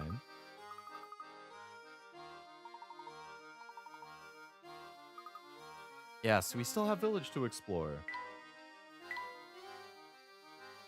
Oh, there's a hint coin. I'm just like erratically tapping all over the screen just in case something pops up. Okay, we're good there. This dude we didn't talk to. Never forget a basin. I don't know yours. You must be from the Express. Make sure you know Mr. Anderson's name. Not only is the fellow swinging money, he runs Dropstone. He's a swell guy who treats everyone with respect, even the mailman. That's me. You can tell a lot about people by the way they treat their local mail carrier. Spends all his time fretting about his daughter. Just saw a pair of unusual characters head up toward Mr. Anderson's house. Two said they were police from London, but something seemed fishy. I mean, Chalmy and the other dude. Yeah. I don't know why he needs to see Anderson, though.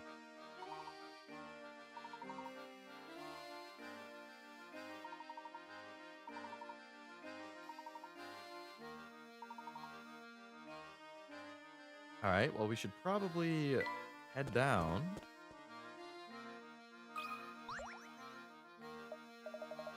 I'm a world traveler, but I'm stuck here until I can score a ticket on the Express. Told Beluga one of my puzzles to break the ice. Got all hot under the collar when he couldn't solve it. Uh-oh. This is going to be a hard one. Baggage claim. Oh, boy. Oh, my God. Not another block puzzle. Why do you keep doing this to me? I'm sick of it. I'm sick of block puzzles. This one barely has any room to move.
Holy shit, I'm a fucking genius. Consider this puzzle solved. Let's go. I only had to spend like And 1 there minute we on have that it. one.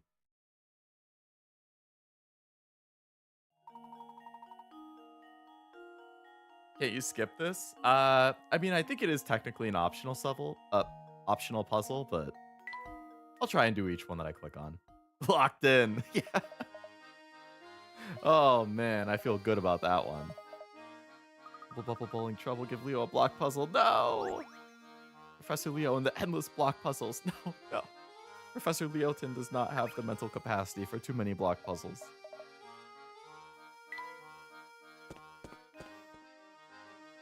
At least they cut me some slack on that one. Look at the size of that mansion. Never expected you to be able to solve it that well. Whew. That feels like a backhanded compliment, but thank you. For now, our best course of action is to gather what we can from the village. Andersons have their guests full, their hands full.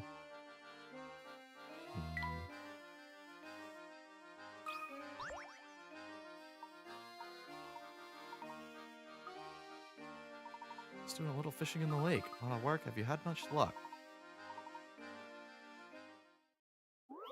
Oh, this has got to be an easy one. Cast a large net into the pond to catch some fish. Every part of the net is in the water except for the two ends, which you're holding in your hands. The pond surface is small, but it's actually wider underwater, so parts of your sunken net aren't visible from the surface, assuming there are no tears in the net, that its rim is constructed of a single length of rope that ends on the shore. How many of the fish visible in the pond will you snare when you pull the net back up?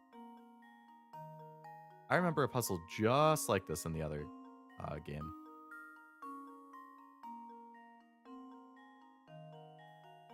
So basically, it's anything that's on the inside. So if you trace along it, it's going to be anything on the inner part. So like that fish that I just went by would not be included.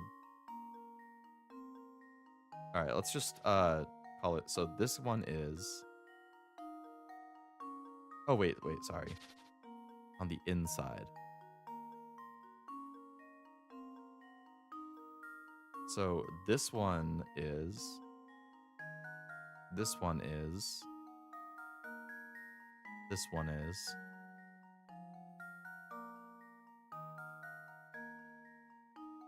That one is. That one is.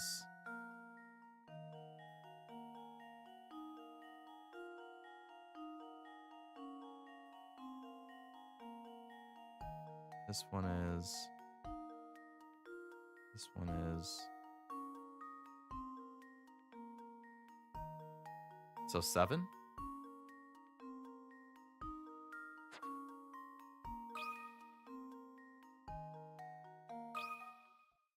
Here goes. Yay! That Yay! was too easy. That's some Brady's new fit for the Nikkei event. I think it's decent. I'm like, if I'm not like a super big Brady guy in general. I think she's fine. I'm not like a Brady diehard, but I don't dislike her or anything. So I wouldn't get the outfit, but I think it looks nice. How late are you going tonight? What time is it? 12:35. Oh my god. Uh Probably not more than like another 20-25 minutes. I'll probably stop by 1 my time. If I could finish this chapter before I leave, that would be, or before I'm done, that would be great, because that would be a good stopping point. I don't know how many chapters are in the game or like what puzzles are stopping points. I guess I could look up. Ideally, I can get to a good stopping point, but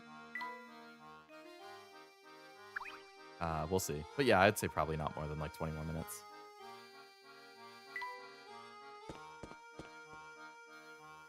Oh, Chalmy's back.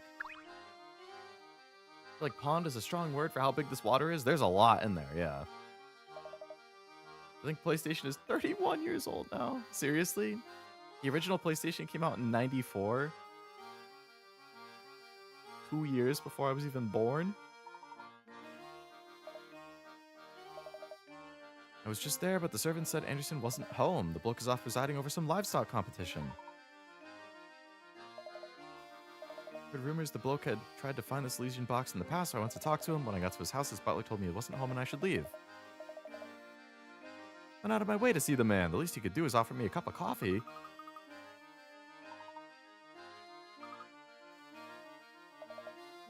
If the bloke judge his precious livestock, I won't be there. This whole town's a frivolous distraction for the rich. Only assume his obsession with the box stems from the excess of time and money on his hands. Okay. Today's its anniversary. Oh, really? Today's the anniversary of the PS1?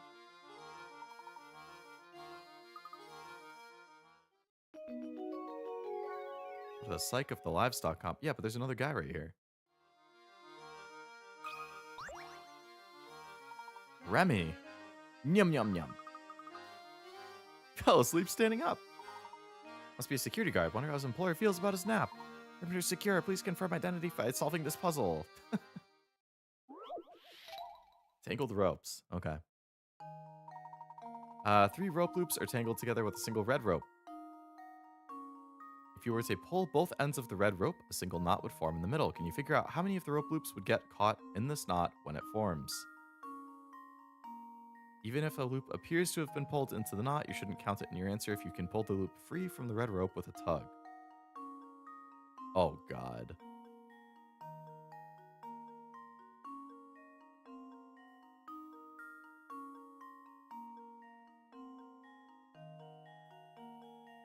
Red rope backwards is murder.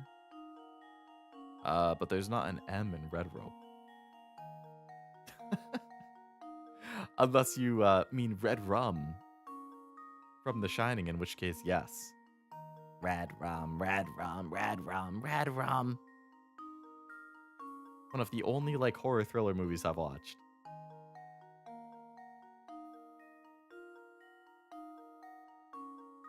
All right, so if you tie this, it looks like all 3 of them are going to be inside.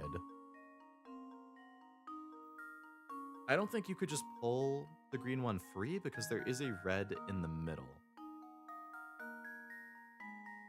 I don't think you could pull... Actually, the blue doesn't look like it would be in it.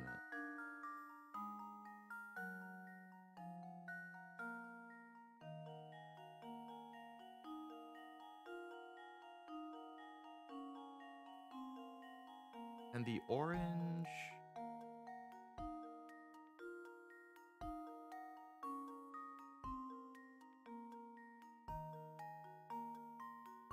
You might be able to just pull the orange out. So I think it might only be one. I think it might just be the green. And now to test my theory. What? Okay, then it's two. Oh, my. This one is quite formidable.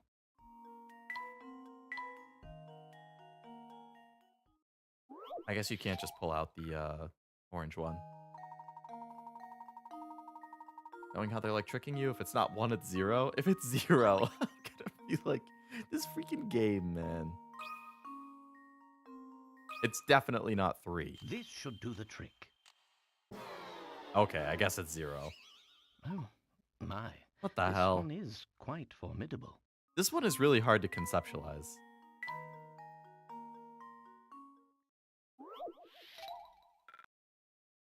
Damn, I lost a lot for getting that wrong.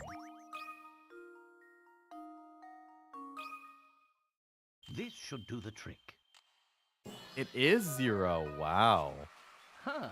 Wonderful. I hope they have a diagram showing it. Yeah, so the orange wasn't even in it at all. Or the blue is the one I thought wasn't in it at all. When you pull the red rope and form a knot, one will fall away, while the other two will hang from the red rope free of the knot. Ah. Okay.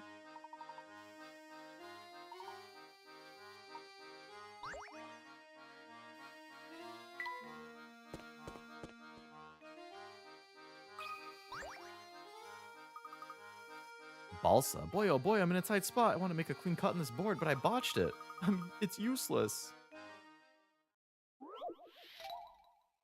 Board splitter. We have an oddly shaped board. This board is rather unwieldy. You've decided to cut it into two pieces and rejoin these pieces to form a square.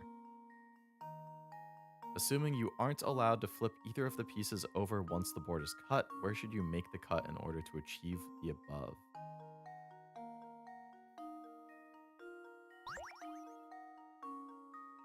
You want to make a square?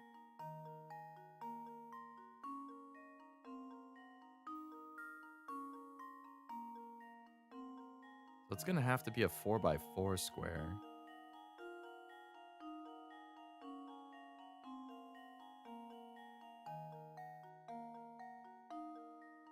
Okay.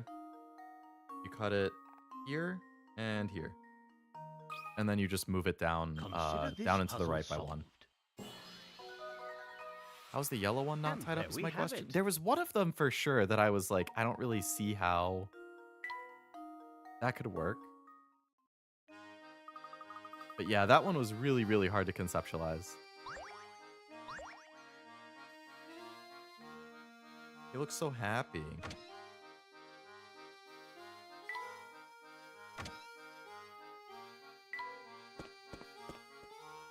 Alright. You don't have another puzzle for me, right? Okay. Then let's go to the competition. Look at this place. Made it back in time to catch the competition. We've been informed correctly. Mr. Anderson is judging the entries. He'll be somewhere around here. Which of the gentlemen walking around is our man? Going over there getting pretty hot under the collar about something. Uh-oh. That's no good. What's going on, guys? Clabber. Look at that mangy coat. Anyone with two eyes can see that's no bovine of mine. I know what's gone down here. Somebody swapped out my cow for this lemon. What do you want me to do about it? Can you at least point out which cow is yours? This is gonna get ugly. What's the problem, sir? It's convinced somebody swapped out his prize cow for another. My girl is perfect from horns to tail. There's just no reasoning. Can't start the contest with him carrying on, but I don't know how we can clear up the situation.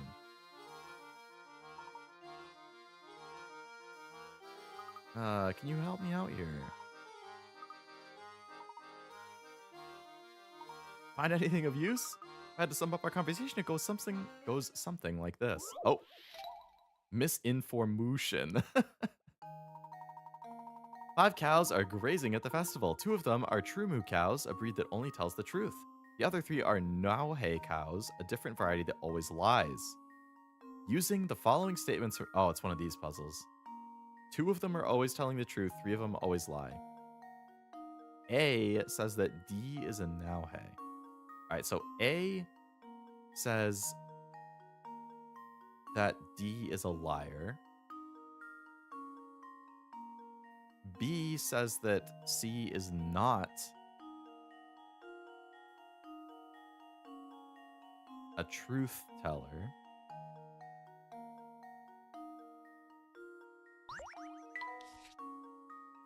A isn't a Nauhe, no way.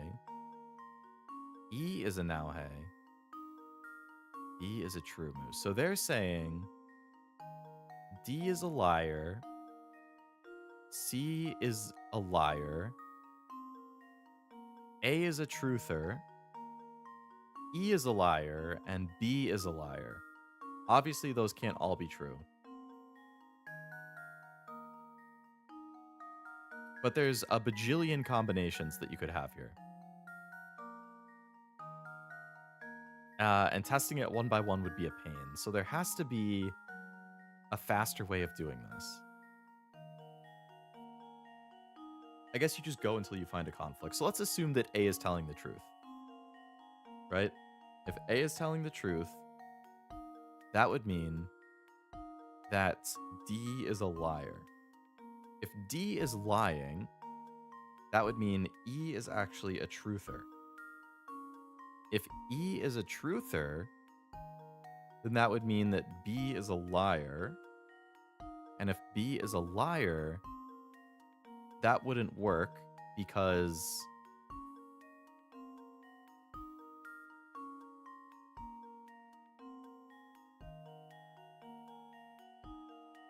wait, if B is a liar, that would mean that C is telling the truth.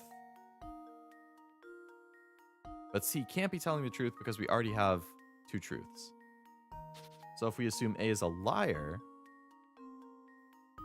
and D is a liar, that means that D is actually a truther.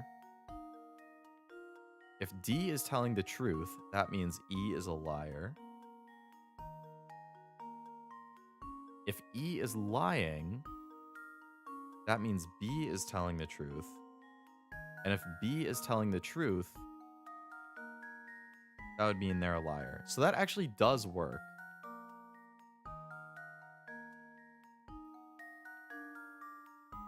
Mark all of the liar cows. So A, C, and E, if that logic checks out,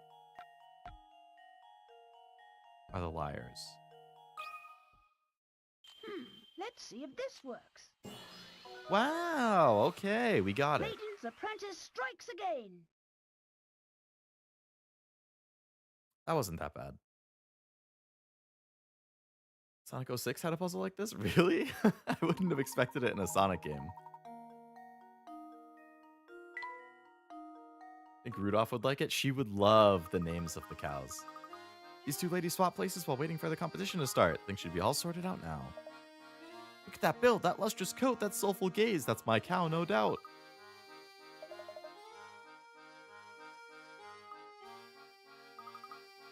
Luke does have a way with animals. I hate these types of puzzles. It depends how many, like, statements there are for me. We're about to announce the winner. Winner of this year's crown is... Oh, that other guy who was there. Oscar's show-stopping milk maven Mutilda. You mean to tell me my sweet Maramoo didn't take first place? Too bad you swapped your cow back, Clabber. If you'd kept quiet, you'd be the winner, eh? I was robbed. It must have been rigged. I think he went through all that trouble to get his cow back and then ended up losing. Just to show that things in life don't always go as planned. Right you are. Alright, Mr. Anderson, where are you at?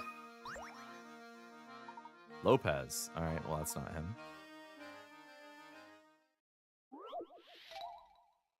Change your clothes. Men A, B, and C each started off with pants and shirts of a single color. A wore red, B wore blue, C wore white. Then they were blindfolded and swapped items of clothing. After they took off their blindfolds, here's what they said. No one's shirts and pants match. Looks like C's the only one of us who didn't keep any original clothes.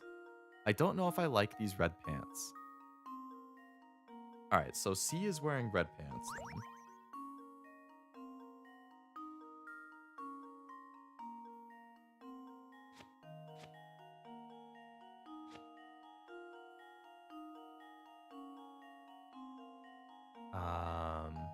C is the only one who didn't keep any original clothes, and no one is matching. So he's wearing a blue shirt.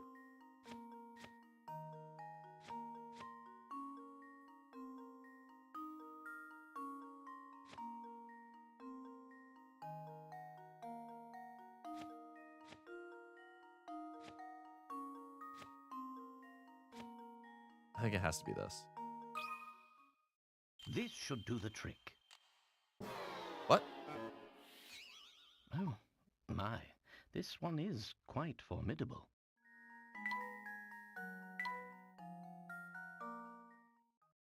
How long you been on this one? Which one? Alright, let me look at this again. I don't know if I like these red pants. So C is definitely wearing red pants, and he has to be wearing blue because he can't have white. No one's shirts and pants match. This works. Oh, wait. C is the only one who kept it. Sorry. So he has a red shirt and white pants, and then he has a blue shirt and red pants. Or he has a white shirt and blue pants. Consider this puzzle solved. I had it backwards. I had it as nobody kept their True originals gentleman rather leaves no than... puzzle unsolved. Yeah, I turned myself around. That's a nice, fantabulous pose.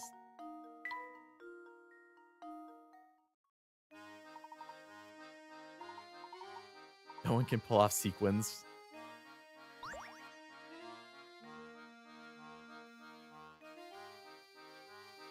Find Mr. Anderson.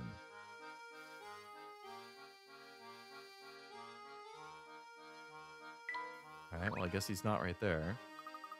Never did manage to meet him, did we? Had a feeling he'd provide us with a lead on the box. We've never met before, have we? Heard you chatting about Mr. Anderson and thought, hey, I can help.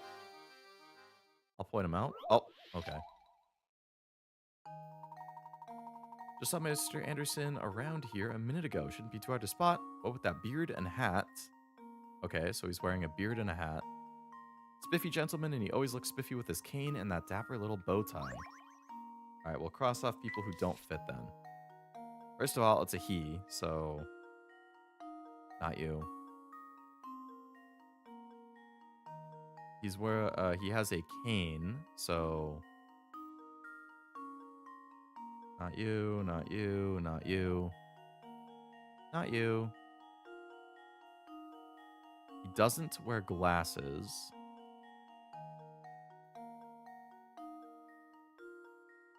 Beard and hat. This guy doesn't have a beard.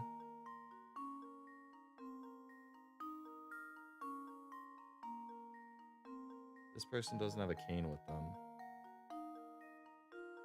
Alright, a beard and a hat.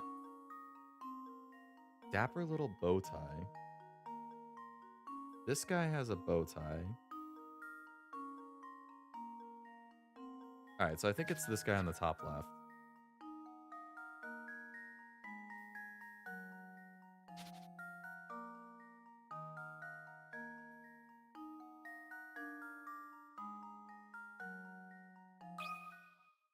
And now to test my theory. Very A true good, gentleman very leaves no good. puzzle unsolved. The wind tried to carry off his hat. I noticed that. Good day, sir. Might you be Mr. Anderson? The one and only. I'm here to search for the Elysian box. Thought you might be able to offer some direction. Why'd you want to go chasing around a thing like that? No, but I do believe my dear mother once searched after the box you speak of. Birth mother died when I was very young. It's actually my mother-in-law, Sophia. Founded this village back then. A kinder soul I never met, sharp too. Married into her family, but she treated me like her own flesh and blood. Seeing how I never knew my own mother, I suppose it would be fair to call Sophia my real mother. Even after my wife passed on, Sophia continued to treat me as one of her own. Mother Sophia looked high and low for that box, but she never did find what she was looking for. She left us last year, and her last day she spent a lot of time holed up in her room writing. Never found out why she was so intent on getting her hands on that box. Sorry for your loss. My mother may have had knowledge of the subject, but she's gone now. Regret I couldn't help you more. What about her writings? Look around you. These picturesque hills, these happy people, Dropstone's been blessed with so much. Sophia turned this place from nothing into a village full of warmth and camaraderie. Dropstone mustn't ever be allowed to wither and fade like so many other villages. Too many sacrifices were made to make this place what it is. Earbuds died and it paused the screen. Ah, I hate when that happens to me.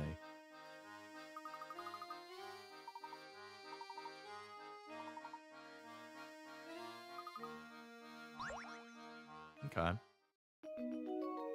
Head back to the train station. Ah, the train's built. We're done in here?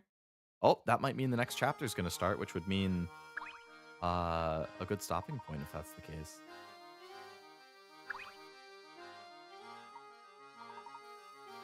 What else could pull off a look this edgy? Oh, yeah.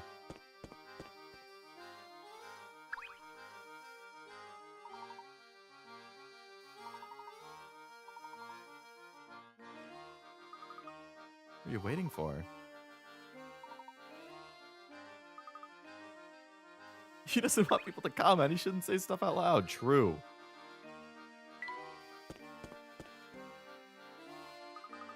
It's crawling with people, isn't it? You don't watch where you're going, you'll run into somebody. Gotta change your pace from London. Yeah. Don't stand around gawking for too long, we might leave you behind. Well, we wouldn't want that. Can't wait for the puzzle where you demolish the village and turn it into a Costco. No. Professor Luke, where'd you two go? Oh no, right after we just said don't. Oh no. Flora's gone, she just got kidnapped.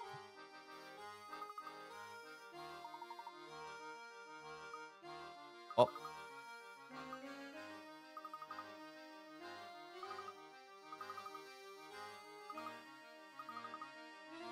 I learned of something very interesting when I was wandering around. But a man named Romy was asking around after the box. Did she just get replaced by a doppelganger, or did she get away?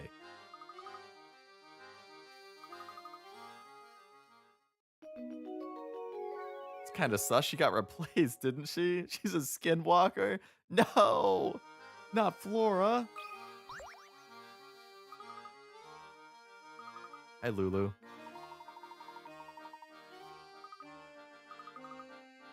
No, a puzzle about a box. Look at those eyes. Not you'll got her, no! You have a cube. A box is shown in below using the white cubes as standard units. The box is 2 cubes wide by 3 cubes long by 2 cubes tall. Alright.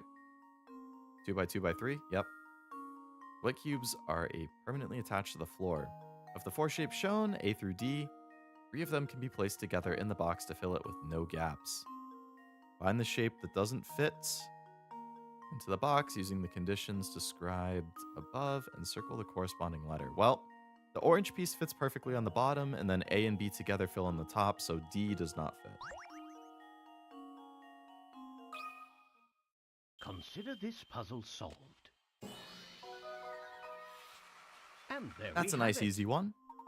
Time to look for any other mistakes in the train or in the taken identity. Yeah. You must be some kind of puzzle genius.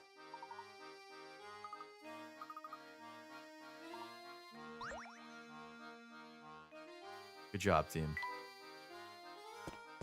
Alright, so they said to go back to the train. For this horror game where I noticed too late my teammate was replaced with a fake and they died. Oh no. Was it that Mimesys game or whatever it is? Hadia. Unusual combo of beautiful and sweet. Very respectful toward her father, unlike most youngsters. You heard of the Elysian box. New name to me. I can't help you at all. Will you leave me alone? Reminded me of a gem that also concerns a box. This is so good. I've been seeing a lot of clips of it. I've been watching some of the Hololive ones. They're pretty funny. 2 boxes shown below are actually the same box shown from different angles. Reassemble the pattern of the box by placing the tiles into the unfolded view. Okay. Heart. Rotate.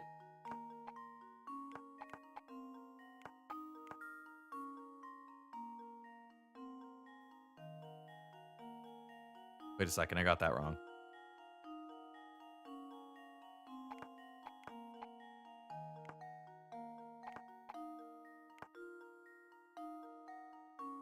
That folds down.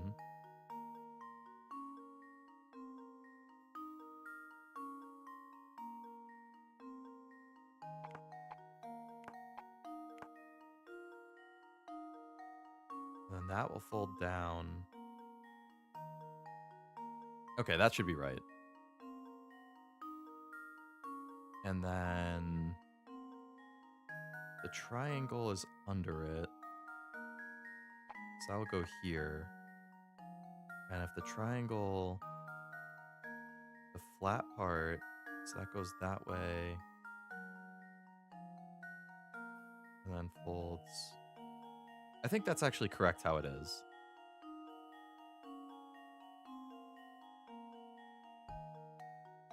Heart point up. Okay, I was right about that then.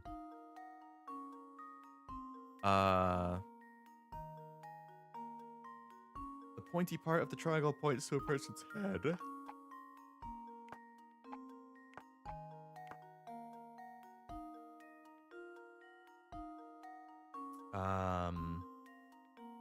So the circle must go here. And then the arm of the guy facing upright. The shamrock facing the same direction. I think that's also right.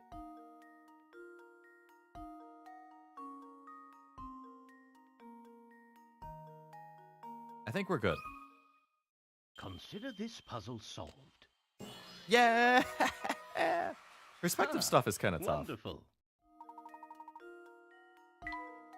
Just about the club shamrock points right, I believe. I already forget what it looked like when I had it in. Never mind.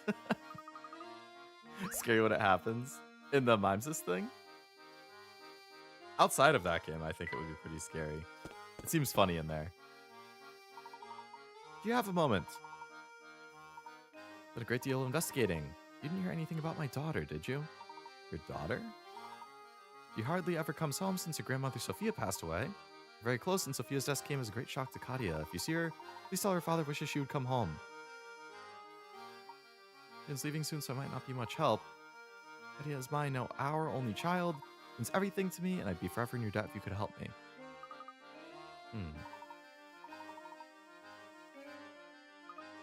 Professor, get a hold of yourself.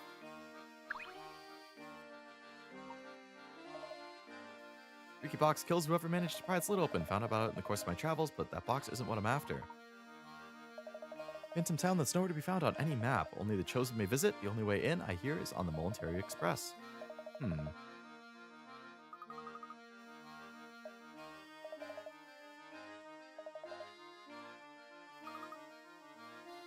Mysterious.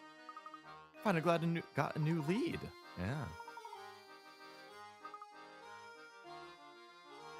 There's the puzzle lady.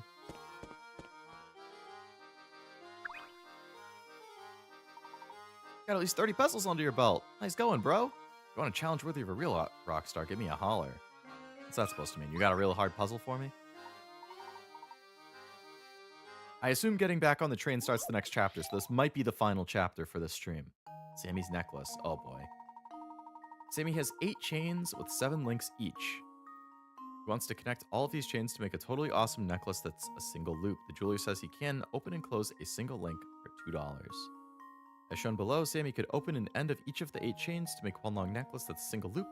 However, that would cost 16, and the truth is there's a cheaper way to get the same result. Using the cheapest method possible, how much will it cost to make his necklace?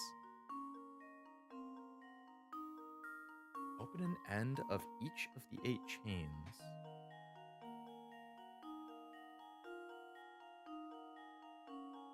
To make a single loop?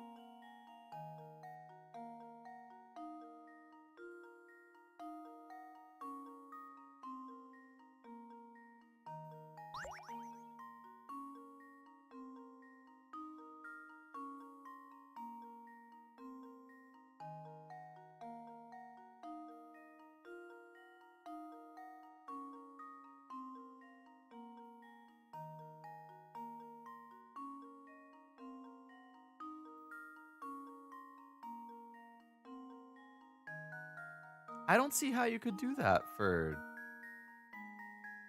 less than 16.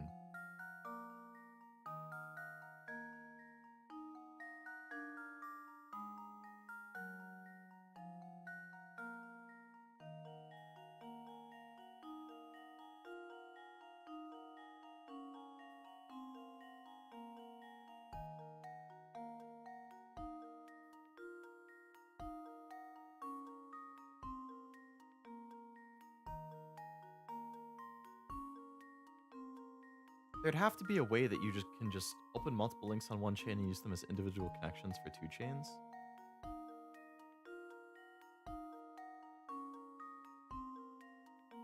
Well, if you did that, wouldn't it just even out though? Like, let's say on this top one, like if you open this end and this end, then you could connect 2 chains to it.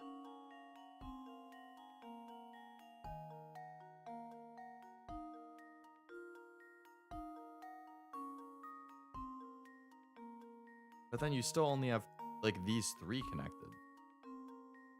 And then if you did the same thing, it would be 4, 6, 8, which is still 16. And if it has to make a single loop, I don't think you could connect multiple things to the same end.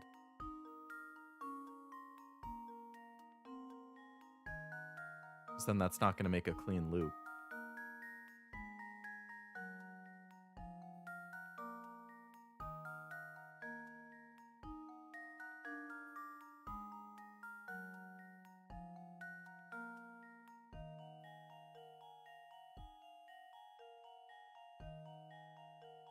Otherwise, you'd end up with some weird, like, Y-shaped. That's just a booty.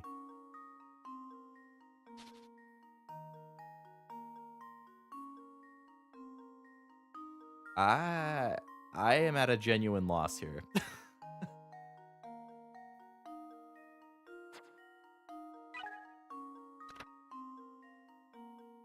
The number of links in each small chain is a crucial clue that will help you solve the puzzle.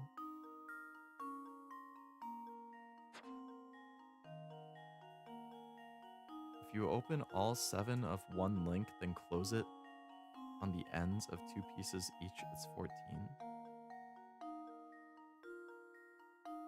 Like, I can't wrap my head around how that makes a necklace. Like, if you're saying you, like, let's see, like, if you pick this one, if you open all 7 links, how do you make a necklace out of that? Oh. So it's like you take one of these apart, let's say. So you open up all 7 there, but then you use them as, like, links to close. So it would be 1, 2, 3, 4, 5, 6, 7. I see what you're saying. I got you. Consider this puzzle solved.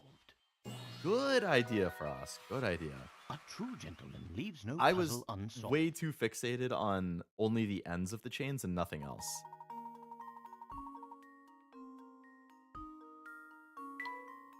Saves a whole $2. You only have to open ends of every other link? No. I think you would have had to open one of everything if you didn't break something apart like that.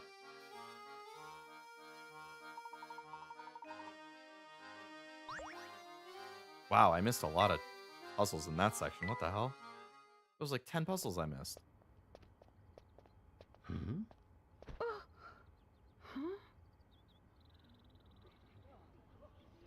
Oh, is that the daughter?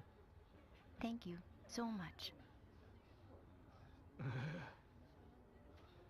Everybody's helping her leave? It's just the dad that doesn't know? Hmm?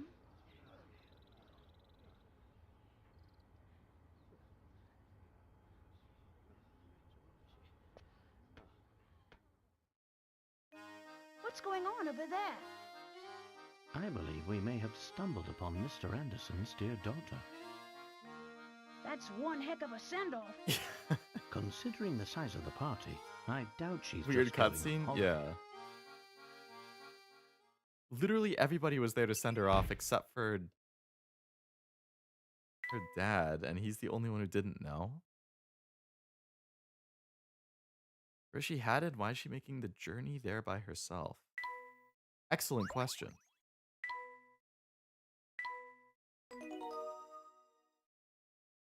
Hey, we're at 42 puzzles. Oh, and that is the start of a new chapter, so that's an excellent stopping point. Chapter 3, A Diverging Path. And stop thinking about this phantom town we keep hearing about. Could the rumors be true? If I recall correctly, the next stop is the perfectly normal town of Luxembourg. How do we get to the phantom town? I don't have an answer to that. But the crew may know something. Talk to the crew to learn more.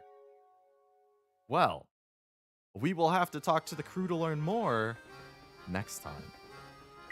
Because that is an excellent stopping point, if I do say so myself.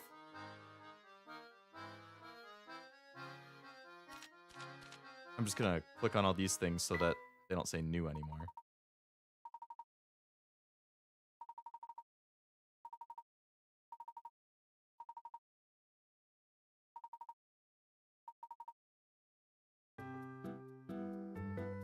Oh my god, Frost, what?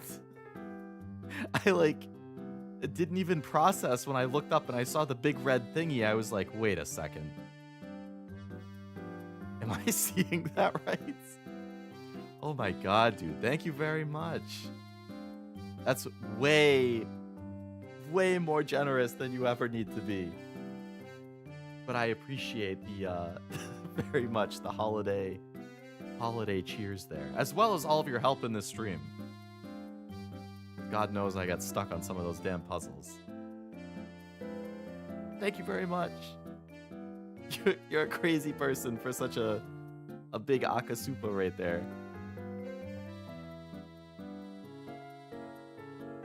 Gotta see if there's another Persona 3, Persona Strikers equivalent I can send your way or something. Thanks for stream. Take a good long rest after all those troubling puzzles. It was fun though. It was fun. I had a good time with this. I hope you guys did too. I've been hankering for a puzzle related thing. So I'm glad I could do more puzzles. The problem got my holiday bonus and sharing it with the people that helped me through rough time. Oh, very good. Glad to hear about the nice bonus. Actually, I didn't even think about bonuses. I guess I should be finding out about if we're getting one in like a month or so. But, yeah, thank you. Thank you very, very, very much for that. I actually was potentially working on some things that that'll be helpful for. Which maybe you guys will find out about at some point in the next couple months, if things go the way I'm planning. And I'm glad you got a nice bonus. And I'm also glad that my streams help out when things aren't going so hot. I know I mean I feel the same about a number of streamers myself with Impractical Jokers, the TV show. Actually, I had a period, I'm just now remembering because you said that, during like the pandemic, I had some like health stuff going on. Nothing like super serious, but like stuff that was making me anxious. And it was all hitting at the same time, so I was just constantly getting anxious and really worked up about it. So it was a lot of like sitting outside to get fresh air and just always in a state of stress. And during the pandemic, they did like a spin-off of Impractical Jokers where it was like dinner party or something because they couldn't see each other in person and record the show. So they basically had dinners and they kind of took turns hosting a dinner, getting on a Zoom call, talking about like funny stories, inviting guests, and that was a huge help to me. Like it was funny, it was laid back, it was chill. All those guys are, just really fun to watch. Like that show was really big for me when I was stressed with health stuff during COVID. The base show is really funny too, of course. That was a classic for me in college and just after. I think they still make episodes. I just don't see them often now.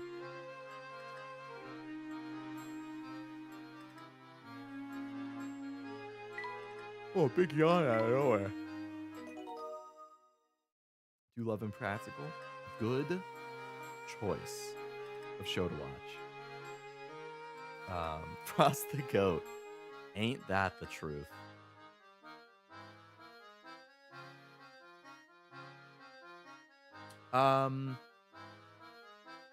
Streams for the rest of the week. Tomorrow, finishing Halo Reach with Zero and Robin. Another Halo game under our belt. That will also be the last Halo game that we play this year. I think early next year we'll probably pick it back up. We'll do 1 or 2 more games. But for this year, tomorrow's Halo Reach will be the last of our Halo playthroughs. Just because that's on a Thursday. Christmas is on a Thursday. New Year's Day is on a Thursday. There's a bunch of holiday Thursdays coming up, so it doesn't really make sense to start a game and potentially have to stop it for a week or 2 at a time. So we are finishing Halo Reach tomorrow, though. Friday, continuing Digimon. Definitely looking forward to that. Saturday, I'm still figuring out.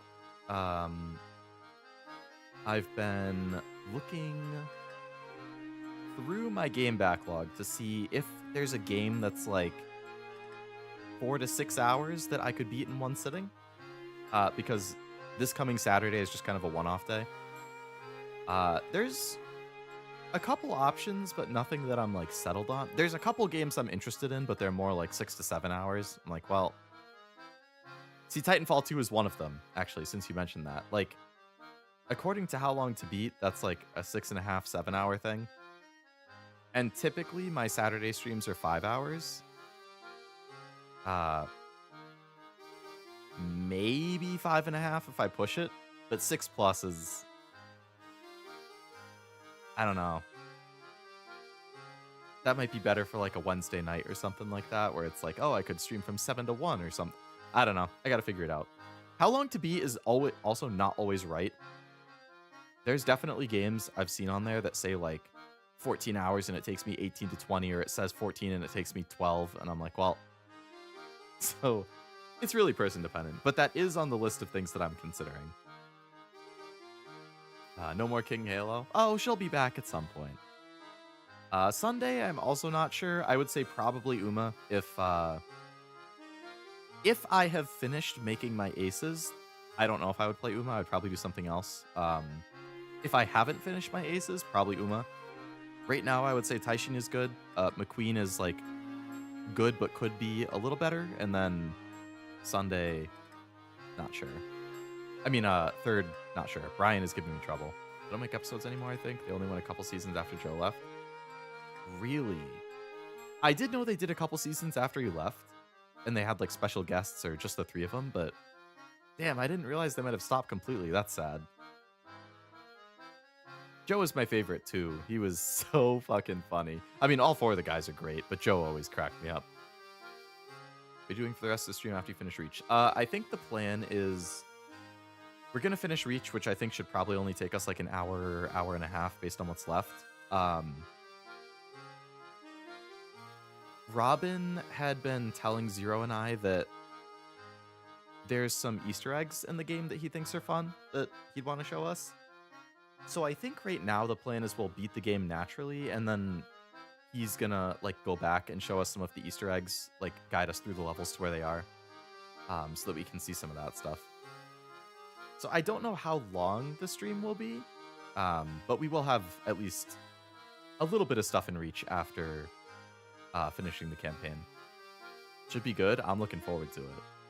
I had a lot of fun with the first one. Nikkei First Winter Event. That's also a good choice. I haven't done that yet. And I hear a lot of good... Actually, okay, so I hear good things about the first Winter Event. I have been spoiled on part of it towards the end.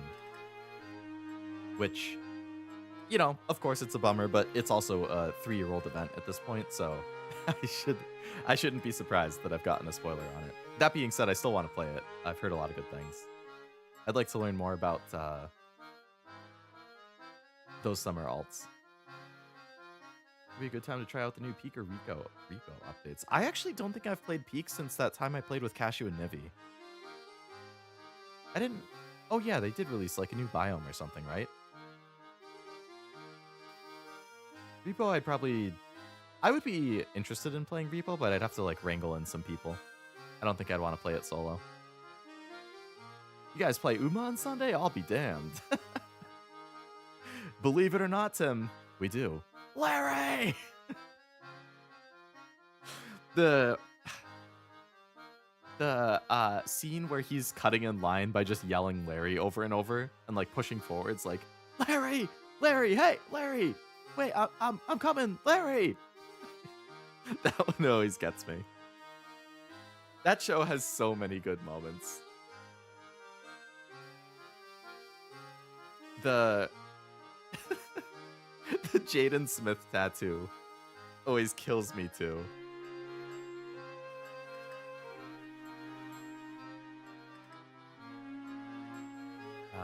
Take advantage of the time you get with the one Halo game with no connection issues. Exactly.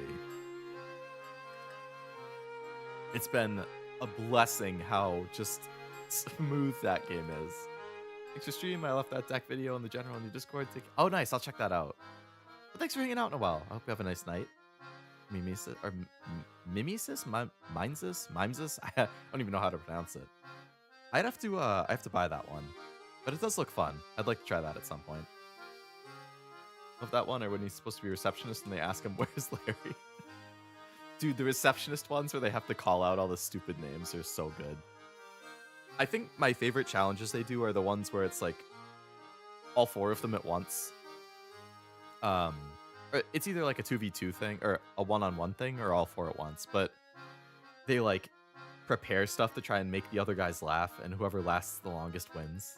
Like, there was the one in the doctor office or something where like Murr came in on a roller bag and Sal ordered a bunch of pizza or put on lipstick or something. Like, there were some real good ones. Anyone playing Guild Wars Reforged? It doesn't sound familiar. I've heard of Guild Wars. I have not heard of Reforged. I guess that's a remake? GWR reminded me of Gears of War Reloaded, which is a game I was considering for Wednesday before I ended up settling on Layton. How's that been though, Chuff, if you're playing? I enjoy when Sal has a pained look. I do too. All of those guys are just, they're so great. They're so funny. Man. So many freaking good episodes and moments in that show.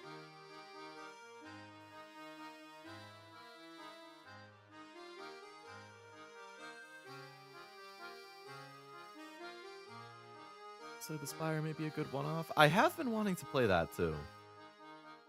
When they made Sal call bingo over and over, that punishment was some of the punishments are so cringe that I have a hard time watching them. That was one of them. Like, I can't imagine being in that situation.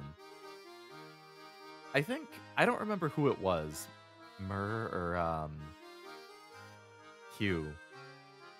They were like the judge of a kid's talent show, and they had to like rip into every kid pretty much. Oh no, the one of Q at like the bakery thing, where it was like a bunch of people brought their cakes that they baked for a contest or a show or something, and he had to keep trying to eat them or like wiping the frosting off or something.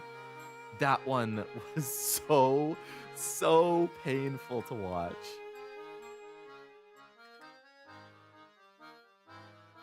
I think there was one too where they made Myrrh like confess to his ex or something like that.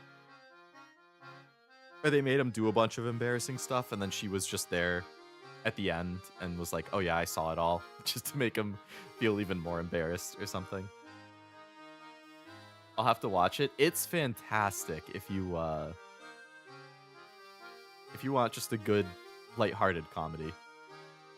The premise is just it's like four best friends who compete in challenges like in public that it's like doing things that would make you look stupid in public or make you feel uncomfortable. Nothing like bad or malicious or anything, but it's just like a fun comedy. Good vibes, good laughs. I freaking adore that show. You gonna play Gears co-op? I could talk to Zero about it. I haven't actually brought it up with him. I had been planning on just doing it single player, mostly because I would like to play through the whole series at some point, and the only ones that are on PC that we could actually do co-op would be, I think, the remake of 1 and 5. But I think 2, 3, 4, and Judgment are all locked to Xbox, so I'd have to buy an Xbox in the first place, but we wouldn't have a way of playing co-op on those. Not that we couldn't play co-op on the first one, and then I could just do the rest on my own. I haven't really thought about it too much. I'd have to see if he's interested. Where I had to do the lie detector? Oh yeah, the lie detector. There was a really good one too where they were doing like hide and seek.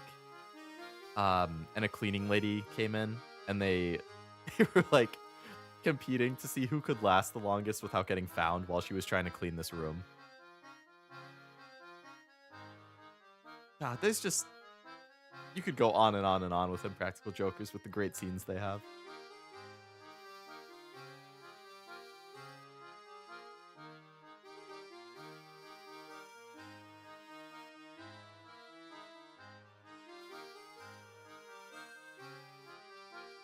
Try to play Gears 1 with 2 people, I think, but obviously fine with 1.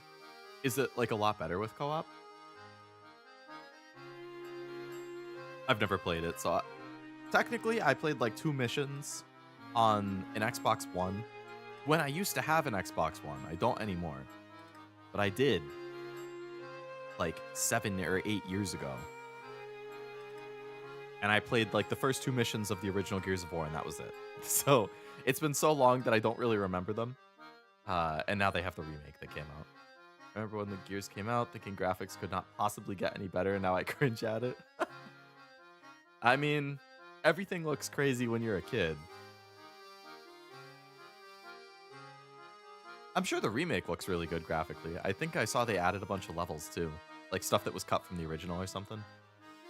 Campaign has some parts designed for 2 players where one helps the other, but CPU's fine. Gotcha. I can see how that would be just a better experience overall with 2 people then.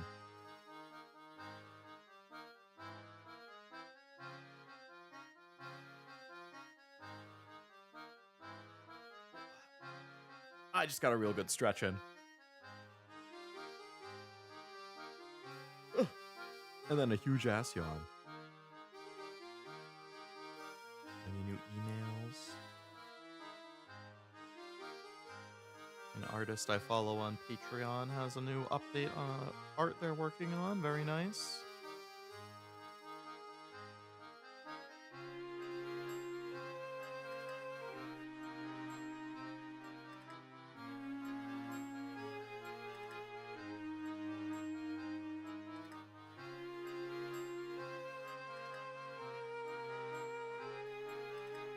All right. I should probably call it there then. But that was fun. That was fun. I had a good time. I've been wanting to play another Layton, so I'm glad I could fit one in. I don't know if this is something that I could finish in one more stream or if I'll need 2 more. I know the first Layton took me 2 streams, but I feel like, I mean, some of the puzzles we saw, you can see I did 42, and I missed some, so we're in like the mid 50s for puzzle numbers, and I think there was 138 total. So I don't know how many of those are required versus optional side stuff. Maybe it's possible to beat it in one more stream. But yeah, 1 or 2 more. Probably will be the Wednesday thing for the next week or 2. Yeah, like I said, Halo Reach tomorrow, Digimon Friday, Saturday, I'll figure it out. Sunday, I'll figure it out. But thank you for coming to the stream. I hope you guys had a good time. I like how this is a kind of a camaraderie type stream. It's fun being able to do a lot of chatting and puzzle solving together, I think. And thank you again, Frost, for the very, very generous Akasupa. I really appreciate that going into the holiday seasons, and I will definitely put it to good use with some stuff I'm working on. Yay! I mean, if you get your YouTube recap. Oh yeah, if you guys want to share your YouTube recaps or Spotify recaps too in Discord, feel free. I'd be curious. I won't be offended if I'm not in your YouTube top 5, by the way. So don't feel bad about that. Yeah, it was fun. It's 1:30 in the morning though, so I'm going to get ready to go to bed, I think. And hopefully I see you guys for some streams throughout the weekend.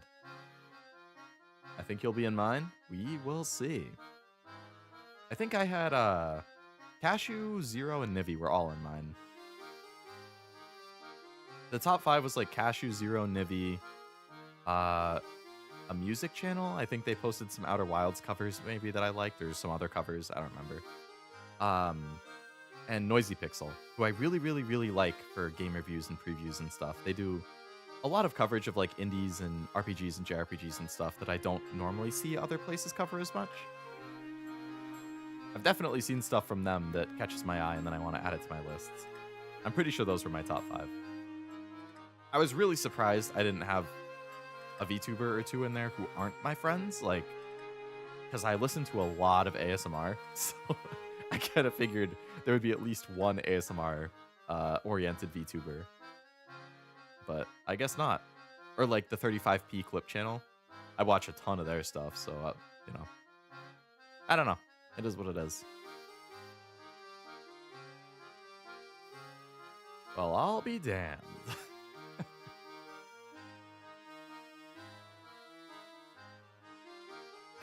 Watched a reactor the most this year? Shocker. Reactors are good content. The second I watched the most Cashew being none. Hey, that's a solid top 2 right there.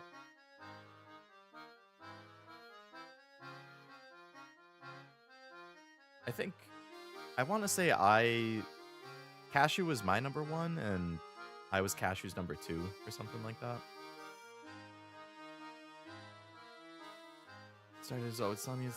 He started Always Sunny last year, so I've been watching his stuff. Oh, I've only seen like a season and a half of it, but I liked it. I don't know why I didn't keep watching it. That's what it says in the recap. I like it. I like it. I mostly watch other VTubers through clips. Same here, honestly. Like, when it's my friends streaming, I usually will watch them live. Like, you know, all the people that I have collabed with and streamed with who also stream, like, I'll watch their streams live. But if it's like the Corpo VTubers like Hololive and some indies like Mint and Nimi and stuff, like, if I'm around and my friends aren't streaming, excuse me, and I want something to put on, I will put them on.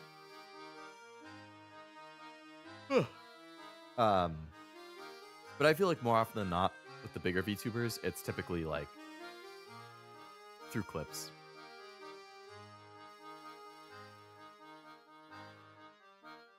Long clippers are gods for real. I like the people who do like the good short clips where it's like maximum like 5 or 6 minutes of a really funny thing, maybe 10. Or the ones who like if a whole stream is just godly or really good, if they can condense like a 4-hour stream into like a 30-minute supercut, those types of stuff are really nice too. Like when they've done the big Hololive Among Us collabs, those are so good.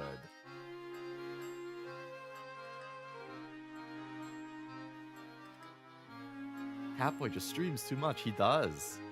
And I believe he mentioned in one of his streams earlier this week that he's going to be trying to stream like every day in December or something like that. So if you guys like Catboy, which I assume you do, you got a lot of Cashew content this month coming up. I won't be streaming every day, but I'm hoping to get probably like 18 to 20 streams in if I can. That's like the higher end of a good month for me. The holidays can throw a wrench into it, but I do have a lot of PTO days this month that I'm using, so I'm hoping I can use that to get a good amount of weeknight streams in.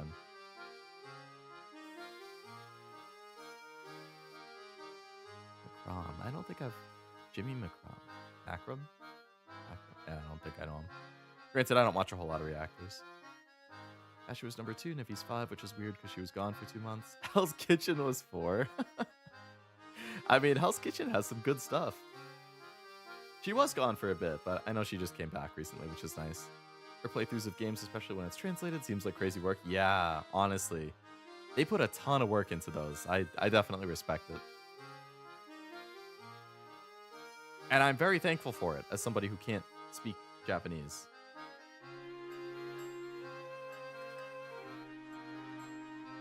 Oh, true.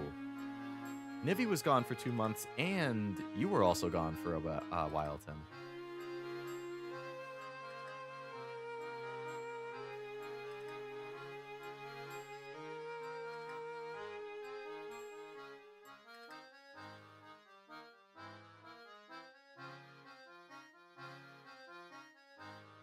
Was this year or last year? Yeah, I feel like it was... I don't remember either, actually. I feel like it might have happened...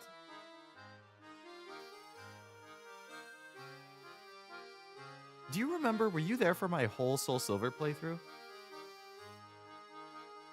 I kind of feel like it might have... Your, like... away period might have started towards the end of my Soul Silver playthrough. Because I feel like you were... I feel like you were there for the first half at least, and then I noticed that you weren't for the last couple streams or something, and I was like, huh, that's kind of surprising, because I know Tim is really into Pokemon. So I feel like it probably started...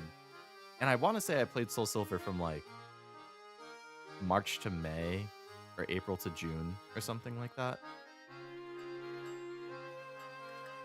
So I feel like you probably started it around there. I remember making a joke when Dying Light was at Summer Game Fest that you would have loved. Oh, yeah, and that was June, so that probably was around there. I was there for the Elite Four for Alligator Death Roll on Lance. that Lance fight was truly legendary. I've been meaning to go back and just make a short out of that, but I keep forgetting. But not the one after. Okay, yeah. I think after Lance I probably had 2 streams after Lance. I think I did, like, a good chunk of Kanto, and then I finished Kanto and tried fighting Red and got my ass kicked or something. The most hyped I've been at, like, 2 a.m. that stream was really long. Yeah, it was like 7 or 8 hours or something. Because I knew I was close to finishing the Elite Four. I was like, I can't stop this close. I have to power through and do it. I think I was at the one after, but not when you fought Red. You didn't miss much. Red absolutely bodied me. It was a disgusting fight. I was embarrassed. But hey, the Lance fight was legendary. You were there for that.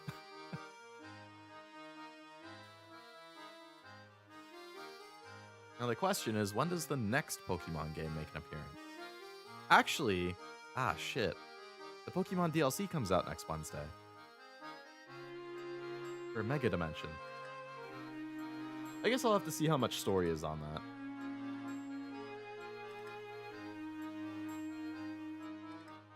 If it's not really story, I'll probably just play it in my own time. If there is a good amount of story, maybe I'll stream it. I don't know. Because now I have Digimon on Fridays, and Layton will be Wednesday for at least another week, if not 2. I remember Tim accidentally spoiled that Silver was in Mount Moon. Did he? I know, I mean, I knew that Red was there, I think, as a bonus boss. Or, Red was in the game. I guess I just didn't know where. I think I knew. I actually don't remember if I knew. I'm assuming I knew. Just from Pokemon fanbase osmosis. Maybe you were missing your good luck charm? True, since Tim wasn't there. That's why I got bodied. Should see Boy Meets Girls. Heart Gold Nuzlocke. I've heard of that channel. I'll have to look that up. Is that the one where it's a couple? And it's like the boyfriend is getting the girlfriend to play a bunch of games that she's never played, or vice versa, or something like that?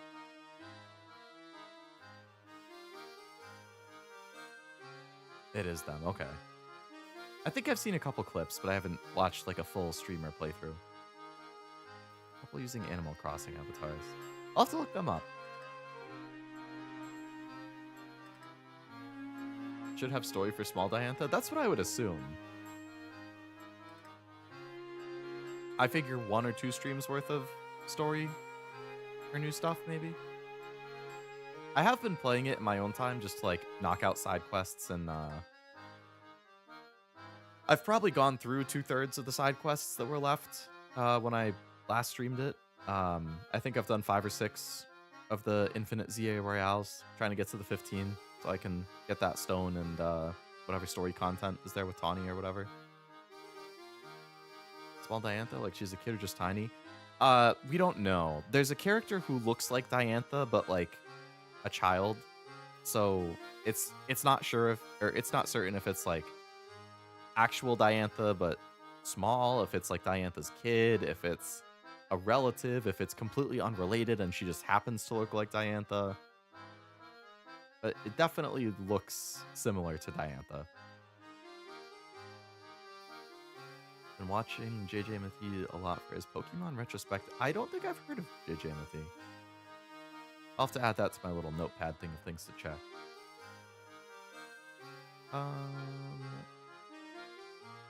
Notepad. Professor Bopper. That's a cool name.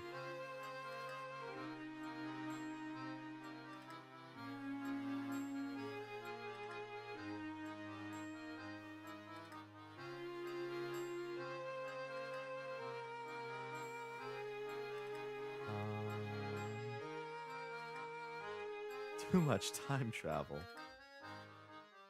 Alright, let's see. So we have Professor Bopper. Pokemon video essay. We got JJ Mathy. Pokemon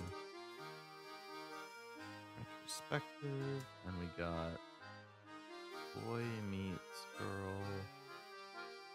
Gold. You see the Celebi movie? I didn't. I haven't really seen Pokemon anime outside of... I saw the first movie. I saw like 3 episodes of Sun and Moon. I saw a good chunk of like the original series. And probably a few random episodes of like the Ruby Sapphire and Diamond Pearl era.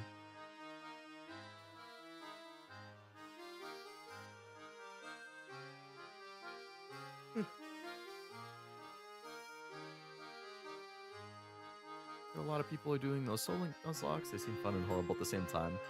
Yeah, I don't think it's something that I would do myself, but I think that's something where I would like watching other people do it. If you're interested, Oblivion Serbian Silver have been doing a Soul Link on Saturday afternoons.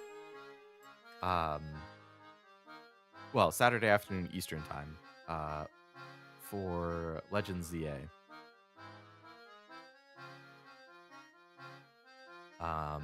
I haven't really been able to watch because I'm always streaming at the same time, but I know they're doing one.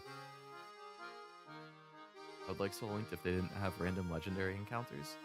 I mean, you could probably customize it if you were to do one, and just remove that part of it, or that rule. Of the part in the first movie when Mewtwo says, "God bless America." Yeah.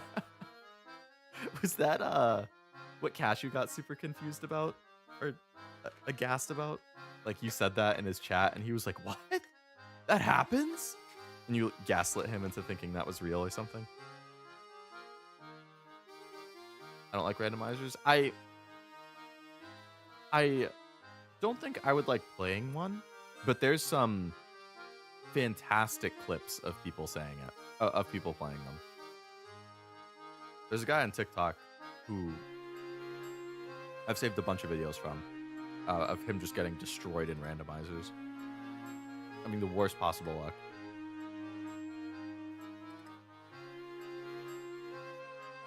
If the randomizer was a bit more sensible, I like starting out encounters, Alugias. Oh, yeah. I get that, for sure. Release the Mewtwo Island list. Oh, man. Cashew said, "No way he says that." Oh, it was my stream, but in chat. Okay. You know, that actually does sound familiar.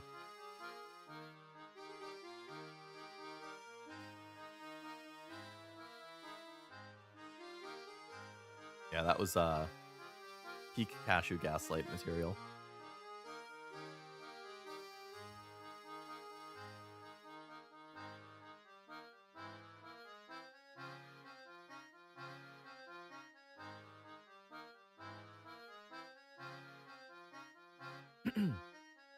First movie, Brute Root was the coolest name for Venusaur.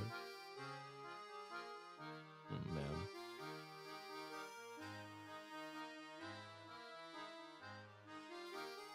What was I about to look up?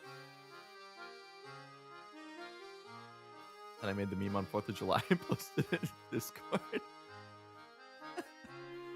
Did you send that in mine? I don't feel like I've seen that.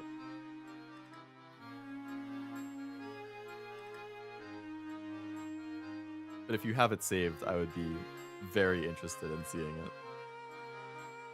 You seen the differences in the first movie from Japanese to the English? I don't think I've seen one. I know that there are some. I don't think I've watched a video on it, though.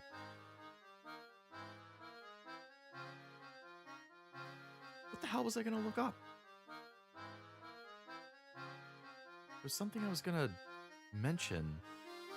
It was on Reddit. I was going to...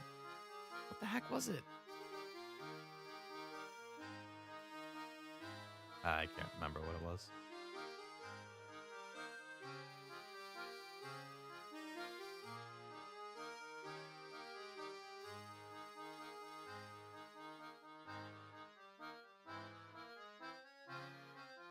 Was that Dawn fan reveal? I feel like I remember you mentioning that one. Wasn't it like the first time a Gen 2 Pokemon had showed up or something like that?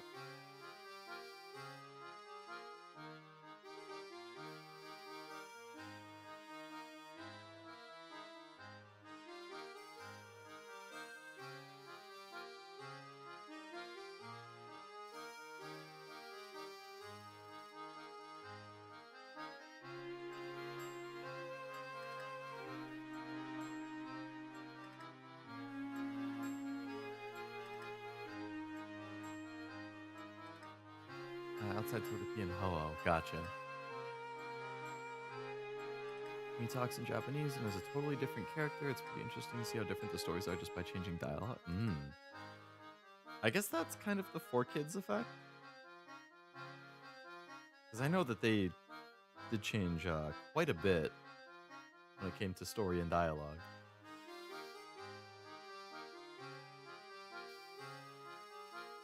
I really want to watch the Sun and Moon era anime. I hear so many good things about that that season of it. And I liked the first like 3 episodes that I watched. I just it's never gonna take priority over catching up on like the current year seasonals, especially if there's award stuff. Which I mean, at this point, I would say awards probably are not happening, or almost definitely are not happening in February. Either they'll happen later in like March or April, depending on my time, or they'll just take a break this year. Um, we'll see. That's probably what I'm going to be doing a lot of all these PTO days. Is just binging anime all day. We'll see. Posting the anime channel. Very nice. I will check that out. Pokemon watch along? Maybe. I have wanted to do more watch alongs. Either for movies or anime. Whatever people are interested in seeing in those, really.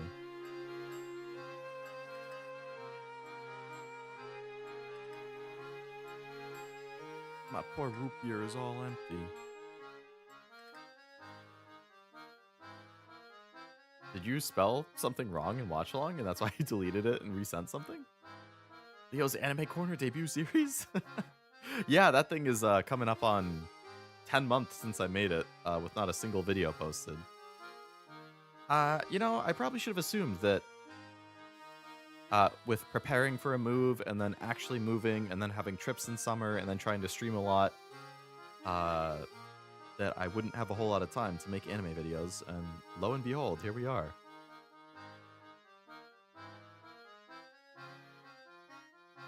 Perhaps one day there will be a video on that channel.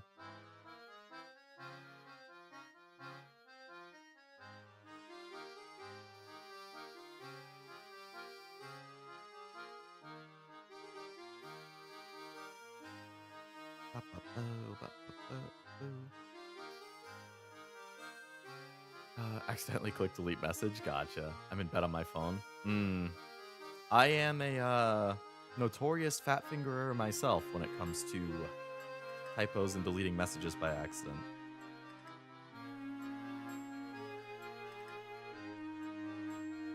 So I hear ya.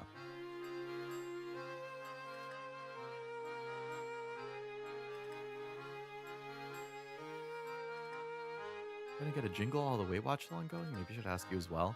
I actually don't know what that is. Jingle All the Way.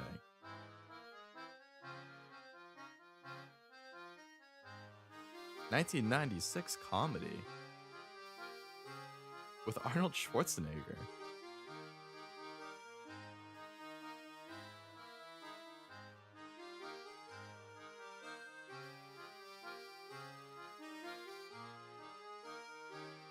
Two rival fathers living in Minneapolis desperately trying to purchase the popular Turbo Man action figure for their respective sons on a last-minute Christmas spree on Christmas Eve. Shopping spree on Christmas Eve. Huh.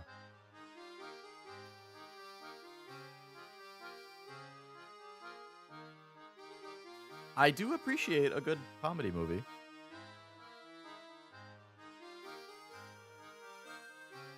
Need to watch the best Xmas movie, Die Hard. Haven't seen that. Yep.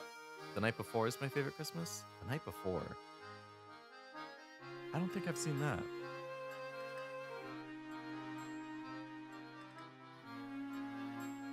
Another comedy, huh? Joseph Gordon-Levitt, Seth Rogen, and Anthony Mackie? That's interesting. Huh.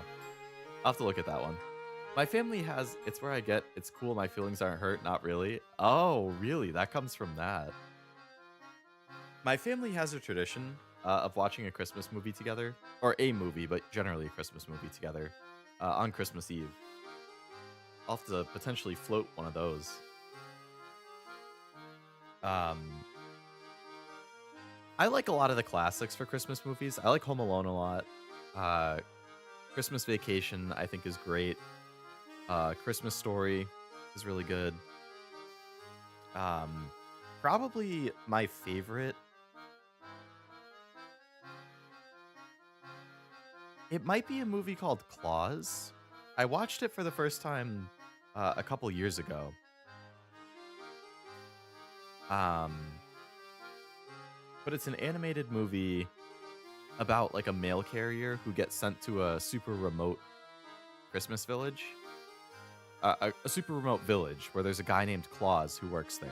And, you know, it's the typical Christmas, like, he's not the greatest person, but by moving to the town and meeting people and making friends, he slowly starts to open up and see the value in family and friendships. And, you know, it's the typical Christmas type stuff. But it's a really good the animation is amazing.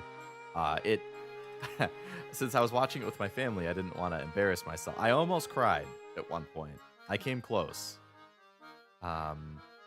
It's a really good, very touching movie, I think. I would highly recommend. I believe it's on Netflix. I think that's where I watched it. Claus, yeah. Claus with a K, like Tim just said. Really, really good.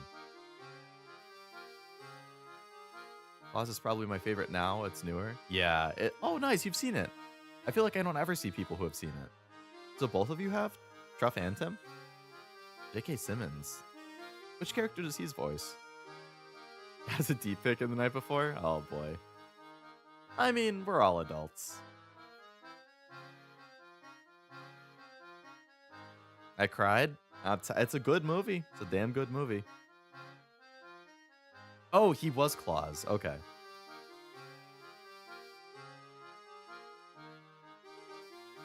I probably would have cried a little bit if I wasn't watching it with my family, but I was really trying to hold back. And luckily, I heard my sister start to cry. And then I was like, okay, I can deflect my sadness. She's already crying. I can hold back because she's letting it out. Just wanted to give no, I appreciate the warning. I had the luxury of being able to cry in the privacy of my aloneness. See, that's pretty much the only time I try to cry.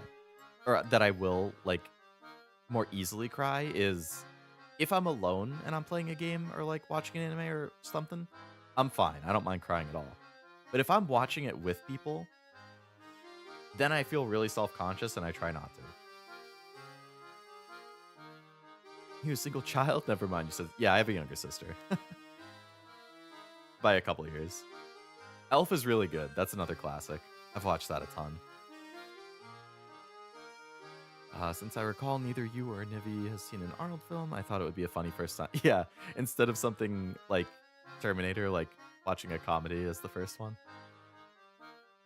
YouTube recap has Heaven Burns Red listed as number 2, but that's only because of watching Cashew. Yeah, my top 5 games on YouTube recap were like Silent Hill F, Stellar Blade, Monster Hunter, I forget the other 2, but it was all stuff that I watched like either Cashew Zero, Nivi, or people from Hololive play. So I wasn't really surprised when I saw it. I'm crying to movies because it reminds me I still have feelings and I'm human. Yeah, no, it's a good reminder. It's good to get the feelings out sometimes. I'm okay crying in front of others, but I only sob when I'm alone. I sobbed at Look Back. I think Look Back is the hardest I've cried in quite a while. And it didn't even, it was like, I teared up like at the end, but I didn't actually like cry really hard until like 20 minutes after I finished the movie, which was weird. I was like, I think after I finished it, I was listening to the soundtrack because I immediately looked up the soundtrack. And I was reading a little bit about the movie and like some of the messaging behind it. And then it hit me like a truck once I had some additional context to the film. That's a phenomenal movie all around. Instead of something, you know, good. As a Canadian, I enjoyed Jack Frost, a movie where a snowman teaches his son how to play hockey. That sounds very Canada. I wonder if Cashew has seen that. A snowman teaching his son how to play hockey. Oh, man. Yeah, insanely Canada core. Reminded me of my friend who passed away. Oh, damn. I can see how the movie would really get to you then. On one hand, I'm sorry for recommending it if it made you cry that much. On the other hand, I'm glad that you could like connect and resonate with it. I couldn't relate in that way, but I could relate from like the creative side and a lot of that struggle. And I am very, very empathetic to the whole like found family kind of thing, which I would consider the main characters like a found family. Um, well, I mean, best friends, found family. I don't know. Really captured the absolute joy of people complimenting your art. Oh, absolutely, absolutely. That skipping scene after it gets complimented is super good. Yep, when she skips home in the rain. That's so good. And I liked kind of the contrasting one too of the scene where it's like a compilation of the main character like alone and just grinding. You see like the ups and downs of the rating of the manga and like how miserable she can look at times, but also how satisfied it is when the numbers go up, and like just the grind that the creatives have to put in behind the scenes to improve over time. And it's the same reason that I really liked Pompo the Cinephile, another anime movie. It's like an hour and a half. I think if you haven't watched that, if you like to look back, and you like that whole depiction of the creative process and how important it is to creators, and you know, them chasing their dreams of in Pompo the Cinephile, it's about making a movie rather than manga or drawing. But it's like a collaborative thing. Like the main characters, there's an aspiring director who really wants to make a movie. There's an aspiring actress who's always dreamed of being in a big movie. Like it's not like emotional. It is emotional. It still made me tear up, but it's not like look back level. But like it's really, really good if you are interested. I don't know if it's streaming anywhere though.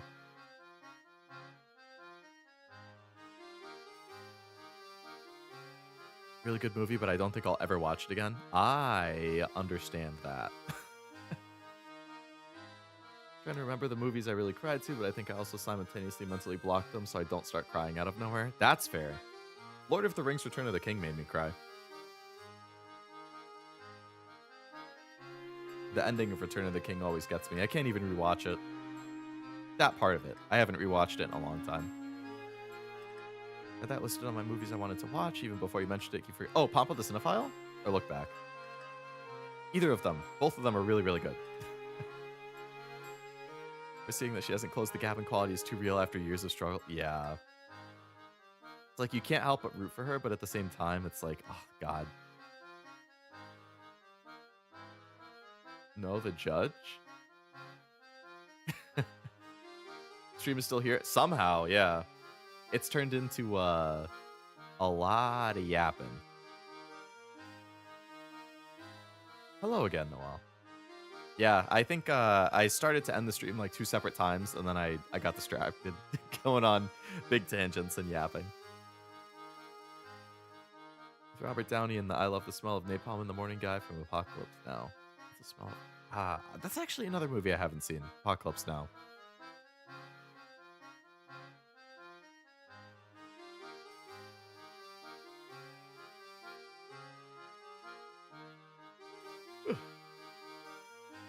Robert Duvall.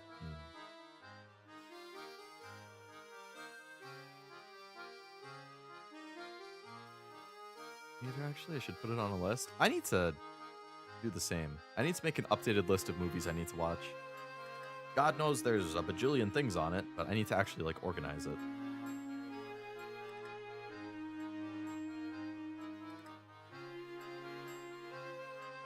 I got a backlog list for games. I got a backlog list for anime.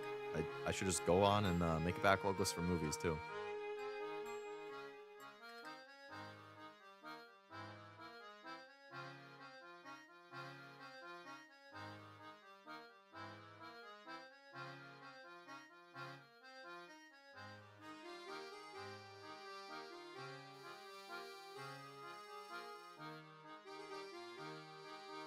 A lot of good movies. Cashew hasn't seen Sonic 3 yet. Can you believe it? I haven't seen any of the Sonics.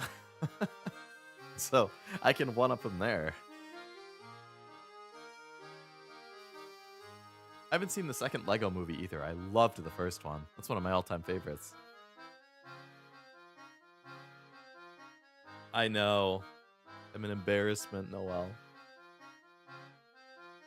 I haven't seen the Mario movie yet. I heard that was pretty good. I should really head to bed. I should too. It is 2 a.m. I mean, I'm not working tomorrow, so I can sleep in, but I assume you're working. The Batman one, yeah. I think that's what the second one was. I still haven't seen the Robert Pattinson Batman movie.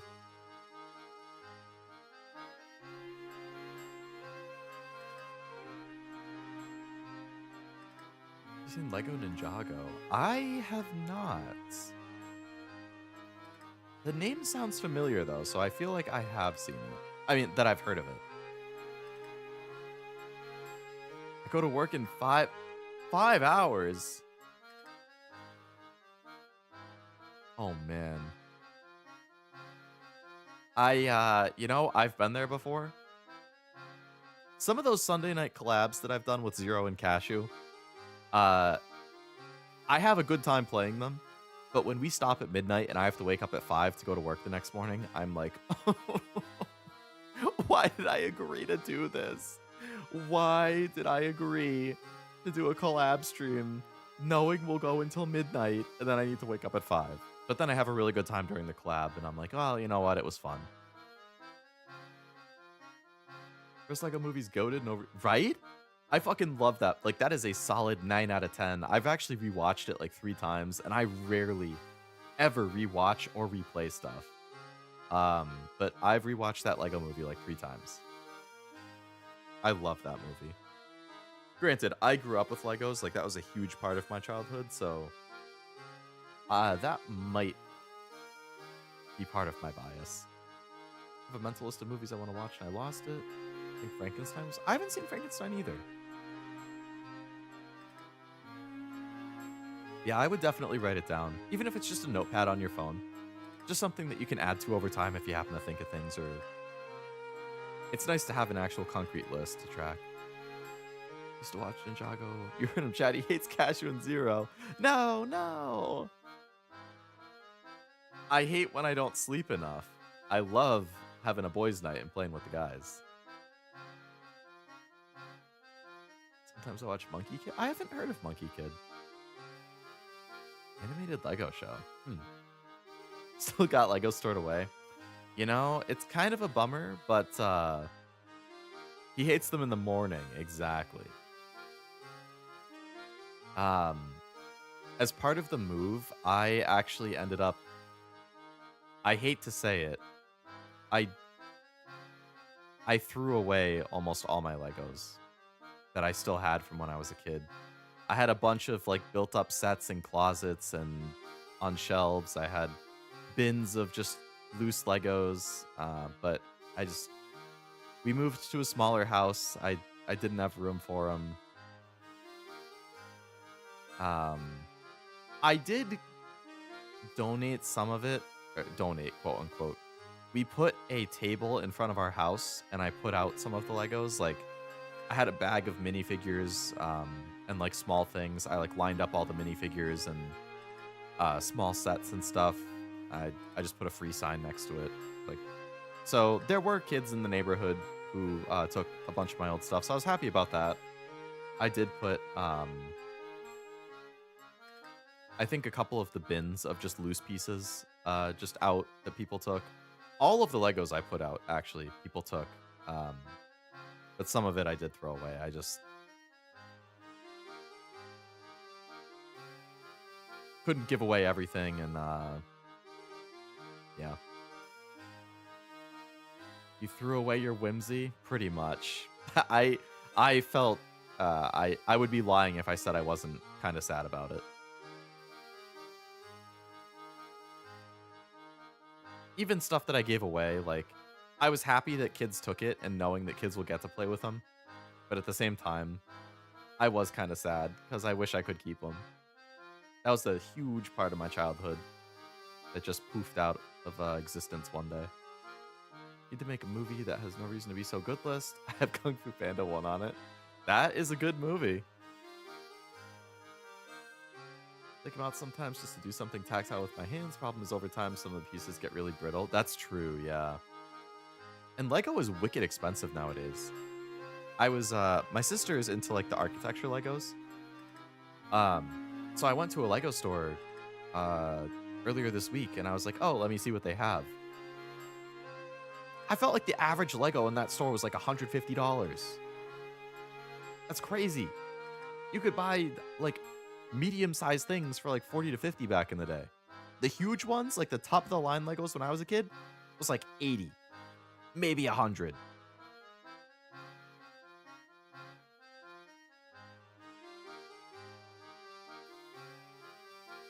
I think the only like actual really expensive Lego I had as a kid was the Death Star, which was awesome. It took me like 3 days to build it.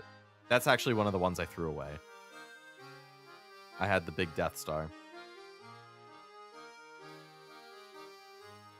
But that one, I couldn't even give that one away because it was like it had just been sitting in a closet for a decade, so it was super dusty. Like I tried, like I couldn't even clean the dust off of it fully. I was like, I don't want to give this away to a kid. It's kind of gross, so I just threw that one away.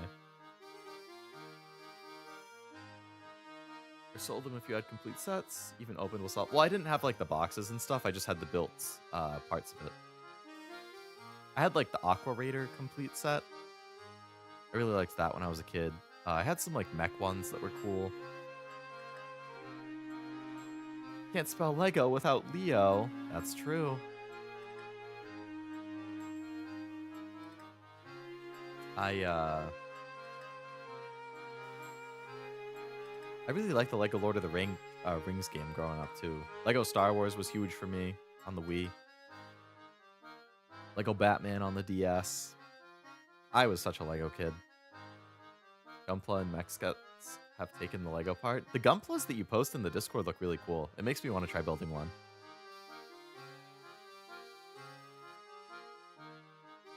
If I was a kid and a fan, I'd take it dusty or not, just get a tub of water and soak the pieces. You know, that's true. That's true.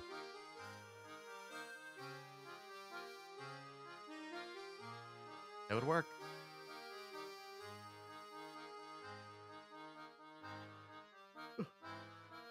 Every once in a while, I think about buying a Lego set and then doing like a hand cam stream of just building it. What's the next Lego game? Haven't seen one since Skywalker Saga. They announced a new Lego Batman, which is coming out next year, supposedly. So I am excited for that. Big Batman fan. Big Lego fan. I do have Skywalker Saga. I've only played it for like an hour. I've been meaning to go back and like actually play through the whole thing.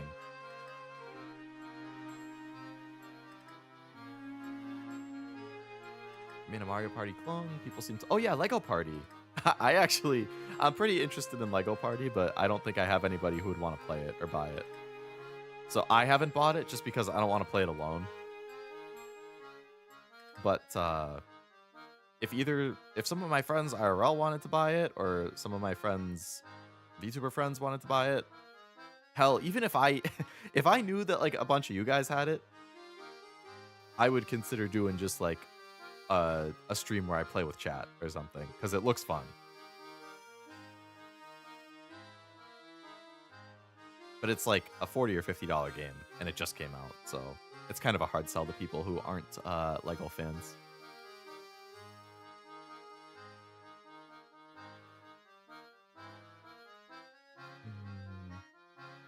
Something I want to make is the GM Spartan.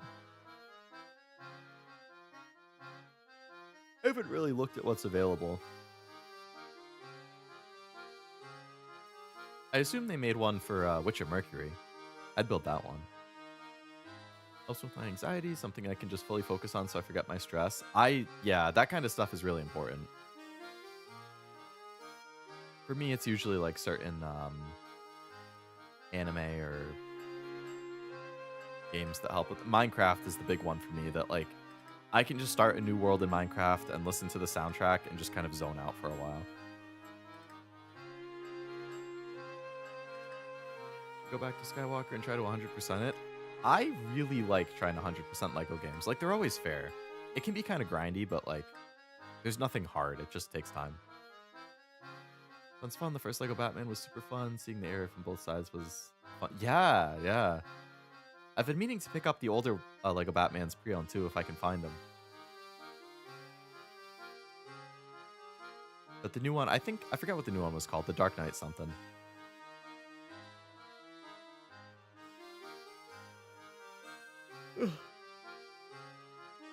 Saw a while back. Pictures of somebody made a life-size SpongeBob and Plankton. Oh, out of Legos, really? I don't think I've seen that. I love SpongeBob growing up too, though.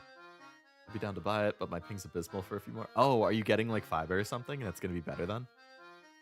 I remember you mentioning the bad ping when you played that fighting game against Cashew. You know they have Lego Gacha? They come out with themed minifigure sets every couple months. Each bag has a random character, although apparently there was a scan app that shows you what characters are in the bags. People just tell them like, ah, damn. I didn't know about the Gacha. That sounds fun.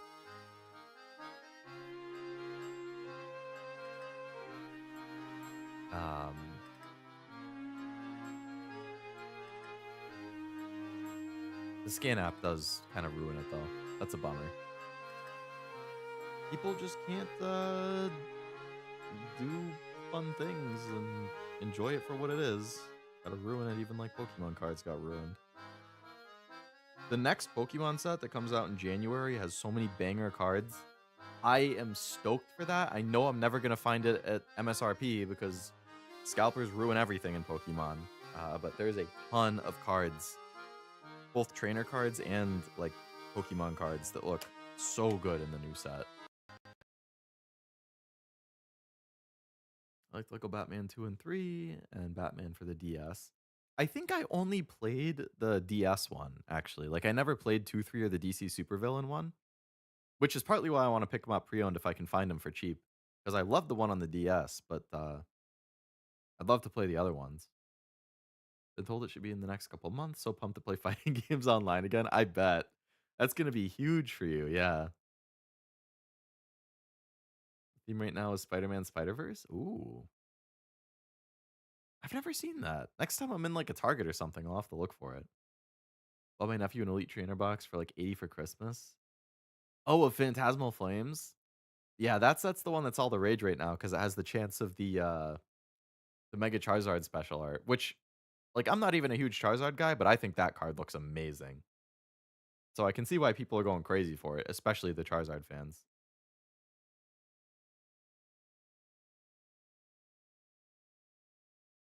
Looked it up. The new upcoming Batman game has 7 playable characters, like main ones. Because I know a lot of Lego games have like you can just be whoever you want. Guess it's like the Horizon Zero. Oh yeah, the Horizon Zero Dawn Lego game. That's one of the free games on PlayStation Plus this month. It was cheap on Black Friday. It was like $20, and I was like, I mean, I like Horizon, I like Lego, but I don't know if I like it enough to buy a $20 Horizon Lego game. But then they gave it away for free as the PlayStation Plus monthly game. So I was like, cool. Now I have it on there. I mean, I'd rather have a physical copy. It's one of those things where if I play it for free from PlayStation Plus, I'll go and buy a physical copy later so I have it. But I can at least try it for free now. Someone say Bungo? I mean Mega Charizard? Yeah, Mega Charizard. I think it's Mega Charizard X special illustration. Never saw the grunt. No, they didn't. I looked actually. That was one of the very few things that I was checking on Crunchyroll. I was trying to see if Dr. Stone Blu-rays went on sale and if the Gurren Lagann movies did. And I think Dr. Stone did, but not for much. It was like MSRP was 60 and they were on sale for like 40. I was like, I feel like they're always on sale for 40.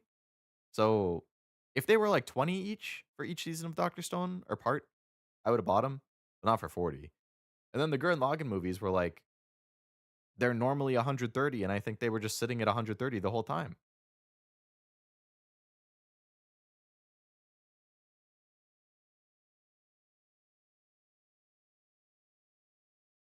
Looking forward to that so much. I know. I was too, and I've never even seen the movies, so it would have been my first time. I actually don't know the name of the next set off the top of my head, Tim, but I can tell you in a second. Uh, Ascended Heroes, which is also a really cool name for a set. Like, I'm just gonna put some of the cards on screen so you guys can see why I'm hype for this upcoming set because it looks freaking sick. I'm just saving some of the pictures right now.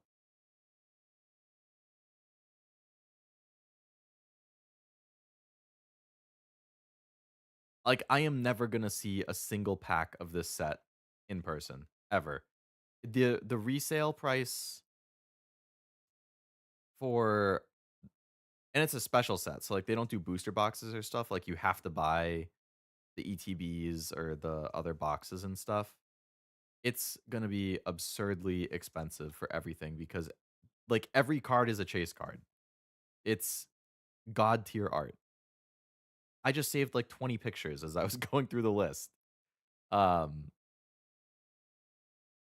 it would probably be easier if I just like open up uh a window actually. One sec. I'll put that on the screen and then I'll probably try and stop being distracted and actually go to bed. Because I know it's getting now it's almost 2:30 in the morning, which is fucking crazy. Um, are you ready for this? Are you ready for this? Let me show you why this set is never going to be seen in person by me. I have a local card shop and they're really nice and I like them a lot, but they're probably going to upcharge it because it's going to be upcharged everywhere. So I can't even blame them.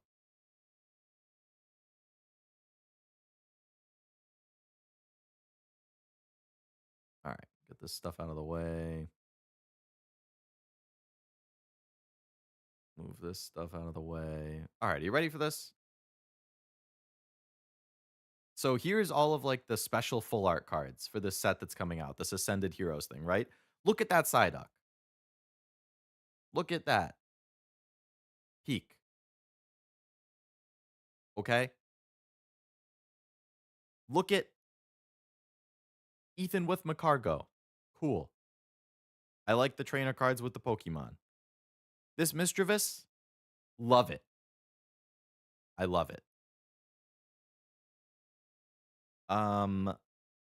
But we haven't even gotten into the big Kahuna cards. And Zekrom, look at how sick that card is.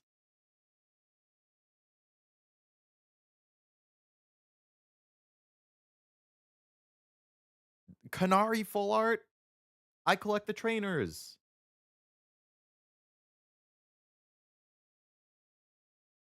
Look at that Mega Charizard. I'm not even a Charizard guy. I think that looks sick. I love the big like comic book text on it and the colors. Like, that looks so cool.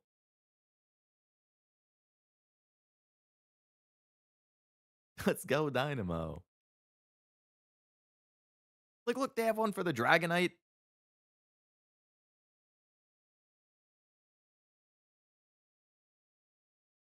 Which gen is the Rock Bug? Rock Bug. Mm. And Zekrom's sick, right?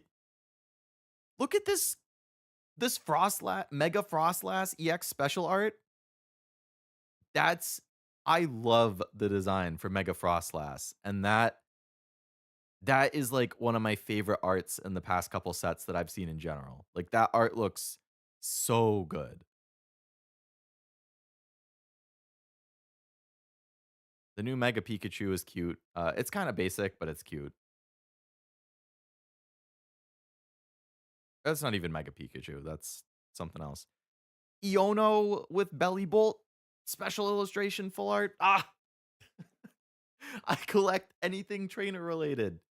I literally have a master set of every like trainer related card ever released in the TCG for full art cards. So obviously you know I need this. This looks so cute. They have a new Mewtwo with Giovanni one. This is all just in one set.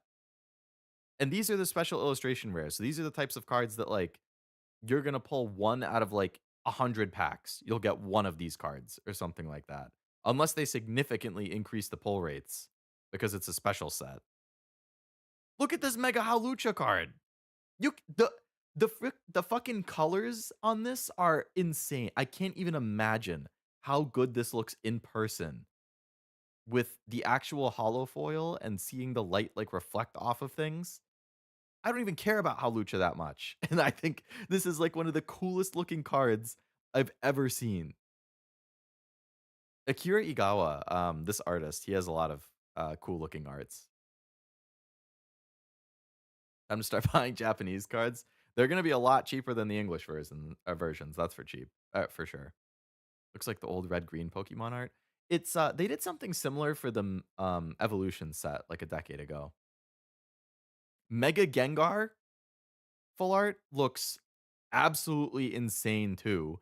This is gonna probably be the biggest chase card of the set if I had to guess because Gengar is insanely popular and the art's really good. It's probably gonna be I wouldn't be surprised if this is like a $300 card at least. Maybe 500. Actually, 500 is probably pushing it. It's probably going to be like 300. And with Zoroark, I really like that's kind of like I don't want to say stained glass, but like it has some like specific art style that I think looks really nice. It's no signed Lamy card. No. The Miko, the set with the signed Miko is coming out in a couple weeks too. I don't even have that pre-ordered. I have so many things I need to spend money on. I have to finish my Christmas shopping. I have figure pre-orders that have just been sitting there for a couple months that I have to pay by the end of December. Um,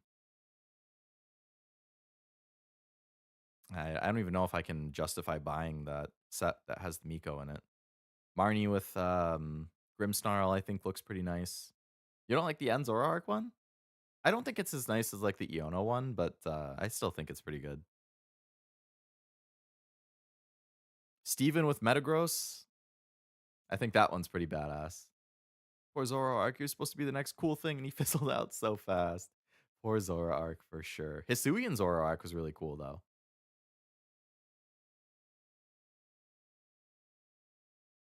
But yeah, that Steven Metagross one I think is really nice.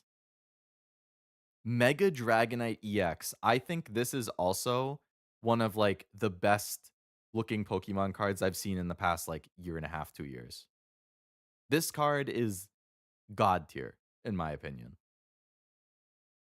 With the Dratini and the Dragonair also there on the sides as like spirit ghost things. Like this art, oh my god, I fucking love it. It's gonna be a bajillion dollars. Steven Metagross is sick. If that card was shiny Dragonite, I'd be all over it. Shiny would look nice for this. I do think the orange and the blue pair here really pops, but yeah. That card looks great. There's a full art Iris. I assume this is her team from Black and White when she's like a champion or something. I think that looks really nice. There's a normal Dragonite in the bottom left. Oh yeah, you're right. I didn't even notice it because the text is like right over it. You get a special full art Canary. I think that looks really good.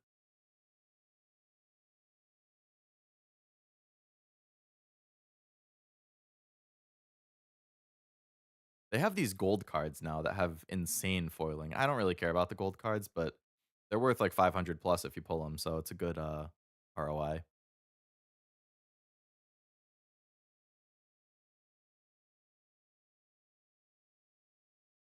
More of those, just like full art. Um,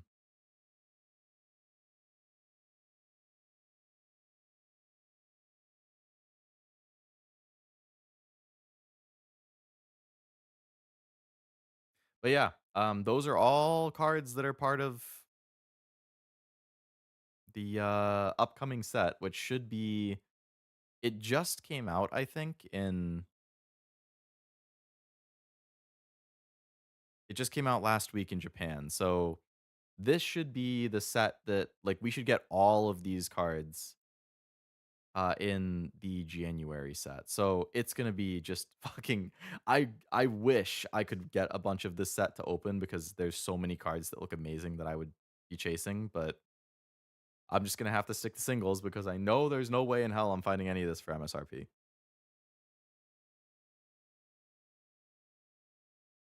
Art on the Canary is really impressive. No Mega Charizard Y? No, just the X. It seems like X is way more popular. Also, my phone just died, so there's no more tracking. So now I just kind of have this funny expression staring into your soul. And the model's going to be frozen and dead now. But it is 2:30 in the morning, so my phone put in quite the amount of legwork here. We just hit 6 hours on that stream. It's the other reason I don't like Mega for Alligator's design. It's the same color scheme as Dragon. Oh, I didn't think about that, but yeah. Like the comic cards, the font reminds me of My Hero. Oh, My Hero Academia. Yeah, yeah. Back wings should have been angel wings. That would have been cool. It's funny it breathes still. Oh yeah, it does a little bit. I didn't notice that until you said it, and the eyes still kind of glitter.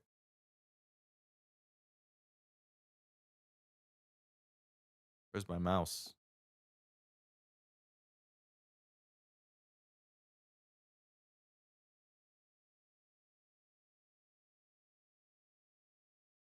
Where's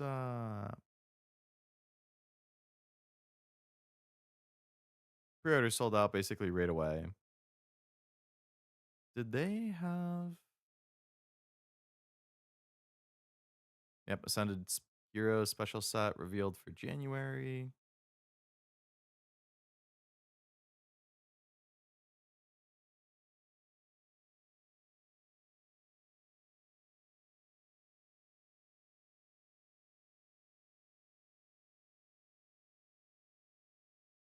All right, Phantasmal Flames is the set that is the most recent one in English. So I guess this is what you got your nephew. He can pull some cool stuff. I obviously very much would like to pull the Dawn full art because Dawn uh, was my favorite trainer growing up. And I think that's a really pretty art. I love the background work and she's clearly stoked to be on an adventure. I like that a lot. The big card that most people are chasing it though is the Mega Charizard X EX card, which again, I think I'm not a huge Charizard guy, but that is like again, I would say one of the best arts in Pokemon TCG in recent years. I think I love the color contrast of the red and black. The Mega Charizard looks like intimidating and scary and really really cool. I like how they have Charmander and Charmeleon there too. Like that is so so cool. I love that art.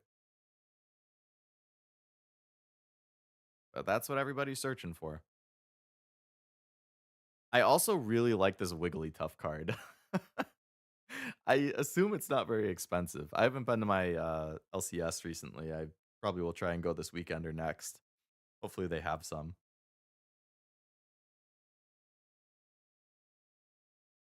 RIP phone did its best. It did. It put in good work. Oh, I think did I respond to that? It's alive, but nothing's in there.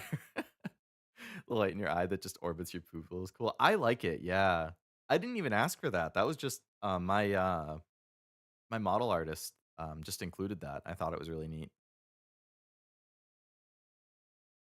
Adds a nice little extra touch. Leo evolved from Fampy because he's a Dawn fan.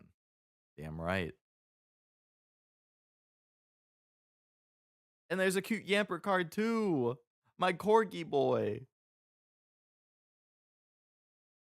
With his Pokeball plushie.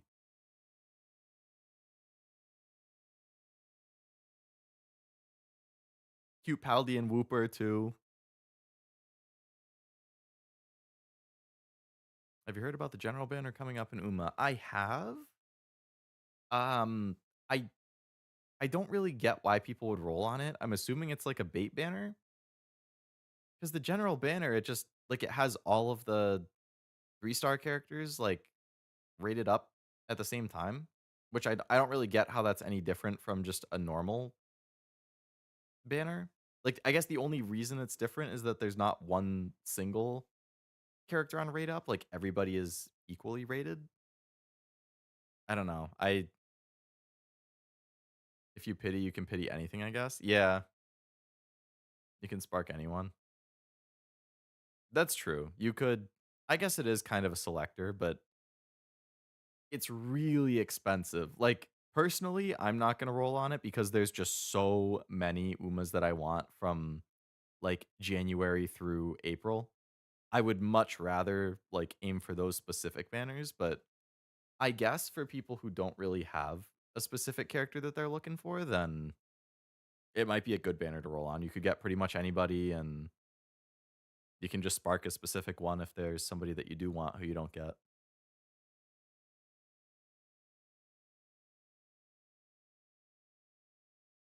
But yeah, I got too many Umas coming up that I want that I need to save for. Dober is in like 3.5 weeks or something, and she's my first big target. So I think I'm at about 40k carrots right now. Which, it sounds like a lot, but you know, if you have a really bad banner, it can take 30k to get them, because that's pity. And considering there's like 8 to 10 different banners I want, I can't I can't afford for things to go horribly bad on any of them, or else I'm screwed. Or I'm opening the wallet often. So I'm gonna keep saving for those, and you've been saying makes sense. Yeah. But like, yeah, if you don't have anybody particular that you're going for, then I think the general banner is like, yeah, well, I mean, you could get a bunch of different people. I really like that Whooper. The Whooper short was super cool, cute. I feel you, Frost.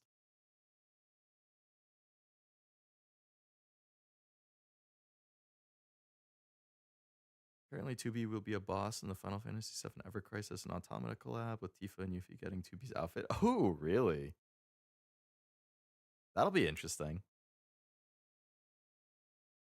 You let it slip that it's the bait banner. Yeah. I feel like it's just such a common term in Gotcha. I think it's a funny term, but it's true. I mean, they're just trying to get a little extra carrots out of you before the big stuff, because then you're gonna want to spend on the big stuff.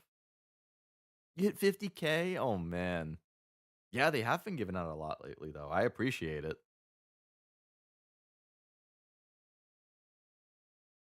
I ain't saying no to that. I've been doing my one daily paid roll on Kawakami Princess, and that's it. Otherwise, everything gets saved. But considering you have the Kita rerun coming up, I would be cautious about rolling on the general banner. If it comes at the same time as Kita-san, that's one thing, though. Roll on Kita, see how that goes, and then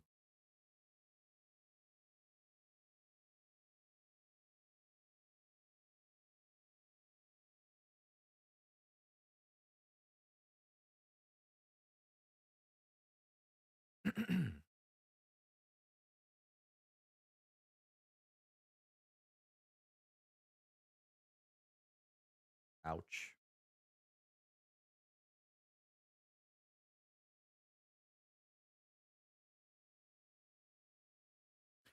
Okay. I think Kita's first, which is why I was wondering. Yeah, definitely prioritize Kita. If there wasn't like a big banner coming up that I was saving for, and I just wanted to roll, I think that's a fine time to do it. But there's just too many specific ones that I want to justify at the moment. But yes, I think it's about time to say goodnight and head to bed. 2:30 in the morning. That's crazy. I thought I was only gonna go until like midnight-ish. So we made a lot of good progress in Layton. I thought it was a lot of fun. We had a lot of good yapping, but I must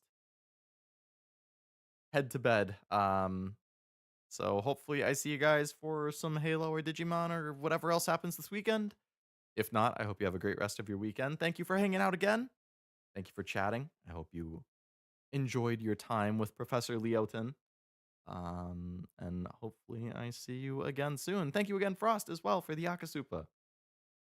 You'll know. You'll know when I post stuff that that contributed towards. Um, but yeah. I hope you all have a great night. Thanks for again for coming to the stream, and I will see you next time. Bye bye.